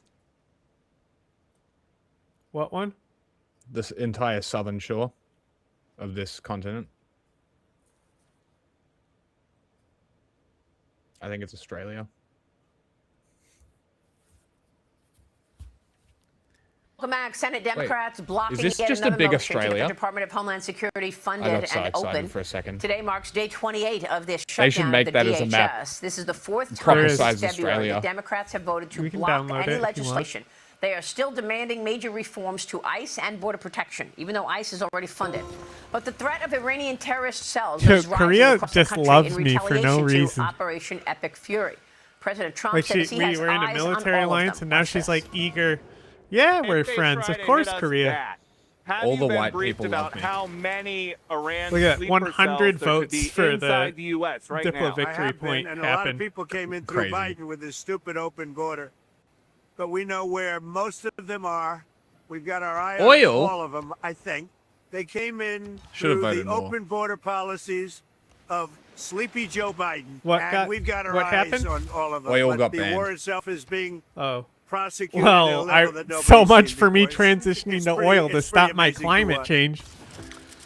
Just yesterday, a naturalized nuclear. citizen from Lebanon rammed his vehicle into a synagogue near Detroit. The suspect was shot and killed by security officers, while a previously convicted ISIS supporter opened fire at Old Dominion University, killing an ROTC instructor. Joining me now is former House Speaker and Fox News contributor Newt Gingrich. Newt, thanks very much for being here. It's always a pleasure to I talk hope this with is you. where he talks about the so nukes. much to get into, but let's start I with think this that might have DHS just been a shutdown. tweet, though. We've got threats rising that are, upsetting people because they are threats to the homeland, America, and yet the Department of Homeland Security is still shut down for 28 days. Your reaction? Well, I mean, first of all, you have Democrat partisanship overwhelming the patriotism. So they're doing things that make sense to them as partisans, but they're it's very unpatriotic to be stopping Who gives a shit? the What? Department of Homeland Security. If I when we tried have to an attack active the city two-year with my war, ship, it would just a die. real threat. The leading supporter of terrorism since 1984. Every year, the State Department has designated Iran as the leading supporter of state terrorism in the world. So for us to be in the middle of this fight and have the Democrats be literally unpatriotic from the standpoint of the country, forget Shut Donald up, Trump, nerd. forget the Republicans, just from the standpoint of the country, when you have a threat like this, to behave this partisan. But there's a second part to this whole thing. They're holding the country hostage. I urge every person who stands in line at the airport for unnecessary hours to use that spare time to call their Democratic congressmen, their Democratic senators, to call in to talk radio, and to make clear that they understand. Play they're the being talk held radio hostage. real loud. Every air traveler is being held hostage. Domestic airlines are being held hostage. They're going to suffer both because of higher oil prices, aviation fuel prices, and they're going to suffer because of the Whose chaos at fault the is that? airports. So you're watching the Democrats. This is all the as a Democrats' historian, fault. don't remember either party fuckface is saying. being this methodically unpatriotic It's in the way in which they're unpatriotic. dealing with what is a national crisis and one which could become much worse very fast. Well, and it is becoming much worse when you look at the cost of this. I mean, look, this morning we've got a new threat from Iran. They're going to start targeting U.S. banks. But already people are watching oil prices spike out of control. I mean, look at oil this morning, which, of course, crude is sort of looking to be stabilizing right now, but it's at $95 a barrel. Brent has already hit 100. It is hovering around $100 a barrel right now. Iran's new supreme leader claims the Strait of Hormuz must remain effectively that's it? closed. It's only at $100 a barrel. Right? I mean, you've got Brent and crude down a fraction this morning. It was but $100 even a you barrel posted when they this went on- from on $1 X, to you say $1.40, Iran's strategy and now in they're this conflict justifying is it going from clearer than many $1.50 people to realize. It $2.50 is not about for the defeating same the United fucking States price of the militarily. barrel of oil. It is about Fuck disrupting you. oil and forcing global pressure Get for a fucked that there's a truce. shortage. Yes. You cunts And if we are see this fucking kind of move price going into gouging. the midterm elections, this is going to affect even more. Filthy and that is the fucking Republican rats. leadership, is it not? Sure, look, there are two parts to this. First, the goal has to be to replace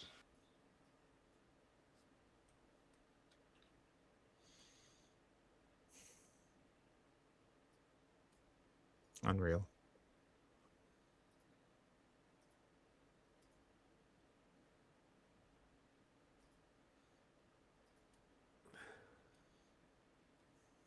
Let's go. This digital democracy. It looked like, under its relatively fresh-faced Prime Minister Abiy Ahmed, Ethiopia had finally reconciled with Eritrea.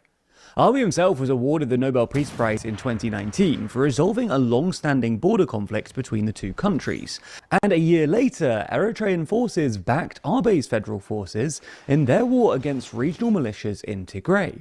Today, this has all changed. Ethiopia has accused Eritrea of secretly backing regional militias not only in Tigray, but also in Amhara, and the two countries look like they're on the cusp of war, with both sides apparently deploying troops to their side of the border. So in this video, we're going to explain what went wrong in Ethiopia-Eritrea relations, and why there the was a two countries genocide? now look like they're edging towards a full-blown Edging? war. Who's edgy?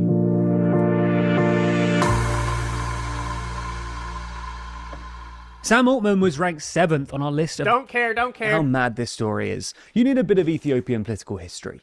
In short, from the 1990s Hey, until 2018... if you want great political history, let me tell you where you can hear it. Especially on, specifically, Tigray. Episodes 5 and 6. Go look at them. They're literally our least watched episodes. Ethiopian politics was dominated by a group called the Tigray People's Liberation Front, or TPLF, a militia that originally came from Tigray, one of the 12 ethnic regions in Ethiopia. While Tigrayans only make up 6% of Ethiopia's population, the TPLF played a central role in ousting the Derg dictatorship that ruled Ethiopia from 1974 until... I think it's important to point out that a lot of people say that they're ethnic regions. Primarily, the division between the regions is language, Yeah. not ethnicity.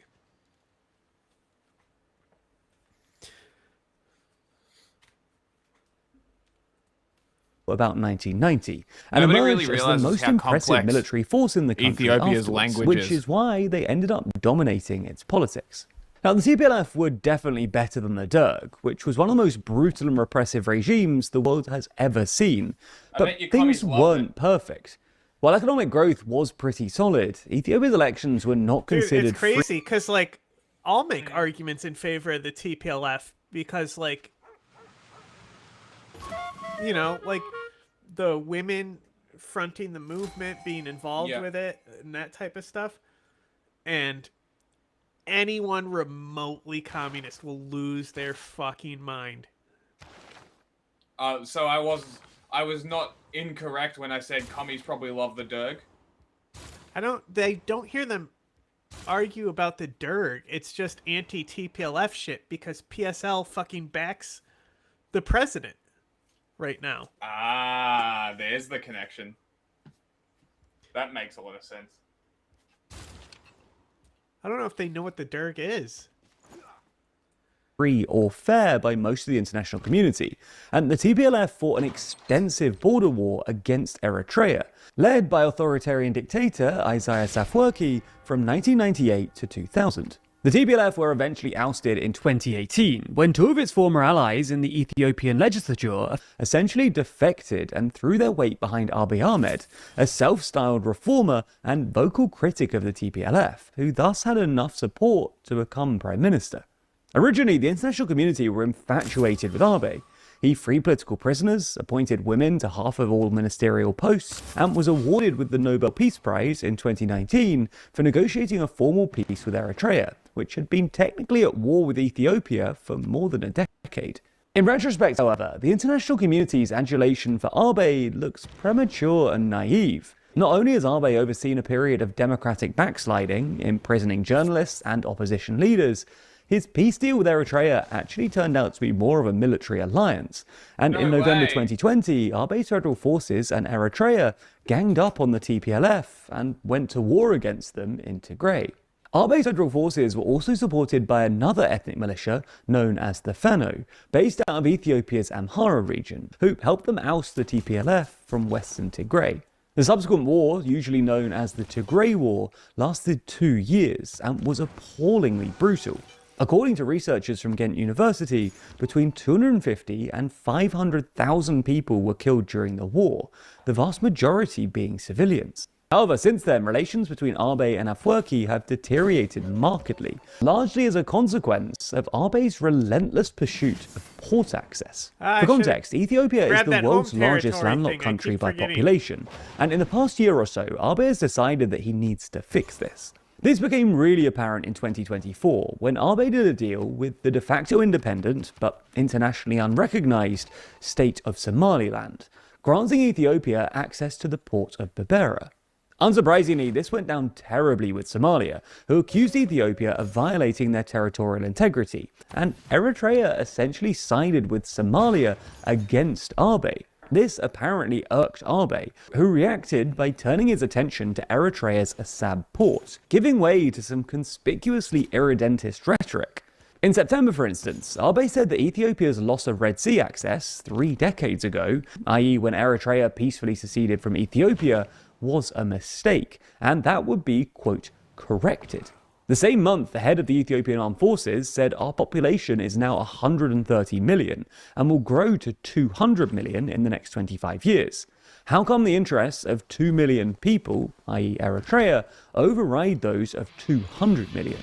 Then in November, Ethiopia's ambassador to Kenya, talking about the Eritrean port city of Assab, said the question is not whether Assab is ours or not, but how do we get it back?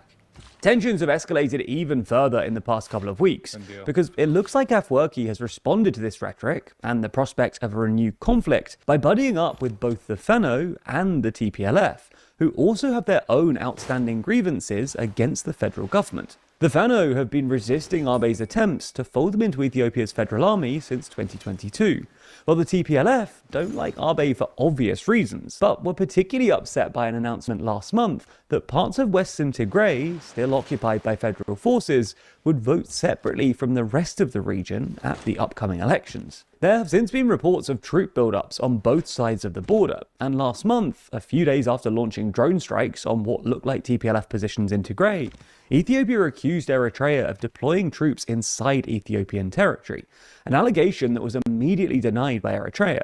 This mobilization has sparked some anxiety that the region could thus be headed back towards a full-on conflict in Tigray, albeit with Eritrea backing the TPLF this time, which could in turn open the door to renewed hostilities between federal forces and the Fano, who are also apparently being backed.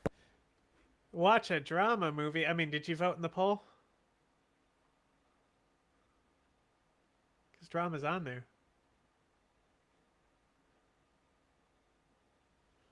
A very specific drama movie is on there, actually.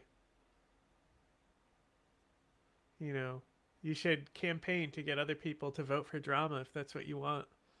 Because we're about to start.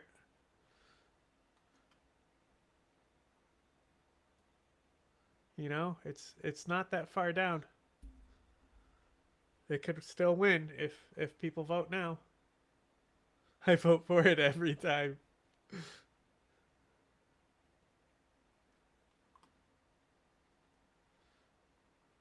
Vote drama, you pigs.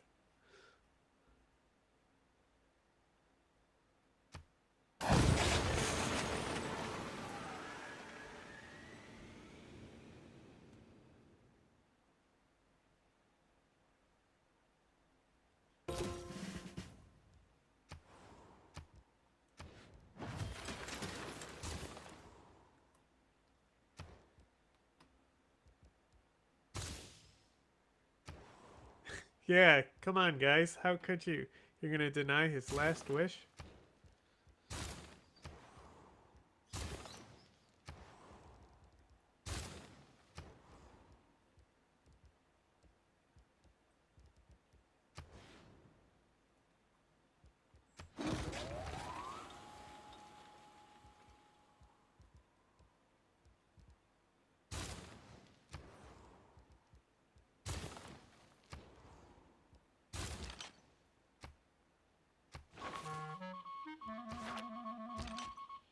My spry!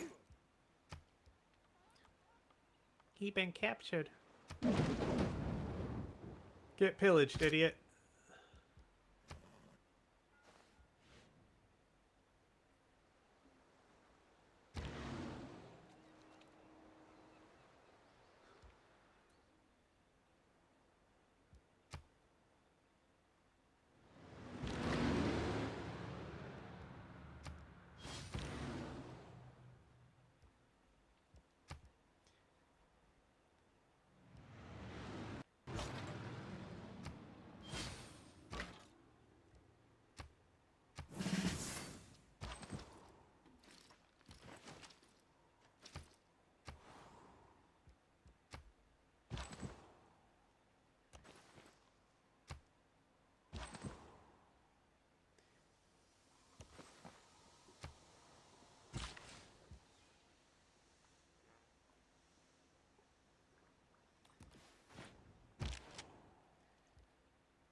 That's right. Get the fuck out of here. I am a better theologian. By Eritrea. This would be a pretty miserable outcome. The last war took an appalling humanitarian toll, and any return to war would probably spill out into the wider region, which is already struggling to cope with a web of various feuds, rivalries, and alliances. For example, neighbouring Sudan has been locked in a civil war since 2023, in which Eritrea supports the Sudanese army, as do Egypt and Saudi Arabia, while Ethiopia has largely aligned with the Paramilitary Rapid Support Forces, or RSF, which is also backed by the United Arab Emirates, who Ethiopia's Abiy is close to. Egypt itself has a deep friction with Ethiopia due to Ethiopia's damming of the Nile River, while Somalia was angered by Ethiopia's outreach to break away Somaliland. So these various disputes have contributed to the formation of an Egypt-Eritrea-Somalia axis. More generally, any war would occur within the context of widespread regional instability, not just in the Horn of Africa, but also in the Middle East and East Africa more widely.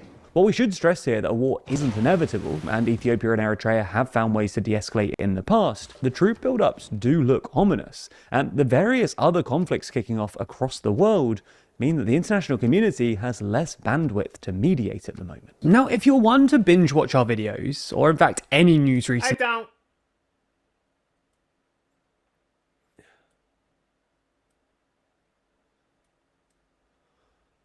Friendly mantra plus a mix in of Christian nationalism. And he's coming out very, very anti-war.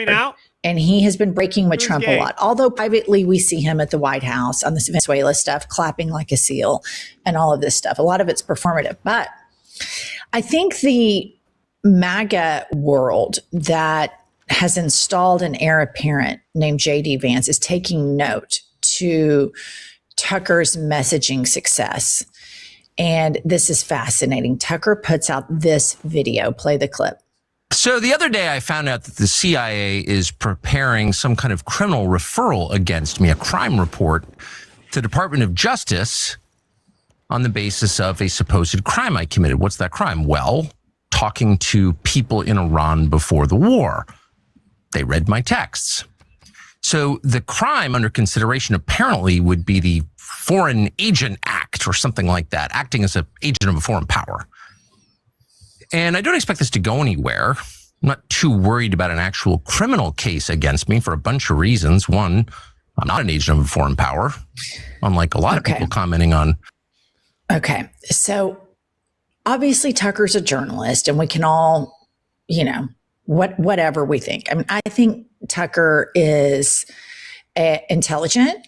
I think he knows how to package up a post-Trump world that he and Marjorie Taylor Greene are already messaging. It's not about the man, it's about the movement.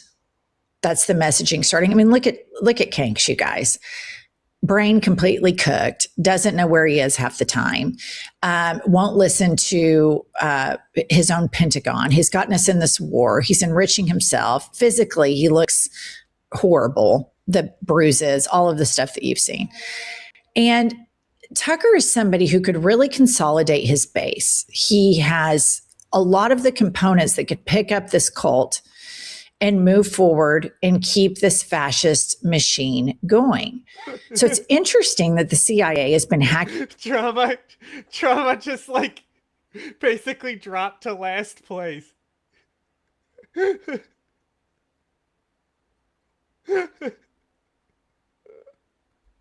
You guys are so mean. Hacking into his phone and now is threatening some sort of criminal charge. And I just think, number one, it makes me think about the installation of J.D. Vance by the tech oligarchs, because Tucker would 100% win in a general election over J.D. Vance. There's no question about it. But Tucker is a really dangerous person. I mean, Tucker Carlson said that he was asleep in his bed with his 3 gigantic dogs, but he was awoken to demons scratching him and attacking him. Everybody knows that's a lie, and it was the dogs. But here's the thing. I believe in free press. We cannot have the CIA hacking into journalists' phones. Whether we like the journalist or don't like the journalist, we can't have it. And so here's my fundamental problem with Tucker. So if this is the way the right is dealing with him, they're going to use the Justice Department and the CIA to try to take him down. How is the left dealing with Tucker Carlson? Because Tucker is a real threat that nobody is really taking seriously. And in the void of a really strong, unified... Jack, I need you to come take this city. I have great news. My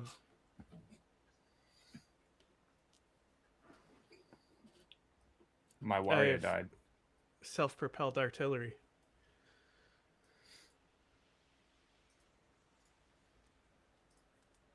Democratic Party that is 100% anti-war, that is 100% anti-AIPAC donations, that is 100% we will no longer give Benjamin Netanyahu, a maniacal war killer, a blank check. Because there's no solid opposition on the Democratic side, they're opening the floodgates to everybody consolidating around Tucker, and it's so fucking dangerous. Put this up, Kylie.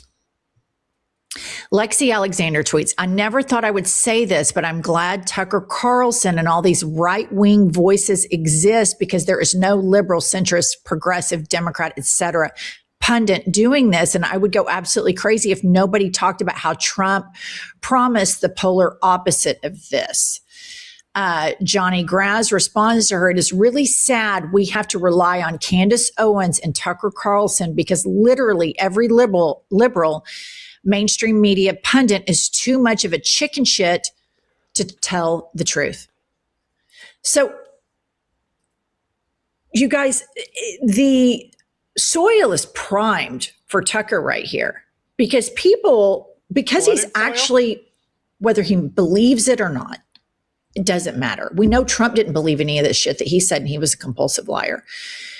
Tucker is saying all of the things that got Trump elected. America first, anti-war, putting Israel first. He's speaking out against war crimes in Palestine with moral clarity. But because so many of the Democrats take so much AIPAC money, we don't really have an opposition party.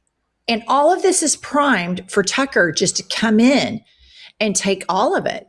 And the people who are taking it seriously is clearly the Trump regime and the CIA through illegal, horrific, fascistic means. It's a threat to their fucking power. But the Democrats sure aren't taking it seriously. And let's just remind everyone, this just gets lost. There is no sense to this. It's literally cult shit. So, like, he stepped out of line. It's that Jack, simple. You've missed it. I wanted to end sooner. And you've missed it, but they've been appealing. He's been saying that he's going to die, and his last wish is to watch a drama. Drama was in 3rd place, and there was only 2 votes, and now there's 4, and it's like 3rd to last. So so he's like, he's appealing to you to also vote for drama, and Fudge said, all they play in heaven is dramedies, so you're good. That's very funny. Just in the news cycle, Lady Graham was a basic spy before the Iran war. Pop this up. Just last week, we learned that Senator Lindsey Graham leaked U.S. intelligence information to Benjamin Netanyahu to help push President Trump into war with Iran. Why isn't Lindsey Graham being investigated for treason? 13 U.S. service members are dead because of this war. And so, of course, nobody's going to do this because Lindsey Graham is BFFs with Mossad and Benjamin Netanyahu. Oh, I'm going to get his why are they going turn. After Tucker so much? Why? Because he has a real likelihood of consolidating the cult. And Peter Thiel has been playing literal 4D, 5D chess for a very long time with his company Palantir, with the purchase of the world's biggest political prostitute, J.D. Vance. He purchased J.D. Vance and installed him in the middle of the MAGA movement. Why? Because Peter Thiel is too big of a chicken shit to run for president himself. He's not likable. And he continues to go around the world with this bizarre Antichrist series. Pop this up. U.S. tech billionaire Peter Thiel is holding secret lectures in Rome about the Antichrist and technology in tension with Pope Leo, who warns about AI risks. Next one's fallen so Thiel hard. says AI regulation could enable a global authoritarian system that halts scientific process, while the Pope argues regulation is needed to manage AI's dangers. So this is fascinating. I mean, what Peter Thiel is doing here is every admission is a confession. He wants an AI revolution that installs a monarchy, if you will, where the monarchy is ruled by like a techno leader such as himself. And anytime you see billionaires screaming against regulation, you know that we need that regulation. Let's think historically. Who has screamed against regulation? The cigarette companies, the tobacco companies. They did not want any regulation. Well, guess what? Millions of people died, all sorts of diseases. They were wrong. Let's look at the opioid crisis. The Sacklers spent hundreds of millions of dollars against regulation. What do we have? Because we didn't regulate the opioid crisis. We have a fentanyl problem. We have hundreds of thousands of Americans dead because of this. What?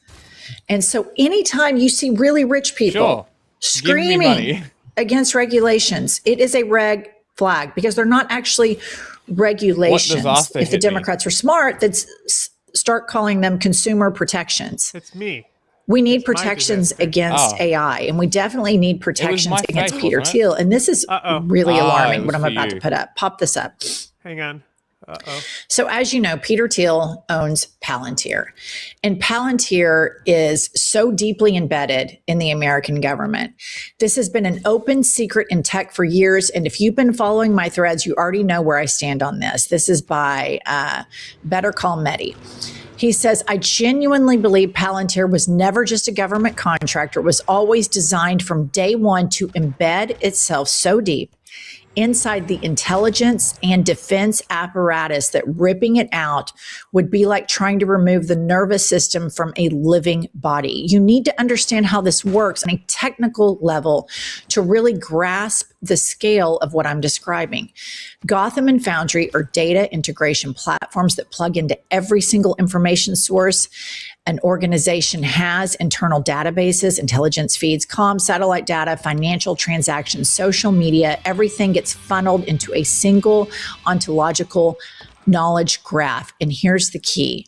Once you've connected 5 years of an intelligence agency's data or defense ministry's operations into Palantir's architecture, you've created a technological dependency that is so virtually impossible to reverse, because migrating that graph to another system would mean rebuilding the entire institutional memory of the organization from scratch.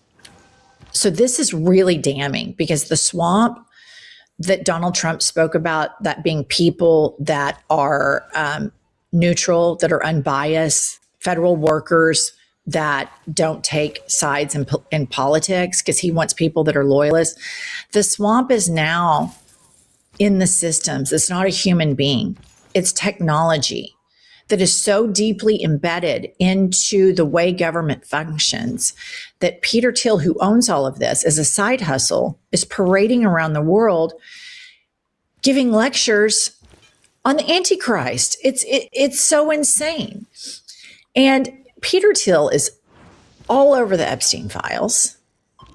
And Peter Thiel clearly wants to do everything in his power to dismantle American hegemony, and he wants a technological hegemony. One of the best ways that these tech oligarchs can dismantle American hegemony is to get it mired down in all of these wars. Well, who would be a great partner in that? A warmonger, maniacal nut job named Benjamin Netanyahu, who is like, to me, like the number one terrorist in the world. Like, all he wants to do is just start wars, kill kids, kill people, bomb hospitals. I mean, this guy is out of control. And the fact that the United States of America gives this guy a blank check to do all of this shit is just jarring. So over the weekend, all these rumors that Benjamin Netanyahu is dead, because there was this AI video where it looked like he had 6 fingers, blah, blah. So then Benjamin Netanyahu does a proof of life video in a coffee shop. Play the clip. מה שאלת אותי? חוסר שלום מברד שאתה בכלל מת? אני מת על קפה, אתה יודע מה? אני מת על העם שלי. All right, so here he is in a coffee shop and addressing it and like trolling the people who said he was dead. The problem with this video is now everybody's saying it is AI. And so whether Benjamin Netanyahu's alive or dead, to me, whatever, because there's going to be people that are further to the right and every bit as maniacal and dangerous and homicidal as he is. The larger point is, we live in a society now where nothing is provable. I don't participate in the poll. Okay. The first video with him, everybody's like, AI, he had 6 fingers, his teeth are disappearing. The second video, everybody's claiming it's AI. So when you don't have a way to prove something to be real, think about what that does in this kind of post-fact world that we're living in. That anybody can put out any video and just claim it's AI.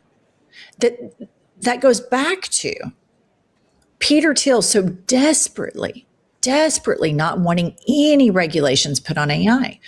Wouldn't it be nice if there were regulations on AI, that there were software when something came through, like this video, that this is AI or this is 100% real, and it wasn't a for-profit company that vetted that it was something that put public safety first and profits weren't anywhere in on that?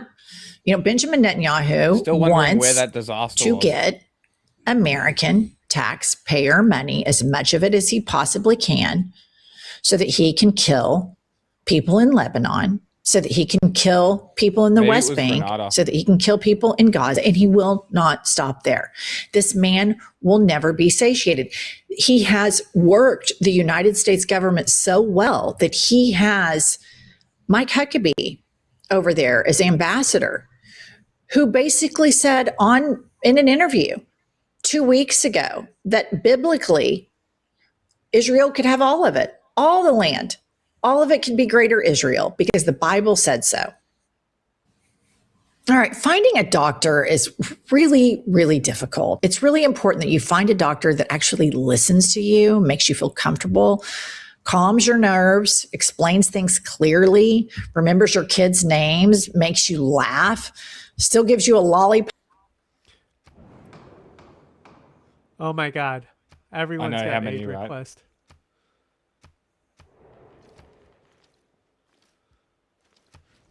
We gotta save on this turn. It's getting way too late, so. We can, it's fine. We could probably take the city next turn, but it's fine.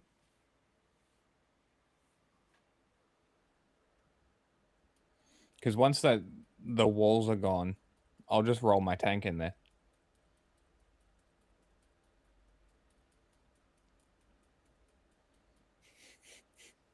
I was thinking like, oh, this is gonna take 5 minutes, and that was Nope.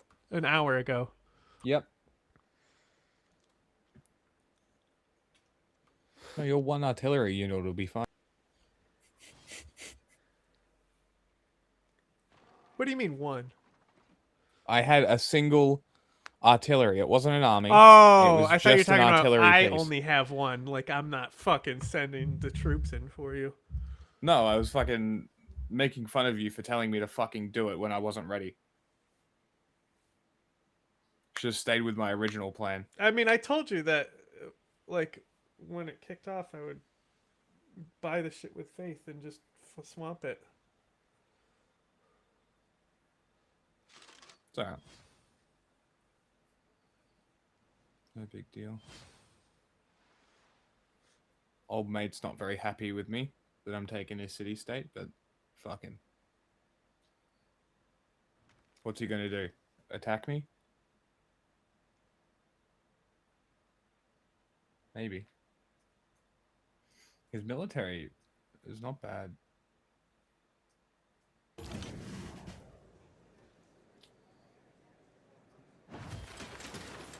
Got some war declarations.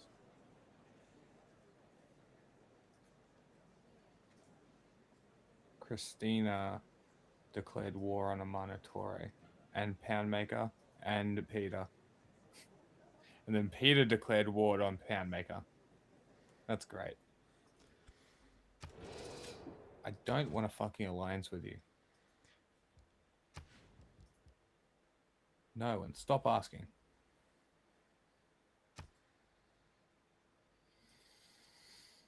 Okay, save.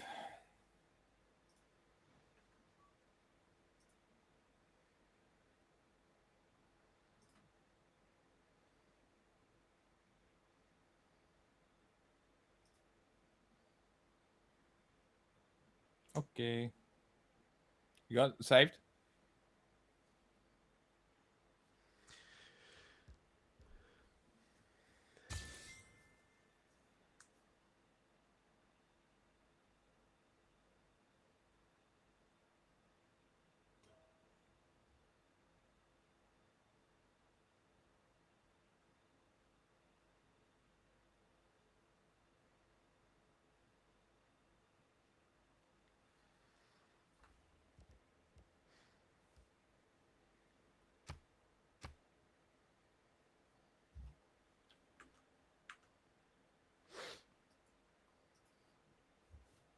What movie one? Hang on, I gotta do the raid. Mm-hmm.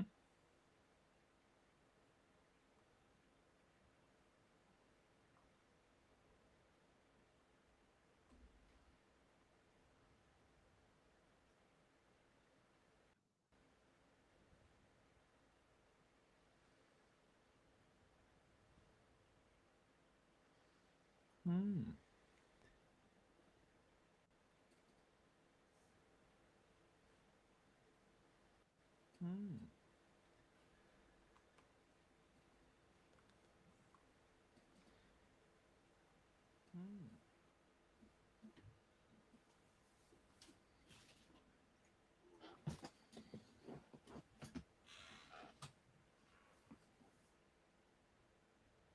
Done? Maybe. Yeah. Cool. Shut down the channels when you're done. No, you can shut them down. I'm Now? doing the. Yeah. Okay. Going down. Bye. Bye.